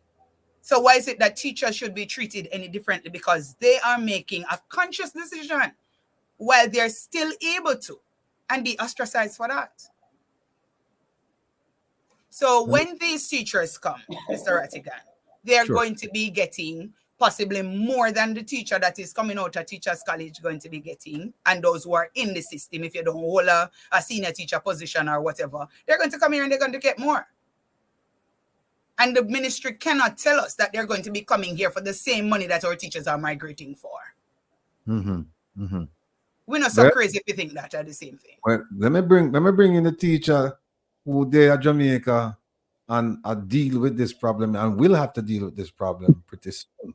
But I think the government response to this is disrespectful, because I cannot understand how you are willing to lose your trained, seasoned teachers, and you don't think you need to put something in place to retain them. And you think that the answer to this problem is to import teachers. We are here and we have the standard Jamaican English. And as Ms. Lou says, it is a juicy picnic people understand standard Jamaican English. Because remember, we are still having the challenges with patois and the standard Jamaican English. So as far as I am concerned, we have a government right now in place that I believe, and forever since I believe this, they do not value education. The way they are dealing with this matter, the way they are treating this matter, is very disrespectful. And they do not value education. At the end of the day, the children who are suffering are the ones who are in the public system. Their children are in some private schools. And the teachers in the private schools, some of them are being paid well, especially the teachers who are teaching their children. So at the end of the day, I cannot see how you're going to be importing teachers to remedy the problems that we are having now. Because at my school is nicely decorated with pre-trained teachers. Because I can't find trained teachers. The 2 trained teachers I have, they are off now on the vacation, going off into retirement. So on staff now, I only have one trained teacher, and the other 5 teachers are pre-trained teachers. I have to now have a partnership with Sam Sharp Teachers College, where these pre-trained teachers are now attending evening college in the afternoons to get the extra help they need to manage the classroom with the little help that I am giving them there at school. So importing teachers right now, that's not the best remedy. They need to find some other ways for us to retain our teachers. They need to find some other ways to retain our teachers. I don't see this, I don't see how this is going to work out in order to take our education sector to another level. I don't see the students doing better because of this. Worst. I don't see them performing any better because of this. Well, we just had the recent, as I mentioned, I don't, the name of the study escapes me right now, but it was recently done, and it showed that Jamaican students are performing below international standards. Let me put up a chart here and get some comments from all of you. Here we go. This is the high school performance index for 2024. I guess they measured it from 2023 into 2024. And I found the index motto quite interesting. Can everybody see it? I can make it. Let me see something. Yeah, good. All right. All right. And then shift it to other, right. Right. You want to make it bigger, or when I can't see it? We can see it, man. What gets measured gets managed. Yeah. So me, I wonder, no, that is the first thing that jump out at me, no. So what is getting measured? Because if what I'm hearing is that things aren't being managed, then based on this, it sounds like they're not being measured. And I remember who said it. I think it was Patricia who said that them could, or maybe it's you, Sharon, said that them could have go out and them could have do. I think it's you, Sharon. Them could have do the survey and get the, what was it, 23,000 teachers, something like that, and them could have get the survey done from all of them to figure out what the hell's going on. But here is the second thing. Every year I look at this thing, I notice it's the same schools. It's the same schools, and the schools we're talking about, they have resources. One of the things they have a strong alumni association. So when the government give them money, Campion, for example, a lot of the politicians and attorneys and doctors, they went to Campion. So them go and put some money for preserve the heritage and the longevity of the school in terms of education. Same thing with Immaculate and St. Andrew and Arden and Woolmans and Hampton and blah, blah, blah, blah, blah, blah, blah. So, question then is this. What is getting measured? Because a Campion, for example, doesn't need subsidies from the government. A Campion can subsist on alumni associations or alumni associations. Same thing with Immaculate. So why is it the government is not then channeling resources that they would normally give to a Campion to another school that does not have a strong alumni association to support it? I don't know. I'm just thinking about this. What are your thoughts? Let me start with Miss Pat. What are your thoughts, Miss Pat? She gone. No, wait. No. Come back. She's back again. Okay. Miss Pat. All right. Richard, the limelight. Talk to me. Okay. All right. I'm thinking something probably different from the question, even the question that they're asking. Mm-hmm. And as it pertains to school performance. 1 year, somebody help me. I think that Mr. Rattigan will be able to help me if I don't remember the name of the school. I remember when I was attending a university and Mr. Stephen Jackson was walking on the university campus, one of the old teachers at Cornwall College. And he was saying that he's evaluating the schools in Jamaica and how well they are performing. And he said, Richard James, guess which school is the best performing school in Jamaica? And if I could guess 20 schools, I would get every one of them wrong. And I asked him which one. And I'm trying to remember the name of the school. But you Mr. Rattigan will help me because he knows the school that's right around the corner from where he grew up. It's a school that wear a black and green plaid off the boulevard. I don't see what school is. No. Off the boulevard. A primary school? No, high school. Meadowbrook? Meadowbrook, right. Meadowbrook. Yes. Yes. And he said Meadowbrook. The boulevard. They're way up. They're way up. Okay. Yeah. And I said, oh, it's way into Kingston 20. Yeah, they're near Avondale. Okay. Yeah. Riddles Road. You take Riddles Road and you go all the way up. Like they're at the foot of the hill, basically. Okay. Mm-hmm. Right. Because I saw the students going around there, I thought it was just nearby. No. No. Yes. And he said this, that we are not measuring the performance of schools because of the performance of the students in the end. We are measuring the performance of the schools based on where the students were when they entered the school as to, yes, where they are. Yes, that's how they do it. Yeah, at the end of it. Mm-hmm. And so it was that was the school that transformed the lives of students more than any other school in the country in those days. Then look for me. Look for me. You know, me look transformed. No, Joe. You attended Meadowbrook? Yeah, me go Meadowbrook, yeah. All right, maybe you can speak expressly about that.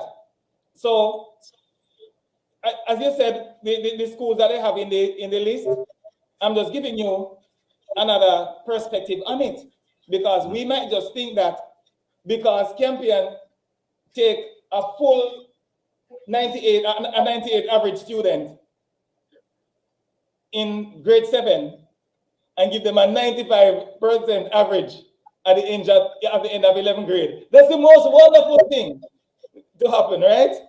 Mm-hmm. It's not the most wonderful thing. So I think that is what they are looking at, the end result. And they are not looking at anything else. And that is statistically very, very bad. That's a very, very bad idea how to evaluate a school and its performance. Mm-hmm. So that is the first thing. Concerning, of course, those schools that are doing well because of the resources. They are not only doing well because of the resources. They are doing well because when September morning comes, the new set of students entering those schools, they are reading over 90 words in 45 seconds and understanding everything. They come prepared. Right. While you have other schools, you have to get students to pass CXC after 5 years when they are reading 2 grades below when they enter the school. Or at the primary school level still. Yes. Right. And everyone, if you're into education for a minute and a half, then you will be able to attest to what I say. So again, I heard that the system is not so good for inner city students. Then we could take a look at the sum total of that. But I am not in any way, I wouldn't use the word impressed, because I'm always impressed with high performance. That's what I'm here about. But we have to look not only to the students who are at a particular level that we can jump and sing about, and try to get the students who are not that well, in terms of their performance throughout the primary school. Because of course, you'd have seen a lot of late bloomers. Because one is in the system for what? Over 20 years and the other over 30 years. So you would have seen that. And you would have seen students who were written off. You would know, say, a new brand picnic where some people write them off.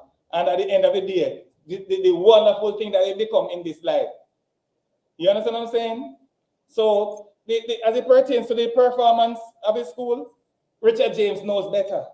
The next thing is that I'm not going to be speaking too long on this one. The next thing I want to talk about is the CXC mathematics result.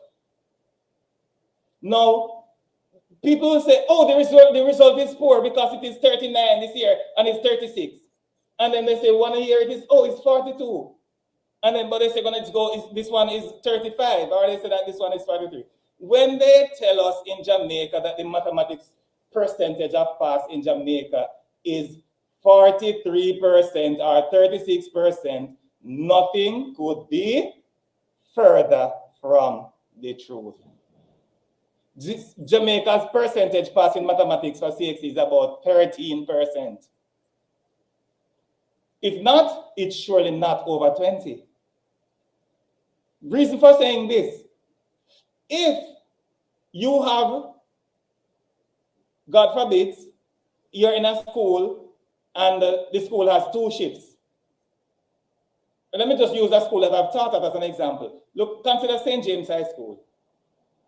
St. James High School has 11 grades on either shift. So you're looking at, if you're looking at 10, 11 grades on one shift, and each one has 20 students, so 200, 400 students leaving the school, right? So if in any case you have 400 students leaving the school, we can put it right here, leaving your school, any school, I'm just using the number, you have 400 students leaving the school, and you somehow erase this number and say, all right, 100 students. We're going to cause 100 students to do the examination. 100 students do the examination. Yeah. 50 pass the exam. So we know that this is 50%. That, for the most part, would be at least 8 percentage points higher than the national average. Wow. So we wouldn't be able to cry about that. But when you think about it, that 300 students are disenfranchised, that should be in it. So the total is actually 400.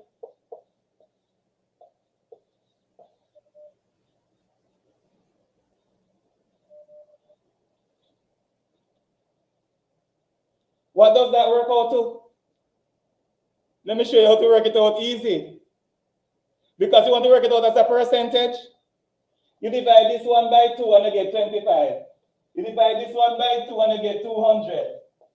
Now, because you want it to be a percentage, it must be out of 100. So you divide this one by 2 to get 100. And then this divide by 2, the 25 divided by 2 is 12.5. So then, the school ends up getting 12.5% pass. But While, that's 50%. yes, and that is a widespread thing in Jamaica, you know. Wow. This is a widespread thing in Jamaica. Yeah. Because I'm doing mathematics resources, I'm privy. Richard. Yes. Just stick a pin right on a point. I have an important, a very important call here. Here's what happened. Yes. I am on the phone. Somebody who was my neighborhood in a firehouse. You see the picture behind me? Yes. Behind me. She live right in front. That's my yard. The entrance to go into my yard. Yeah. Right? From 41 Penwood Crescent. That's one of the entrances. She used to live across the street. I have not spoken to this lady since 1977. 1977 was the last time I saw this lady and spoke to her. She just called me and said to me, said, listen, I'm a guidance counselor and I have something I want to add to the discussion. So I'm going to make you talk. Yes. Hello? I want to hear too. Here. Go ahead. What happened? It is usually the principal that is negotiating for the teachers.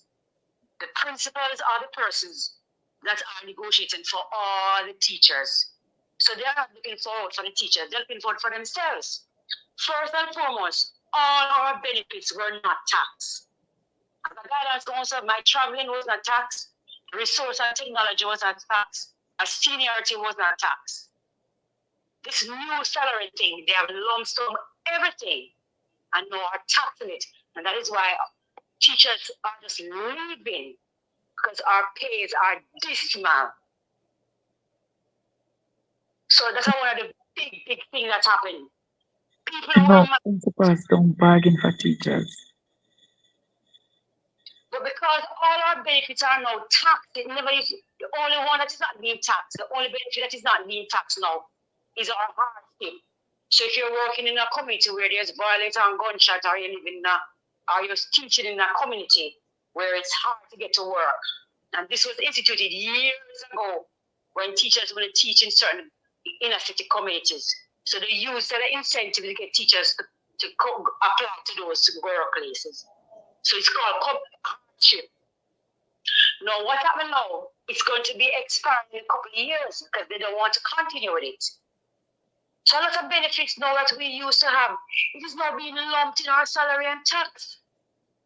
So they give you this big thing and make it appear as if you're going to get a lot of money. So when persons realize in March, April 2023, when they get the pay and they realize, teachers would say, what? Then no, all those top schools that you see, that's the first point about our salary. Second point, all those schools you're talking about are top schools. They don't add any value to the students. The students are to the school very brilliant, reading at literacy, up top. There are students who are at pre-primary level, below 12-year-old students who are not even able to read. Some of them can't even spell cat, cow. So that is where the government should be sending reading specialists, sending more persons. Those inner city schools, those past students, when they graduate, they don't come back, they don't look at the back of their eyes. They do not return. Our alma maters, like Meadowbrook High School and all those, my alma mater as well, all of those schools, they make sure that their alma mater is provided for. Money is pumped into sports, money is pumped into welfare, scholarships, all kind of things happen for them, but the inner city schools don't get that. And the third thing now I want to speak about is the language barrier. When these persons come from Cuba, Ghana, India, with their thick accent, how are Jamaican children whose first language is Patois are going to be able to understand them? Because I remember back in my days, when I went second form, and my Spanish teacher from Cuba, we couldn't understand him. And I'm from a home where my father spoke English proper. So I was able to, and I was having difficulty then. So can you imagine our students now who don't even write English, don't even speak standard English? Where are they going to understand these persons? The last school I taught, and I'm not going to call any names, there was a teacher from Cuba. We heard the students with her in Spanish class, and they were cursing all kind of bad words. And she didn't understand because she didn't know our bad word language. She didn't know bad word. The students are going to have a field trip. I'm telling you. So this is why the teachers are leaving the classroom. One, the pay. Two, the type of children are coming to us. And three, they are trying to import new teachers, and it's going to be rough on these, and it's going to be worse for our students. All right. Thank you so much. We're going to stay in touch, yeah? All right. Yeah, man, absolutely. Take care. Cool. All right. Hey, want to believe that? 1977 was the last time I saw this. I was 6. Yeah, you're 6. And she just called me. Her brother gave her my number, and she just called me and said, listen, I have something I want to contribute to it. I want to thank you. Thank you so much, Anne-Marie. Mr. James, continue with your point, sir. Please. Yes. So I'm showing you that what they say is a 40% this and the 40% that, and look here, the performance of Jamaican students now is a lot worse than they're making it out to be. If you can take a school and claim that 50% of them pass the examination, when in fact it's just what? 12.5%. pass the examination, then that's something. Yeah, to just a little bit iterate on what she says, in addition to the fact that the students will not understand much, do not forget that at the end of 1 year, all of them are gone and you have to rotate the teachers again. To jump on your point too, Mr. James. Yes. When it comes to even the exams, no school is sending up a cohort of 400 students because 300 out of those 400 can manage the exam. That is setting up, like I went back to say, setting up the students for failure. So they're going to send their brightest 100, who they know will give them the 100% passes. And that's how they rank the schools in Jamaica. Oh. Right. And that is horrible, because if you are about to go into the teachers' college and they require mathematics, when you go there, you cannot tell them that, listen, the only reason why I don't have a pass in mathematics is because I was not given the chance. You cannot tell them that, because you cannot tell them that, then the person who they did not allow to do the examination must be a part of the failing statistic. They are not counting it as that. They are We counting know. the 100, and my left is a Calabar, Meadowbrook, Campion, all of those schools are high performing schools. And then you see the little schools now we send up the 300 because they might give them a fighting chance. These are the failing schools. Okay. Exactly. Mm-hmm.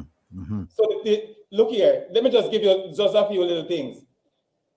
I was told in a particular school that I should bring the mathematics resources to that school. That school, in a particular examination year, not even one student passed mathematics there.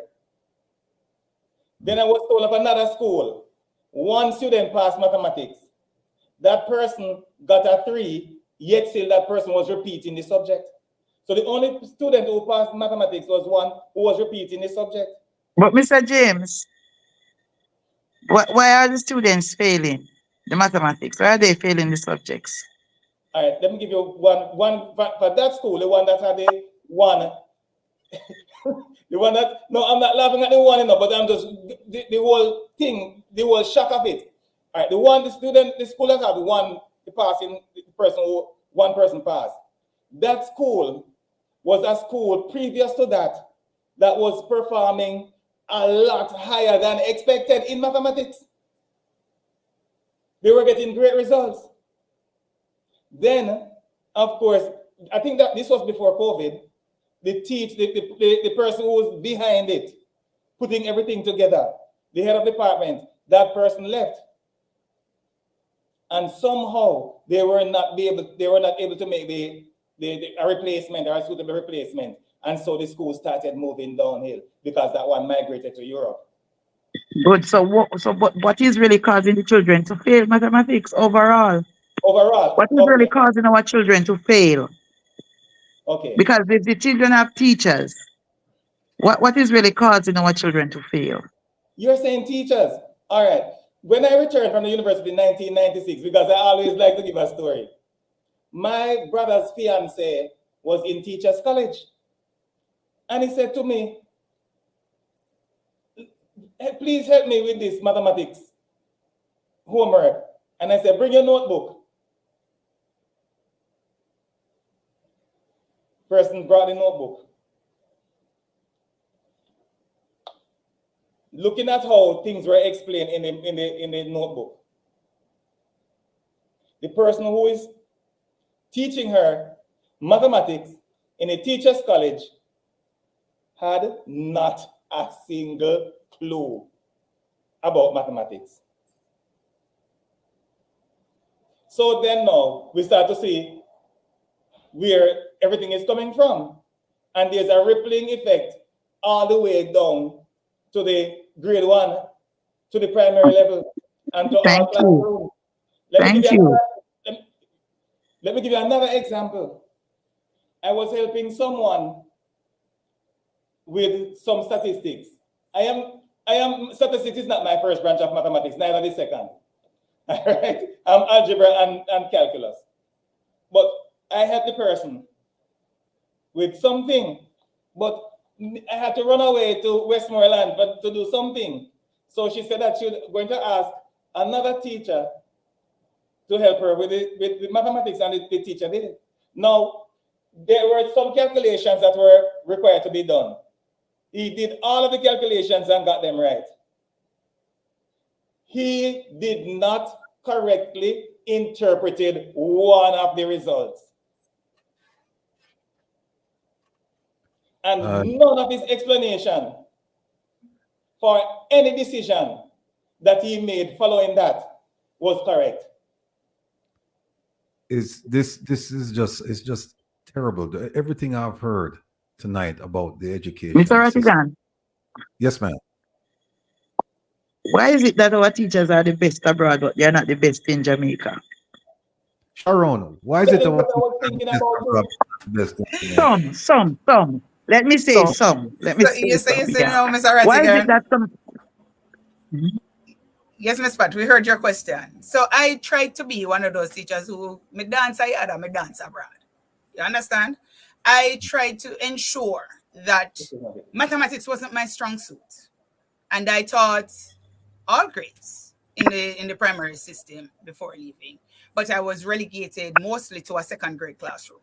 Now, when I learned concepts, I made sure I availed myself to workshops and any other thing. Teachers who are having seminars on math, or I found a math tutor, you know, to either be a resource person, not only for myself, but my colleagues. And of course, these are the steps that I would have taken for us to be able to successfully, you know, deliver the mathematics curriculum or the mathematics areas in the curriculum at this primary school level. So when my students were coming up, they would not have had that fear that I would have had coming into even high school as a student. So there are things that there are mitigating circumstances out there. You'll find that, trust me, a student who can't read gravitates to the numbers. And believe you me, they will pass the math. Well, I tell you what, Sharon, since you have the floor, right? And we're getting ready to move to another segment right now. I mean, I hate to leave this segment. You're going to have to come back, all of you. Okay. But for now, what the producers are telling me, and they might kill me, is that you have 1 minute each. 1 minute. Yeah, but here's what you're going to spend the 1 minute doing. We have heard what the problems are, and I thought you were heading in that direction towards solutions right now. So what I'd like you to do is spend the next minute as a wrap up and just give us some solutions from your perspective as to how we can make the education system more viable, more productive in Jamaica today. For me, I am great on advocating for best practices.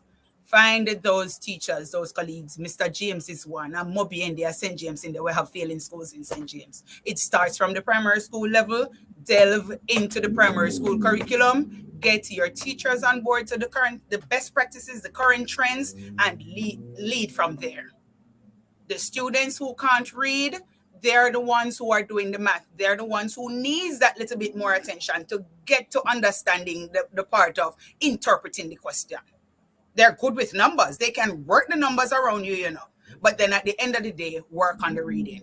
The reading is instrumental in understanding how I'm supposed to break down this problem. It all comes down to synthesis. All right. Patricia, why you bring the vibes, man? You juke people left, right, and center.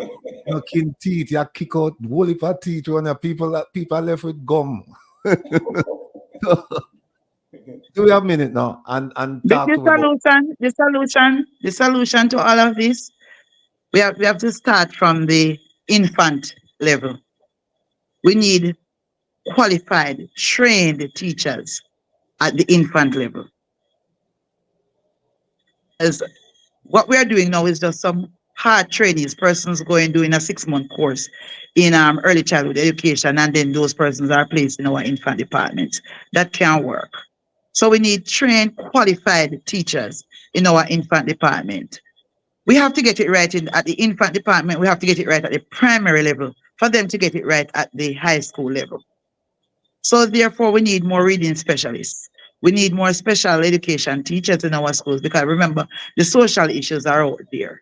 Unlike my school, we have children with autism. We have children with different challenges, and they are expected to perform as good as the other, as well as the other students who might not have the challenges that they are experiencing.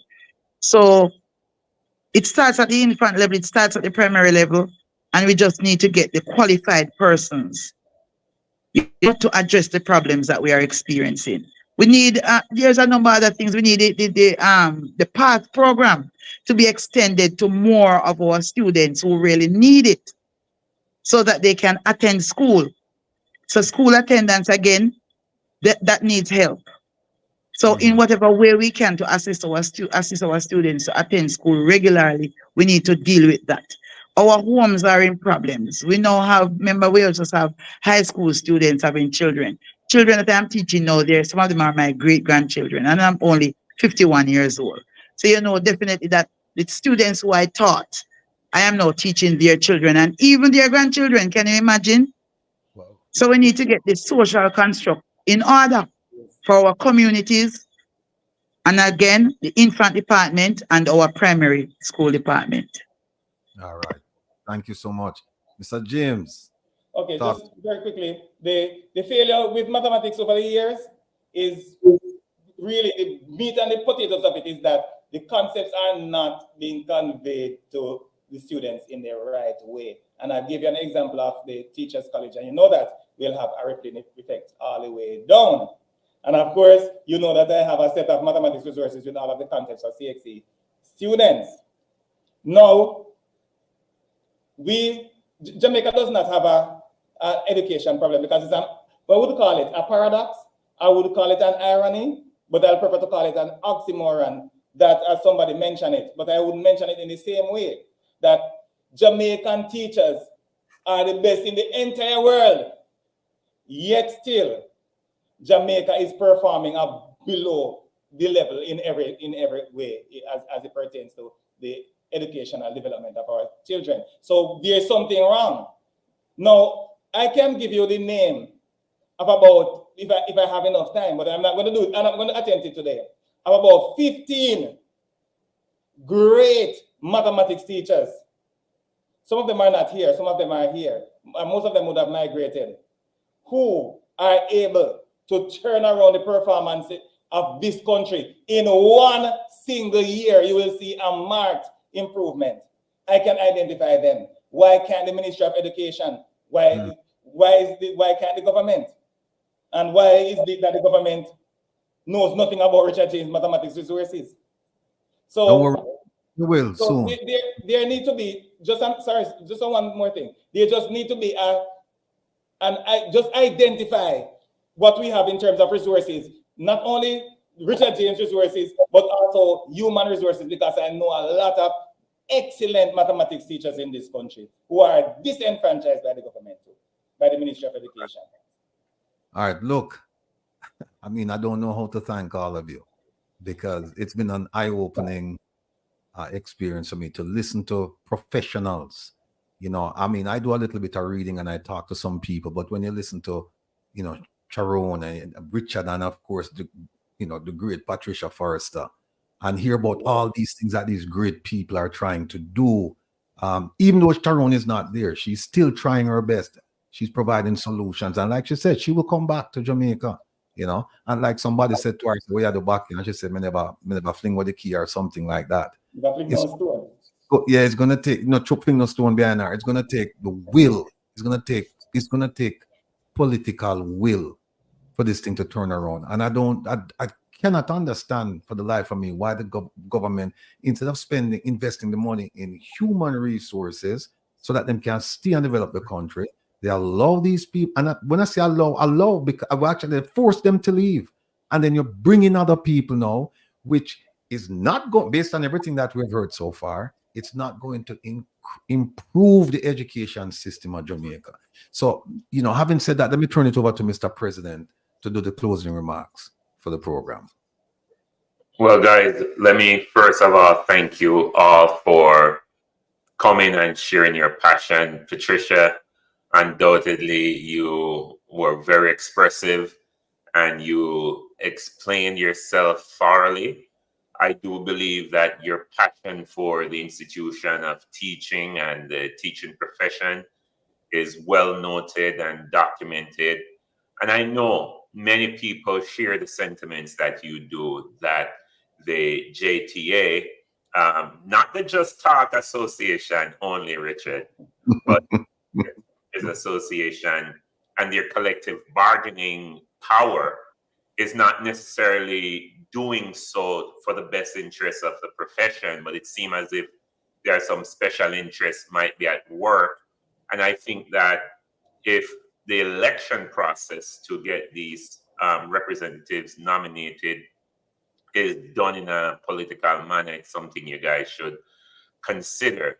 I do understand the role of unions, and a lot of times they have to make compromise when they're negotiating because there are so many competing factors.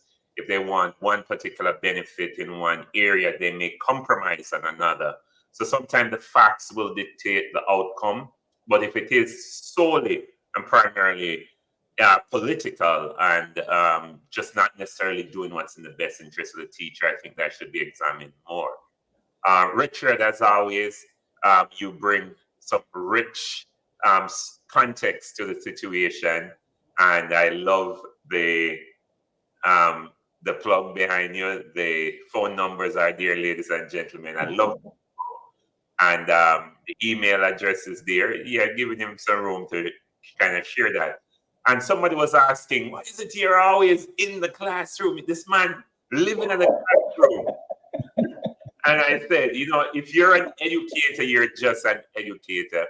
And it's something that you are passionate about. Over 20 books and thousands of animated clips. And I think because you're so passionate, you live the game. You don't just talk, you live this. So when you speak, you're speaking from the position of somebody who lives and breathes teaching. So I love everything you're doing. And, as a Rasta man, or a man with locks, back in the days, people then said, no, man, they don't hear dread, I just ganja and smoke, know nothing, and don't side back. Yeah, no, we never talk about the smoke part. We just talk about the. I know the whole thing here, but I don't smoke. But if you see a Rasta man can shake him locks and come and say, yo, listen, man, we can tie up anyone on statistics right now. And I'm the math genius. And I love it. And as it relates to teaching Garvey's in school, I know Marcus Garvey's history is taught, but the Garveyite philosophy, I think that's what people were talking about in the terms of self-sustenance and reliance and being proud of who you are. Sharon, I'm not sure if I'm butchering the name, but I'll work with that. I butchered it. All right. Sharon. Okay, I go with Ron. You prefer Ron?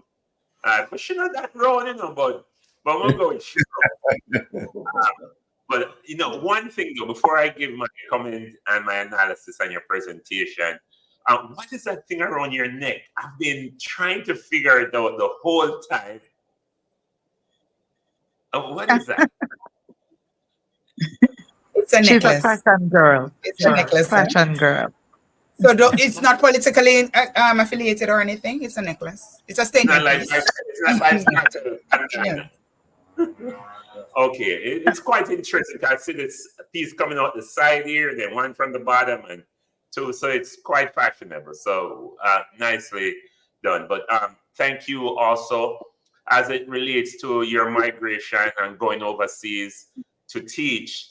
I can understand sometimes the economic situation that really causes us to make these decisions for our own benefit. I know a lot of we will love to say, yeah, man, I go back to Jamaica as soon as I start up myself, I go back. But we know it's not that easy to make that transition after we've experienced and been changed in terms of your income level and potential to come back down to that level and feel comfortable. But I do want to commend you for taking this bold step and still expressing your passion for the country, for education. So collectively, I want to thank all of you for loving Jamaica. Guys, Richard information is on the street.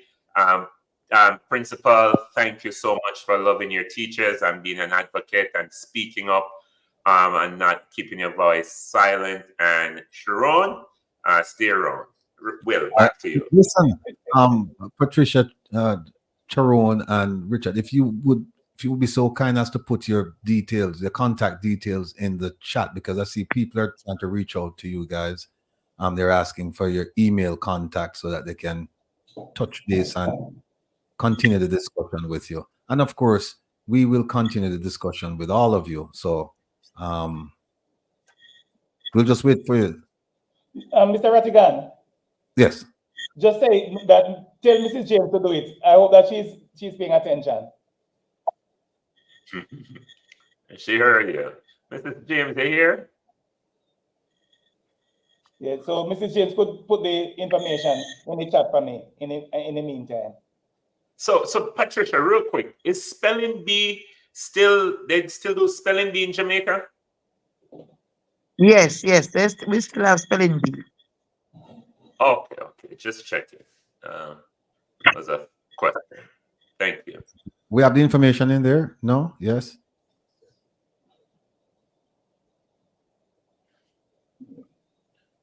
They put it in the private chat, so I will move it from the private chat to the comment. This is, I got Miss Patricia information. I'm gonna drop it in the comment. Okay. All right, this is for Patricia. And thank you very much for having me. No, man. And I want us to continue the conversation. We will. Yes. We will. The pleasure is all ours. So, we're looking forward to having you real soon. And Sharon, I know you'll soon be back, Sharon. Go on. Continue to get the experience and come back. You can't leave me alone. Yeah, man, I'm going to stack it for come back and fight with them, man. Don't worry yourself. All right. Everything is there, right? Right, Prezi? Yeah, I just posted it. You just posted it. All right. So, ladies, we will see you soon. Until then, take care of yourselves. Be well. All right. All the same to you. Bye. All right, cool. Brother Richard, big up yourself. Thank you. Oh. Yeah, man, thanks. All right, cool. Okay. Peace out, Richard. I'll post it now, but I don't know if it's sure. Some weird reasons. All right. It's not sure? Anybody seen the comment I made? I posted it, but I'm looking at the chat behind the back here, but I don't see. But no, they don't see. I don't know why. All right, all right, I'll send it to the producer. Let me send it to the producer. They'll figure it out. You're the smart one in the room. All right, send it over to the producer. They'll post it. All right. Let me put up something here on the screen. And for those of you who have, well, first of all, I want to thank all of you for the 1,377 devices attached to thanks for sticking with us through this. Now we're going to get to something that's concerning to a lot of people. And we have to discuss it. We're not going to take any phone calls. And let me just say that once we're done with it tonight, that's it. We're not going to come back. We're not going to revisit any issue. We don't care who's saying what. This is our definitive word on the subject. Let me start with this. Hold on.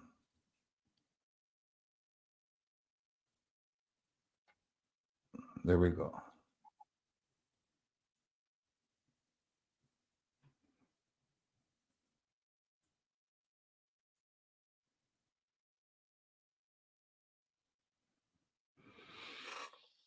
I'm let that soak in for a little bit.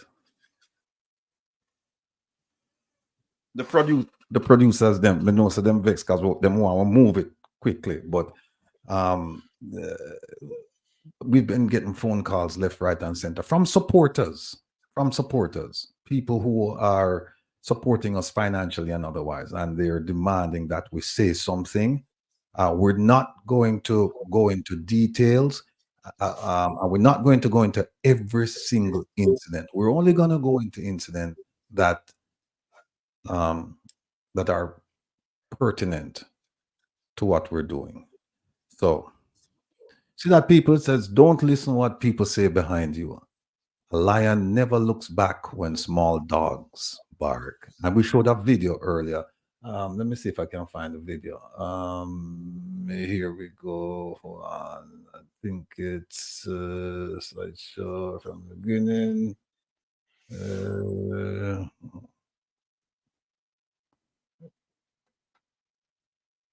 Yeah, here we go. Here's the video.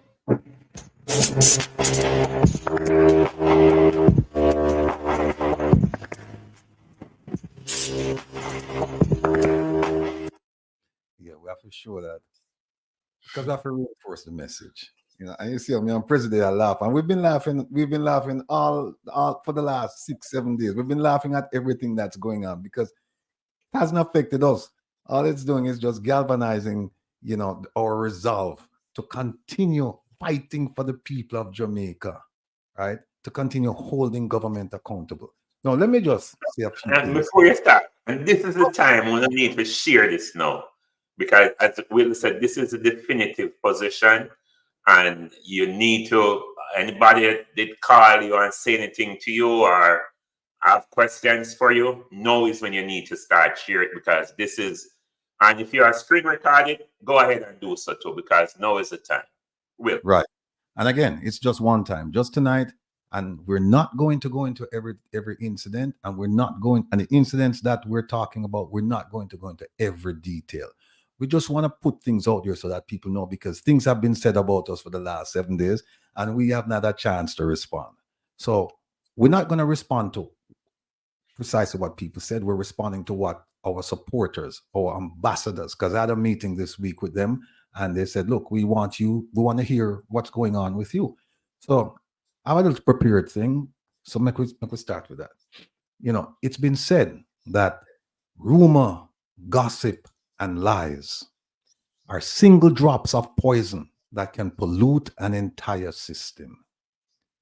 Fake news, lies, and rumors thrive when you fail to verify information received.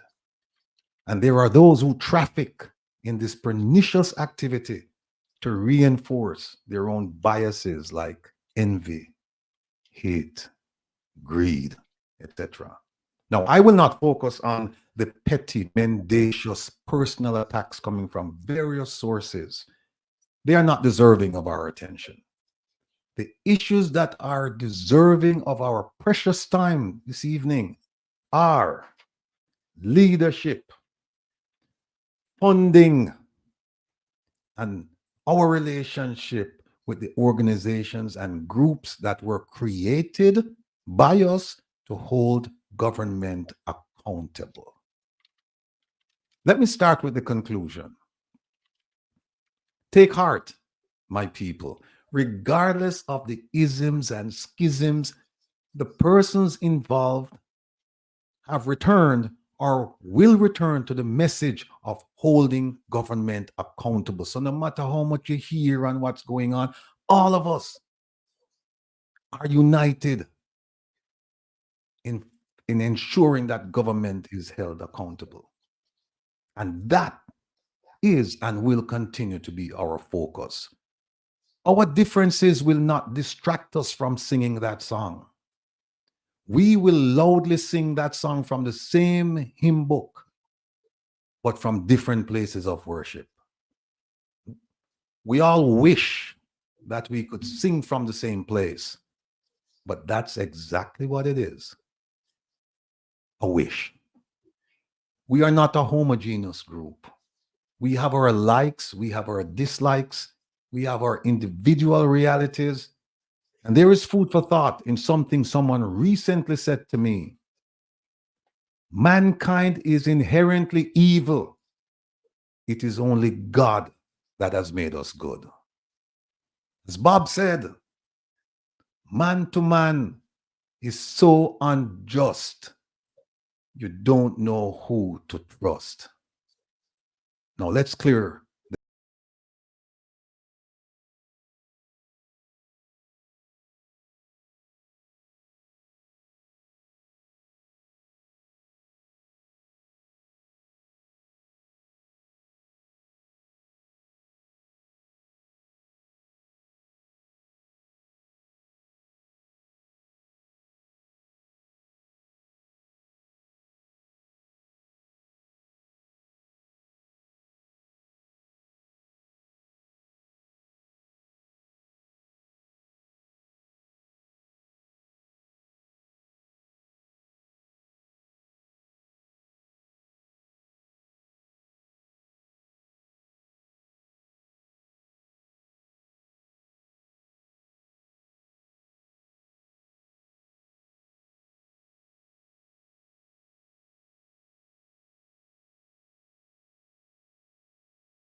clap, clap, clap. Me say you cluck, cluck, cluck. Cluck, cluck, cluck. Say you click, click, click, click. Click, click, click, click, click. Say you bumski, bumski, bum, bum. Steve, I be there, be there. Do da, do da, do da, do da, do. Stevie, do, boo, do, dee, da. Me say you cluck, cluck, cluck. Well, clap, clap, clap. Give it up for Mitchell Bruno.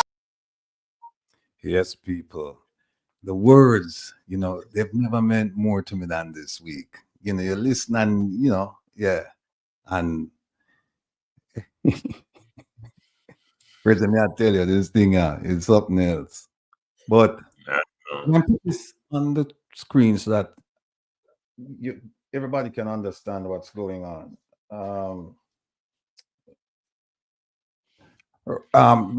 Anybody who are planning for call me right now, don't. Because I'm up on my soapbox right now. I will get up and I will speak whatever on my mind because people are chat all kind of things. But we are going to address them, but we're going to address them, as I said before, intelligently, diplomatically, with facts, not fiction. So I don't want to be distracted. So if you're thinking about calling me now, don't. No disrespect. Here we go. Now let me big this up.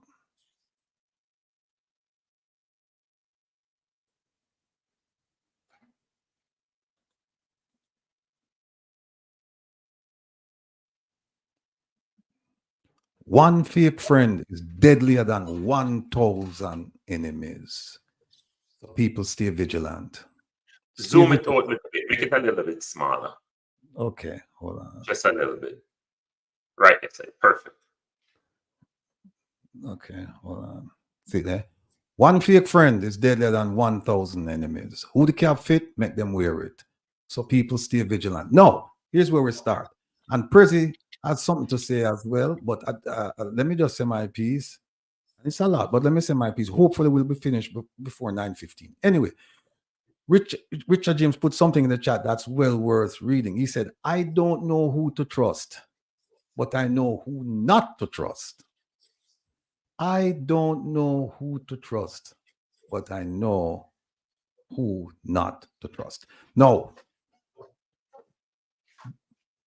I'm putting this thing up so that people can follow what's going on and understand, because people, they're getting things mixed up.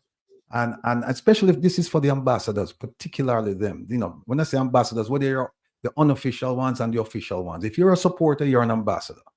And many of you have called and you want to know what's going on. And like I said, not every detail, not every event. But the One Jamaica Legal Defense Foundation, the foundation that I started that foundation. I paid the registration fee and I will not collect it from the foundation. It is my gift to the foundation. That's part of my charitable contribution to it. I started this back in last year, June 2023. And it was formed and registered in the state of Maryland and with the Internal Revenue Service. We have 3 board members. I am one of them. The general purpose of that organization is it's a funding stream and also a mechanism to hold all Jamaican governments accountable.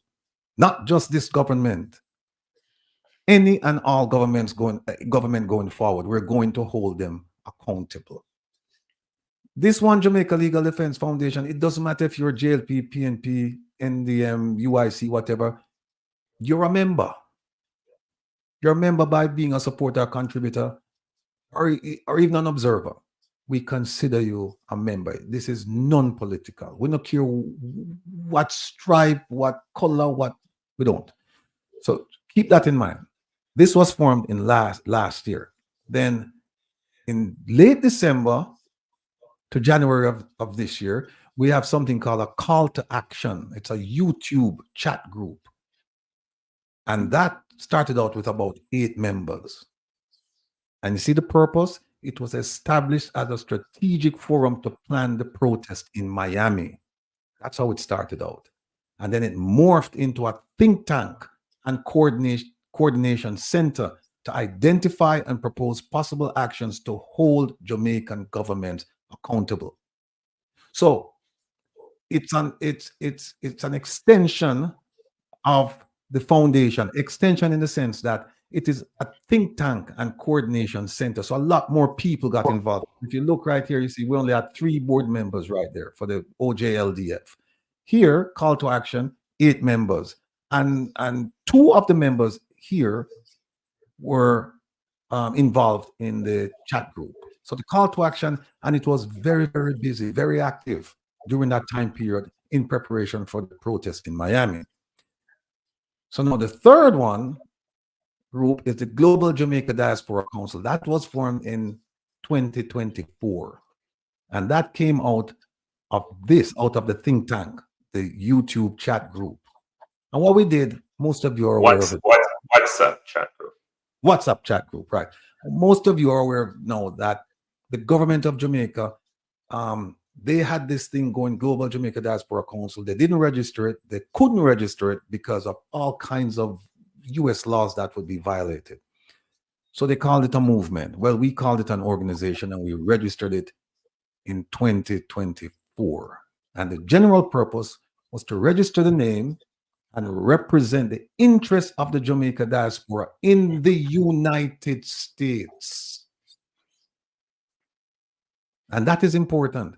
It was registered to represent the interests of the Jamaican diaspora, people living in the United States, and it was registered with the IRS, state of Florida, Connecticut, New York, and that I think the Global Jamaica Diaspora Council, the formation or the board consisted of about 6 people.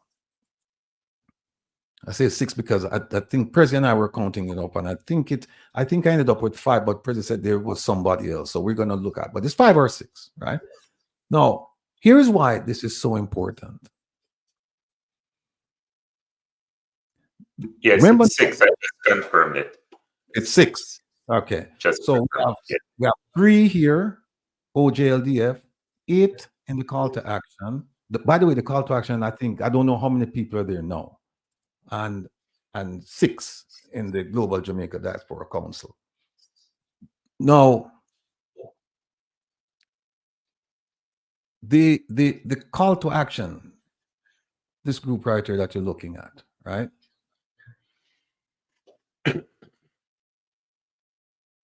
This group here, of which I was a member, and I say was a member, we had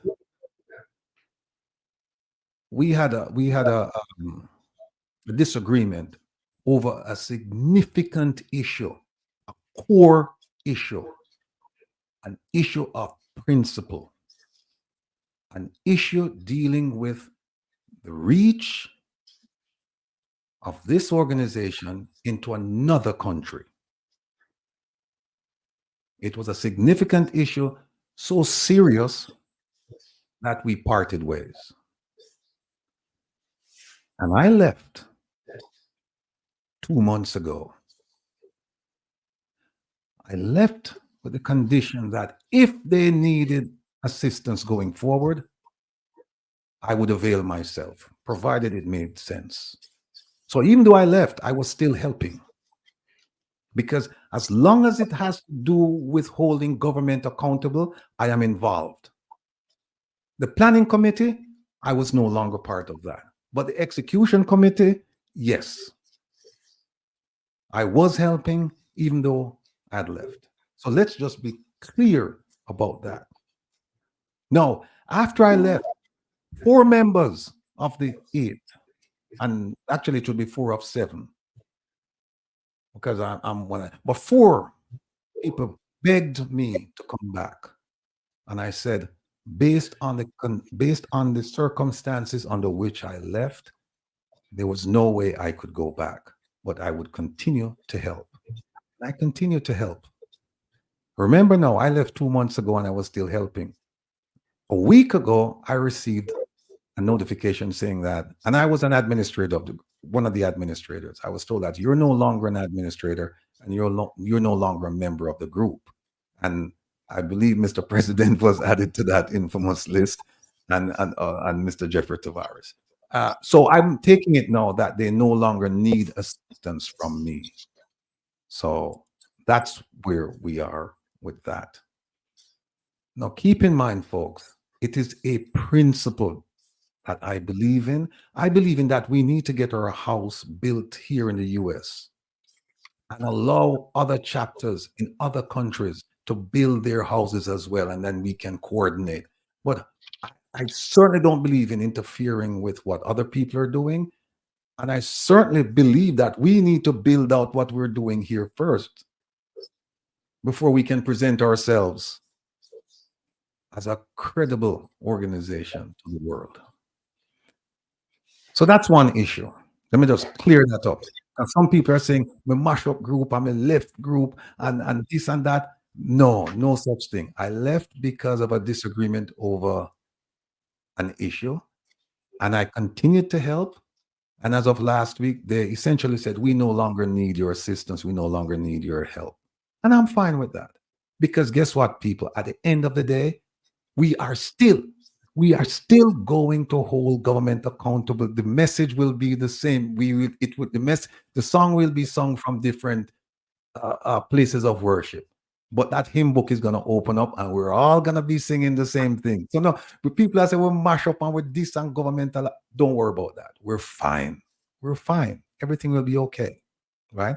Them don't need a Rattigan or others to function, and I don't need them where I am to function. We can function independently of each other, and that's what we're doing.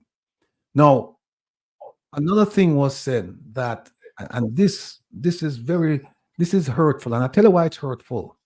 When you hear a story, if you're truly objective, you should listen to the other side of the story, especially when the other side of the story is available to be heard.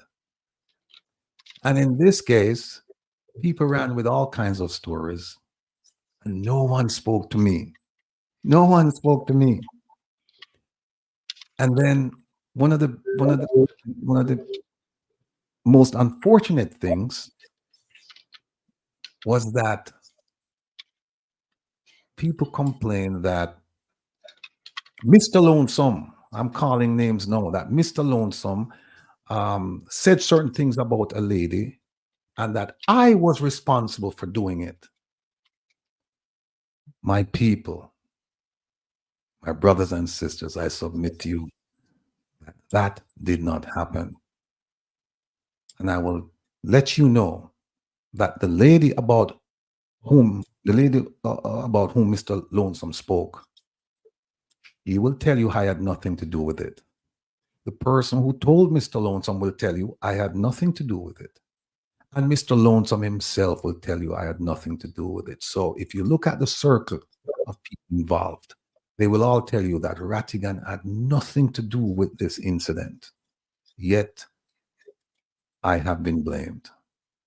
All people had to do was just pick up the phone and call, and they would have gotten their answers, but they didn't. That's issue number 3. Issue number 4. Issue number 4 is probably the most important issue. I don't take my role lightly in this. I'm doing this out of passion, and I'm doing this out of care and consideration for my people. And I thought all the people associated with me were in for the same reason. But I found out that's not the case. The 4th issue is about money. And it pains me to no hell when people are saying they're questioning where the money went and how we do this and how we do that. So let's get to it.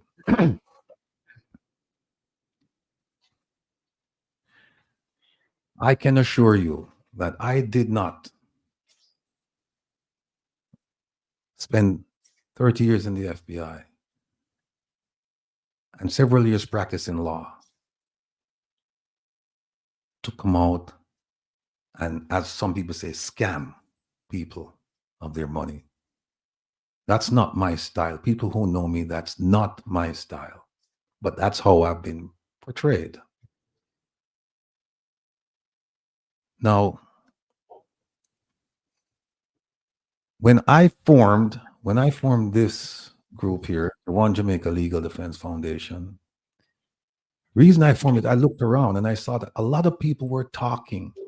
They were talking about, the government, this government, but no one was doing anything. It was all talk, talk, talk, talk. No one was doing anything. And let me just say that the first person to do anything about the talk was Wayne Lonesome. Like him or not, he was the first person. And what did he do? He filed a lawsuit against the government. Whether you like him or not, that's a fact. That's a fact. He inspired me to file my lawsuit.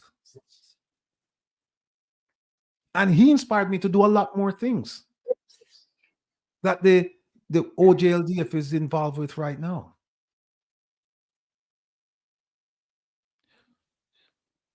Every single dime that I personally have collected from you, and every single dime that you have deposited with the foundation, whether it's through Zelle, credit card, wire transfers, or a cash transfer, whatever, every single cent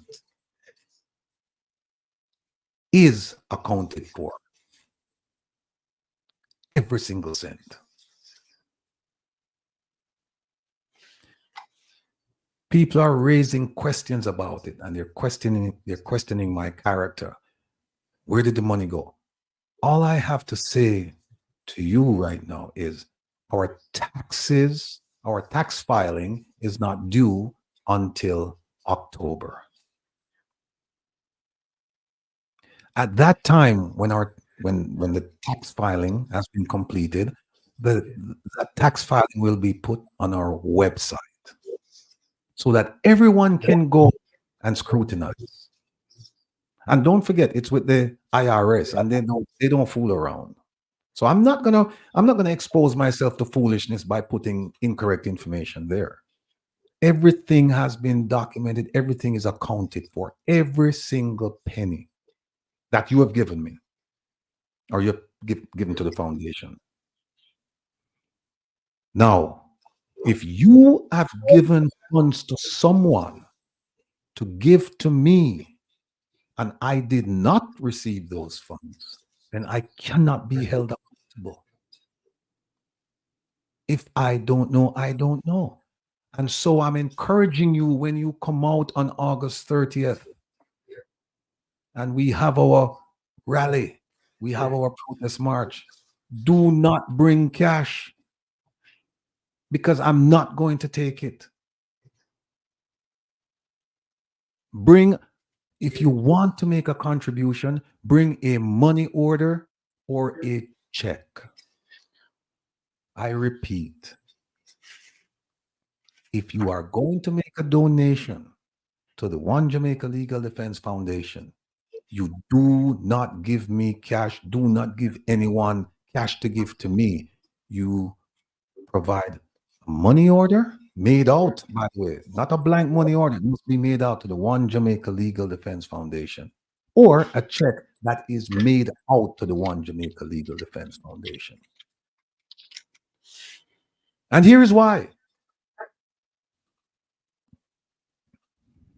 I've thought about this long and hard, and people have given me advice. Some people said, don't talk about it. Some people said, talk about it. Because people are saying that we're taking money from people and we're not accounting for it, and blah, blah, blah. At our protest in New York, a few days after the protest, I was engaged in a conversation with one of our supporters, very lovely lady. And she said to me, I support you guys so much, and I love what you're doing. And I just want you to know that I gave some money for the foundation. I put it in a brown paper bag. And she said, I gave money for 3 people. There were 3 of them standing there, and she put money in the paper bag. And I said to her, I don't know anything about a paper bag. And she said, Ratty, exactly, Ratty, you think now run right, because how you can have paper bag of girl and collect money for foundation and you don't know about it. I said, no worries, I'll find out. Thereafter, I had a meeting with this group here, this call to action, YouTube chat group. And I said, gentlemen, I was told that there was a brown paper bag going around with money. I don't know anything about it. Who received it? What's going on?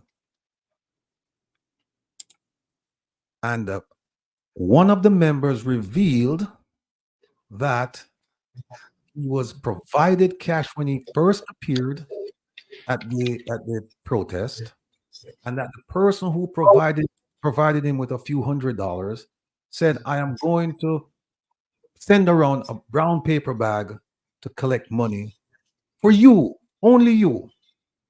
Remember now, it's a protest, and it's One Jamaica Legal Defense Foundation is a funding mechanism. But the gentleman says, I'm sending this around for money just for you. I was told in that bag was somewhere in the vicinity of $1,200. Let me say unequivocally, clearly, to date, the foundation has not received a dime out of that bag.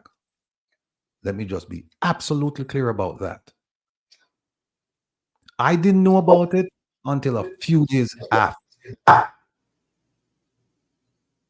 So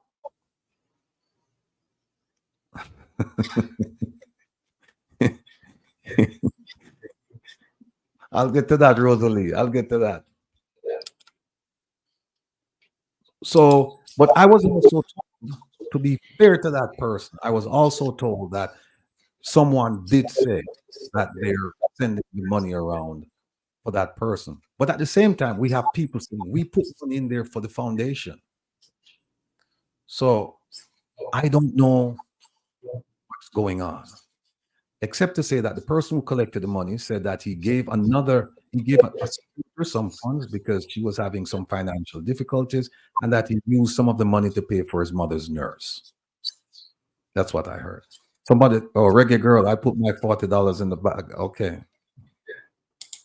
All right. So the people who are saying that I am loan some what was it? Where is it? Bloggers are saying you're waiting on some yes man, and they're waiting to hear because they think you is who you disrespect. Okay, fine, no problem. Rosalie, here's it. Ask all of them if they've ever filed a lawsuit against the government. Ask all of them if they've ever filed an ATI against the government.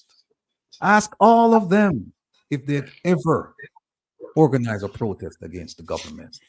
Ask all of them if they've ever contacted a legislator in their country regarding the Magnitsky Act or any act that could affect Jamaica. Ask all of them that, and you'll find out that the answer is going to be no. You may not like Wayne Lonesome. You may not like his style. You may not like his personality. But the one thing that no one can argue, and I'm not making an argument for him. I'm making an argument for the principle of it. You may not like him, and you don't have to like him, and we don't. Look. Not everybody likes everybody, right? So you don't have to like him. You don't have to like his style. But I'll tell you one thing that they cannot take issue with. They cannot take issue with the fact that this man is propagating and is pushing the message. No one can say he's not pushing the message. You may say, oh, I don't like him because him curse. I don't like him look. I don't like him walk. I don't like him eat. I don't like him dress. But you cannot take issue with the fact that he's putting out the message. And that is what this is about. It's about the message of holding government accountable. Mr. Lonesome has done things that these people haven't even dreamed about. Again, you don't have to like him. You don't have to like him. But I would like one person to tell me that, we don't like his message. Because the message that he's preaching is the same message that I am preaching, is the same message that Jeffrey Tavares is preaching. It's the same message that Jamaican Carlos is preaching. It's the same message that Mr. Francis is preaching. It's the same message that Mr. Nelson is preaching. It's the same message that everyone is preaching. Everyone is preaching the same message. So the idea that we don't like him and somebody's standing up for him, I'm not standing up for Wayne Lonesome. I'm standing up for the principle of what Wayne Lonesome is doing. And if that means that I'm his yes man, then guess what? I am his yes man. If that means, because I stand up for the principle of what he's doing, if I stand up for the principle of what Mystic Sensation is doing, Aromatic, we're all singing the same song. We're all singing the same song. But today we're doing it from different churches. Because I'm no longer involved with this chat group that you look here. And this group, Global Jamaica Diaspora Council, I can make a statement now that at some point in time, I will no longer be a member of this group. This group, the funding stream, I pay me baby that. Me start that. Me now run left it and give nobody. I make people come in and start do all kind of razzle dazzle and things with no money. No, that not gonna happen. That will not happen. And that's why I am the only person who has control over the funds. So any questions, our ambassadors, our supporters, any questions you have about money, ask me. Because I will be there to answer. You're not gonna hear that I don't know, ask this person, or don't know, ask that person, or no. Ask me. I'm putting myself up front and center. If you have questions about funding where the One Jamaica Legal Defense Foundation is concerned, ask Wilfred Rattigan.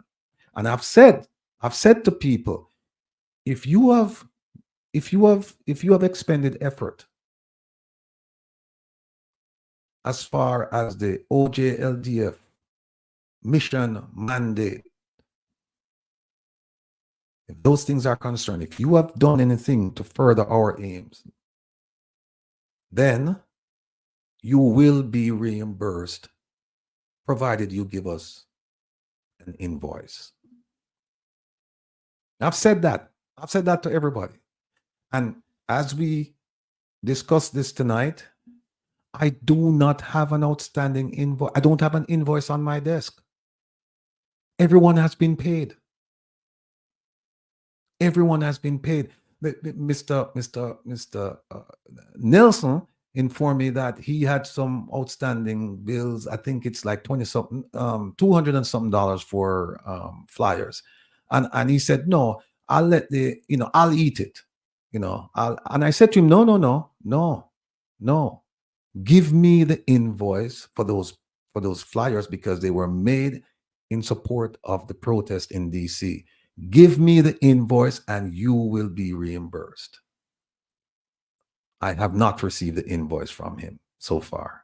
And I'm saying it one more time to all parties concerned.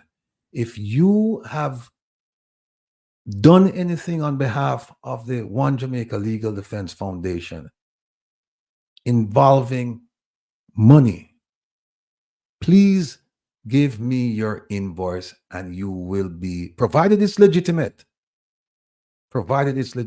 please give me your invoice and I will make sure that you're compensated out of the One Jamaica Legal Defense Foundation. And as I said, the taxes will be filed. It's due in October. And the people who are questioning this, they're going to be sorely disappointed because the first time we collected money for this fund, we started in June, but the first deposit we received was in August. So you're looking at August, September, October. 5 months. And I believe it's a very small sum of money that we receive for the first 5 months.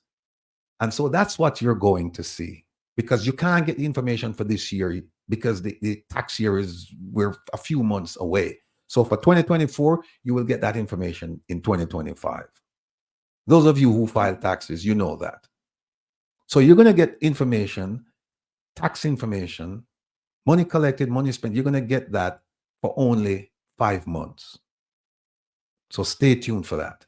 And the last thing I'd like to say before I turn it over to Mr. President is this.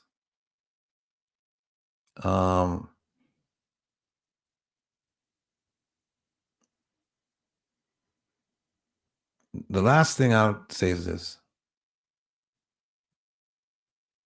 Oh, somebody said I entered the PI case and didn't take it. Okay, all right.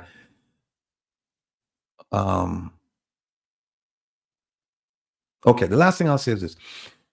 It was said, and again, this is people, I tell you what, it roll off on my shoulder, but it's painful when you hear people tell some lies about you and they have the ability to come and ask you what's going on, and they don't, right? It's been said in numerous quarters that I think they said that President and I, that we were collecting $400 per month from supporters. That could not be further from the truth. And here's why. No, the story was that we left a group to go form our own group, and now we're collecting $400 per month from people. And I tell you, people, if you would just be objective and fair and just ask both sides and then make your decision. But some people, they just run with the story. I don't know why. Now, the group that you're talking about, that group, I had nothing to do with it. President had nothing to do with the group. That group was the group that came down for the protest from New York in a bus. And on their return trip, they all got together and they said, listen, let's form a group and do a fundraising for the OJLDF when they have the protest in August 30th, the protest that's coming up in New York. They said, let's get the let's form this thing, and so that we can get some money. And the plan was, okay, what we're going to do is we're going to have a picnic, and we're going to have a picnic in Central Park, which is about, I don't know, 20 blocks away from the site. So they said, okay, what we'll do is we'll have the protest, and then we will have people travel to the park, and we will sell food. We will collect money. We will cook food. We will sell food, and we'll turn the money over to the Legal Defense Foundation. Now, I just want to show you something. Where is it? Is it this? It's this. There we go.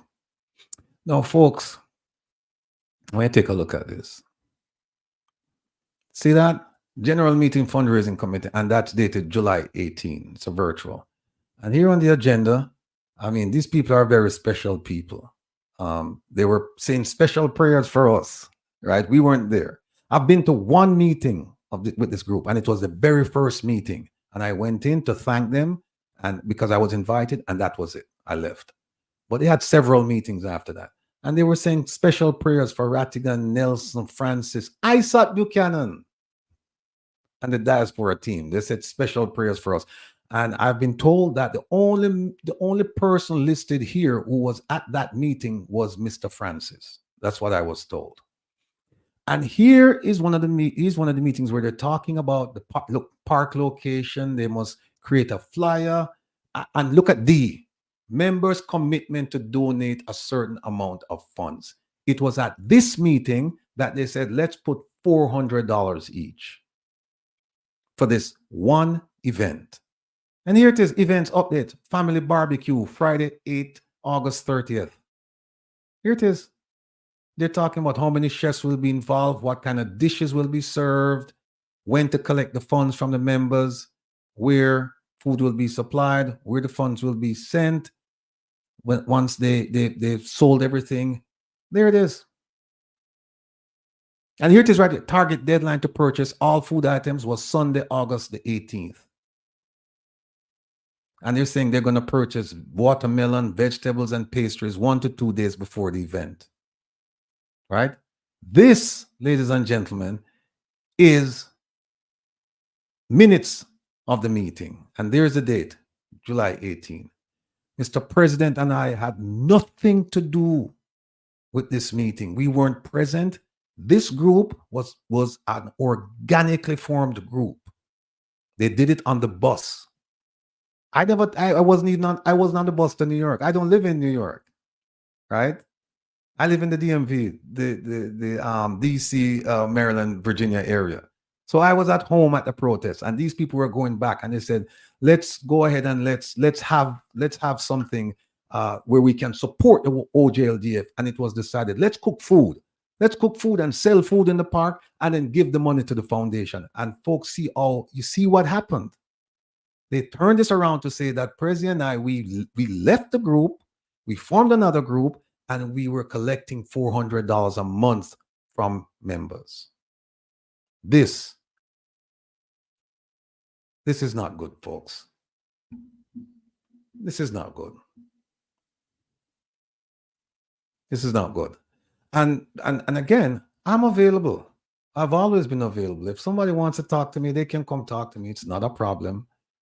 You know, if somebody has I spoke to a group of ambassadors this week, our ambassadors, OJLDF ambassadors, and they were so thankful. And I was thankful for their presence. And they were so thankful that I came there and I explained to them what was going on. Because they were hearing all kinds of things. So my message, before I step off now and let President come on, my message to you, my people, my brothers, my sisters, ambassadors, supporters, my message to you is this. I commit myself to serving you and the Jamaican people with every fiber of my being. You don't have to second guess me when it comes to money. You don't. I am as honest as the day is long. I'm as transparent as you could ever imagine. And I'm unafraid. I'm not afraid to say when I'm wrong that, look, I made a mistake. I was wrong. I'll learn from this. But whenever you hear these rumors going around, before you believe them, check with me. Because you may find that everything that you've heard is not true. Now, again, I left the group. Keep in mind, folks, I left the group 2 months ago, and I continue to work with them. Did I come in the public sphere and tell people that me left the group and blah, blah, blah? No, it wasn't necessary. Nobody no need for know. And if they hadn't come out and said it, and now I have to come out and counteract it, you wouldn't have known. I was working with them. You saw me with them everywhere, and we were in unison in delivering the message. I didn't come out and say them boy that this and them and that and blah, blah, blah. No, I continued to work with them. No one needed to know what was going on except us in the group. And then last week they said, Mr. Rattigan, thank you very much. We no longer need your assistance. We no longer need your services. Goodbye. And I said, fine, no problem. And the thing about, and the last thing about Wayne Lonesome, like I said, you may not like his style, right? You may not like this or that about him, but I need one person to tell me that what Wayne Lonesome is doing in terms of holding the government accountable, in terms of taking care of poor people in his community, in terms of inspiring people like me to file lawsuits and go after the government, I want you to tell me that it's wrong. Another thing, President, I have to just say my heart full. I have to just say what upon midnight. People have said to me, disappointed because you went on Lonesome Show. That is so demeaning, people. Look in the mirror when you say these things. Because you know why? People have told me, do not go on Jeffrey Tavares' program. People have told me, do not go on Mystic Sensation program. People have told me, do not go on Andre Stevens program. People have told me, do not go on Jamaican Carlos program. People have told me, don't associate yourself with Mr. Francis. People have told me, don't associate yourself with Mr. Herb Nelson. People have told me many things. And if I listen to them, in fact, on my show, people have said, don't bring this one back. Don't do that one. Don't. If I listen to people, I wouldn't do a show, period.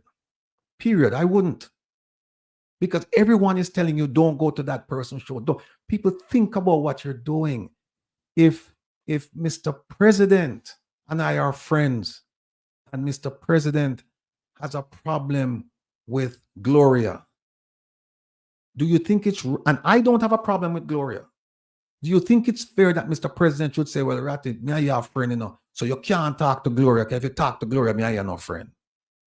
Think about what we're asking people to do when we tell them, don't go here, don't go there. Think about that.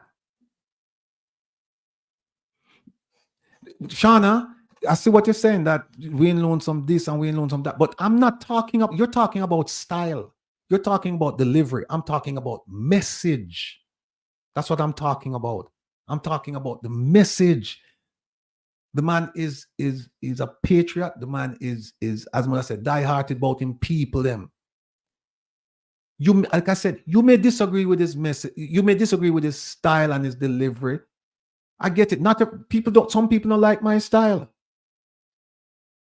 Some people don't like my style either. But it's the message that we must pay attention to. Not the messenger. The message is the message being delivered and is the message being heard. And for those reasons, people, if you search your heart, if you look at this with a clear conscience, you cannot, with a good spirit, say that Wayne Lonesome is not doing the job. You cannot. Search yourself. Search yourself. I'm taking the time to do this because guess what?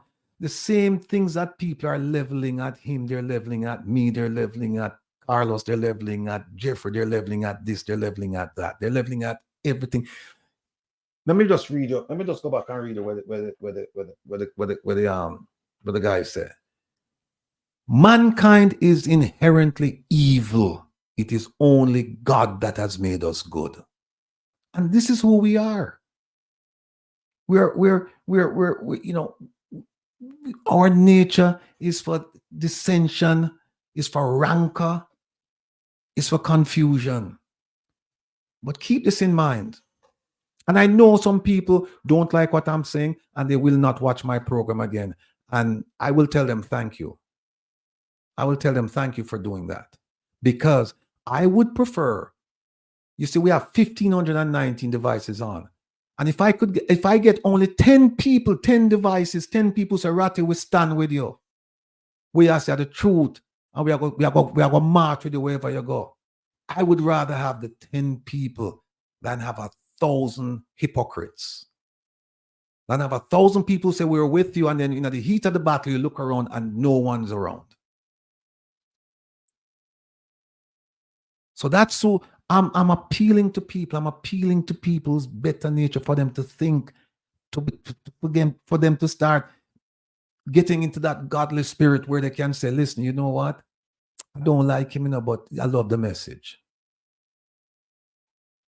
I don't like him, but I love the message. I support the message. And so, folks, I know I've taken up much of your time, but I had to do it because my heart full. I'm only human, my heart full. And so we cannot stand by and watch people attack our brother. And we just stand by idly. We have to say something. And right is right. If Lonesome was wrong, I would be the first person to come out and say he's wrong. But he's not wrong. And tomorrow and Monday and Tuesday, you're going to have all of these bloggers out again. And guess what? They will all be singing the same song that Lonesome is singing, including me, which is we are going to hold government accountable. So I hope I've connected the dots, people. I hope I've connected the dots. Prezi, over to you, sir. Yes, sir. Ladies and gentlemen, as you heard from Will, it has been a rough week in terms of this PR mess. And I know your primary concern is really these people that have been such an integral part of this movement, from the Global Jamaica Council to the crime intervention, and also the One Jamaica Legal Defense Foundation. So the council and the foundation, as you understand, are two different entities, but we collectively have been working together, and we share interests and alignment. It does seem, though, that the issues that came about because of some internal decisions about how we approach certain things as it relates outside the US, and how it relates to other matters, how we are supposed to deal with it. And so that disagreement was internal. That was not something to give the government of Jamaica any fodder or any person who want to see us break down, because I know, and I try be nice about it and try be calm about it, but you know, a lot of people would want to see the OJLDF and the diaspora accounts and the crime intervention task force diminish and stop kicking up rumpus and stop filing lawsuit against the government and stop calling the government and holding them accountable. And of course, people will always label you in different ways. They'll call you a PMP operative, they'll call you a hack, they'll call you all different types of names. But what hurts the most is not what is coming in from outside. I'm a righteous man. And my favorite book, the scriptures, there's a passage in Psalms 55 and verse 12. It says, "For if it was not an enemy that reproached me, then I could have borne it. Neither was it he that I hated," even though present I hate nobody, hated me, "that did magnify himself against me. Then I would have hid myself from him. But if thou, a man, mine equal, my guide, mine acquaintance, who took sweet counsel together and walked unto the house of God in company." So what you see here is the psalmist is telling you that, you know, it hurts to the core when somebody you thought that you have formed a bond of brotherhood together, people whom we've spent countless hours strategizing what we can do to uplift Jamaica, what we can do to hold government accountable. And when you have bond with your brothers and you are working with them for one goal and one purpose, only to find out that their intent and their motive is absolutely, totally against the real core of why the bond of brotherhood came together. It hurts. And to hear disparaging things and negative things being said and all the negativity that's out there, and to allow someone, vlogger or vloggers who are looking to increase their views, because that's really what they want, to increase their views and their ratings, just plaster, "Oh, Rattigan this, oh, JLDF do this, oh, infighting within the diaspora, yeah, run it in the Gleaner paper, yeah, run it on social media, yeah, create confusion and mash up the whole thing." No, you see, that is That right there, so is demonic, and it's not right. And let me also tell you this. You know, people always say black people can't build nothing good. Black people can't farm nothing good. It's like a 9-day wonder. I want to come up, I want to start a little thing, but as I start it, you just fizzle away and dwindle to naught. You say that, I am not going to be a statistics for that. I'm not going to be a statistic with that mindset, because I believe that all of us put together collectively, we can make change and lasting change. This is not my grandfather's generation where they couldn't figure it out, but we are the ones who are going to figure it out. And I heard you guys. I heard you. Oh, the trust too easy. Oh, should I figure that out long time? But guys, listen. I'll tell you, and I'll call name Dr. Rupert Francis and Herb Nelson. Those guys are stalwarts. They are stalwarts. They have worked to bring corruption out of Jamaica, to get corruption out of Jamaica, bring it down. They have worked for many years, and you know that they have been working for the betterment of Jamaica.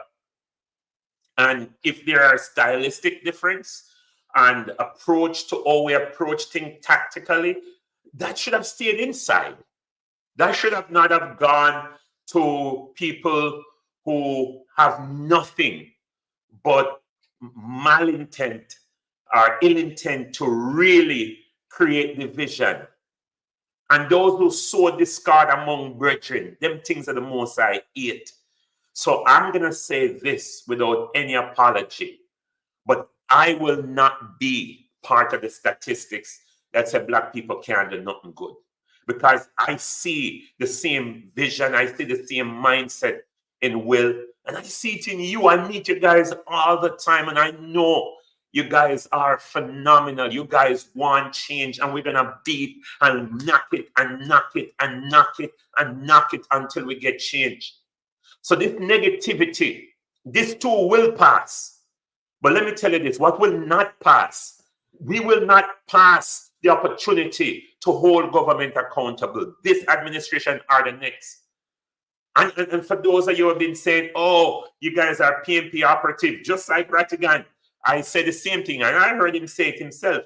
Even if they offer him a job in the next administration or the PNP administration, his job is to stick with you. And that is a vision I stand behind. That is a vision that I'm about. That is what you want. And it's the same thing I want. Hold these guys accountable. And now we're going to give them something for up over. We're going to give them something for come run off them out. We'll give them something for come say, oh, yeah, they mash up and on. So we can't continue to do what we are doing. Mad or no mad. We can't tell you all on this. Because even if there is a ship in the boat, we're not going under. We're going forward. And right now, I think sometime dead weight make the thing float better. I'm just saying. I mean, you can agree or disagree, but sometimes the dead weight, just too much bantering and yaga and talking, and there's no focus. So right now, no love lost, but I'm focused on your goal and your objective. And yes, we need, you see, you know what them do? People don't like people who thief and embezzle their money. And the very thing we are fighting against are the very weapon them try to use against it. But thanks be to God, Ratty is a very successful practicing attorney. And myself, I run an IT company, and I have no need for the petty cash, well, for the serious and intentional donation that you give. But for us, we don't need that level of money to meet our daily needs. We rather give back, and we generate a lot for ourselves. I'm just making a point. Because, you know, if there are people who are not earning and they feel like they need an organization to draw money out of to live, that is not our situation. We don't have that problem. I don't have that problem. Will don't have that problem. And you will never have that problem with us. What you have with us is transparency. What you have with us is honesty. What you have with us is passion. What you have with us is commitment and determination. And we're going to push past this. We're not going to back down. And it doesn't matter what they want to say. It doesn't matter what tribe they'll view. You can put up whatever they want to put up. Because at the end of the day, lies will never prevail. Lies will never prevail. It can't. Because good always triumph over evil. So when people have malicious intent and them run off their mouth and try calling with them mother lashy tongue and them sissy business, them something grieve me now. And listen me. No, listen me. Me have a little roughness in me too, and I will alone come from Waterhouse and been through some things. So don't take my awesome, amazing self as a weakling. And them know too. Come in a take talk. But what we can tell you right now, you see all of them vloggers that out there, we feel like someone want bill ratings and I call up my name and call up Will name and I call up the foundation name. But chuck off some of them I see, man. Because let me tell you this, a foolishness is not going with. And by no means, none of it, I will stop the work. So, even if you don't see the Global Jamaica Diaspora Council and the OJLDF working together on projects, we are still on the same mission. And the mission is going to be one mission, hold the government accountable. And everybody can stand on them soapbox and beat them drum. And maybe it's even better that we fragment, because sometimes, you spread it out and you create a bigger thing. You never know. But where me see, I'm a righteous man, and me believe in one thing. All things work together for good to those who love God. So even this, there's a message and a reason why all of this happened. But the main thing about it, as it relates to you, we're committed to you, we're committed to the cause, and that will never change. Thank you, sir. And just to add to what Prezi said, I feel relieved now that I've said it, because I've kept it, all of this stuff I've kept in for over the past week, and I wanted, but I said, no, time and place. And here's the time and place. But just to go back, Prezi, if the people that we were associated with, the brotherhood of men, the people that we had supreme confidence in and trust, if they had come to us and said, listen, we have some issues, let's talk about it, we'll be fine. But instead they went elsewhere and then they broadcasted it. Now they're trying to come now and saying, well, but that's fine. Look at what happened with the fundraising meeting, right? Look at what happened in the fundraising. One person in that meeting went and told people a lie. One person inside there went and told a lie. And then the thing with Lonesome and the thing with the meeting, all these other meetings, people that we trusted, people that we called brothers, people that we laughed with, people that we discussed issues with, people that we commiserated with, they turned on us. And somebody reminded me, they said Judas was at every prayer meeting. That's what somebody said to me. They said, don't worry about it, because Judas was at every prayer meeting. So, so we're going to leave now. We're going to leave on a no. But I want to leave with this message here. I want to leave with these two messages, because Prezi, and I told Prezi, Prezi came out and started saying, you are our fearless leader. And I said to him, Prezi, don't do it, because it's gonna cause angst. And Prezi said, me no care, because the people who are supposed to lead not leading. So you have to do it. So I've accepted the mantle. But here is something. I'm going to play two video tapes. Fearless leader. And then we'll finish. Two video tapes and then we'll finish. Here's the first one. 5 ways to keep peace in your life. Number 1, if they don't involve you, don't get involved. Number 2, if they don't tell you, don't ask. Number 3, if they don't invite you, don't go. Number 4, if they avoid you, avoid them. And number 5, if they cost you your peace, say peace. We're saying peace. And here's the last video.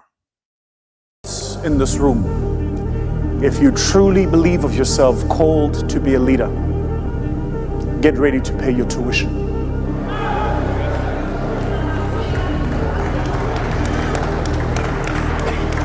get ready to pay your tuition. And so we spoke about the what to do. That's why the how is difficult. The how is difficult because the first part of the how is I've got to be willing to pay my tuition. And the tuition fee for this place of leadership is isolation. The tuition fee for this place of leadership is being misunderstood. The tuition fee for this place of leadership is being maligned, lied about, spoken about, and still loving those people enough to lead them as well. Yes, indeed. And we are going to lead, including the naysayers, we're going to lead them because you know why? The message, that's why we're going to lead. The message will not change. The message is to hold government accountable. And so I would like to thank all of you for being, willing to listen to what we have to say tonight. And as I said to you before, there are some incidents, they're petty, they're personal attacks. We're not going to go into that. The issues we talk about. Let me say this before you close, though. Also, but I just want to let those of you in the chat know, by no means we are against Herb or Dr. Francis, at least not me, and I know Will isn't. So we're not here to bring them down or speak negative of their contribution and their cause and their focus. So please, this is really just to create a little bit of transparency, because we realize our full transparency at this point, as we realize that people have been saying things, but this is not an attack on any individual or any group of people. So I just want to make sure that it's understood that this was intended to clarify some misinformation, but not a personal attack on anyone. Indeed. We've moved on, so that's fine. Someone in the chat, it's gone past already, but thank you for reminding me. This Wednesday, we will start another program, and it's called Come Reason with Rattigan. This one is called Reason with Rattigan. The one on Wednesday is called Come Reason with Rattigan, and we are asking you to come over. It's going to be on YouTube, and we're asking you to come over and reason with us. It's going to be a fluid program. It's not going to be as structured as this, because we have, most of them, our producers and Vex with you still, because we're supposed to finish at 8. But oh my gosh, we never realized that's so late. So that program on Wednesday, it's gonna be for 2 hours, and I think this 8 to 10, 7:30 to 10, 7:30 to 9:30, or 8 to 10. So we will put the notice up. Okay. It's 8 to 10, is it? I think it's 8 to 10, as far as I remember. It's fine. I'll be there. And this week we're gonna have for the inaugural program, we're gonna have Dr. Ben, and we're gonna have Dervin Cochran, and he's gonna talk about corruption in the education system in Jamaica. I've seen this work product on this issue, and it's amazing. So again, thanks to all of you for joining us, for listening to us, for supporting us, to assist the people in Jamaica against what this government is doing and what any other government will do in the future. Until then. And also hop on over to the new ojldf.net website. The website is still in development, but you can kind of see where we're going. So please go over to the website, take a look. We're still in development. And peace out. Back to you. Well, one last thing. Don't forget to join me tonight at midnight on Reggae Global Radio, and you come and relax with the Rebel. Come early, stay late. Ratty, before you say that, I'm so sorry. Somebody in the chat said must say a word of prayer. I mean, never say no to prayer. So pardon the mic. Okay, you want to finish your part first? Go ahead. Yeah. And so tonight we're vintage reggae selection. Tune in at midnight. More of this, more of that. So tune in, enjoy. Prezi, yourself. All right. So relax with the Rebel. Relax with with global cultural music. And so you put on a sweet light. Say it again. Relax with the Rebel. Relax with the Rebel. Anyway, you're my play love music, and you're listening to my play love music, baby making it. So and it's so good that he's authentically himself.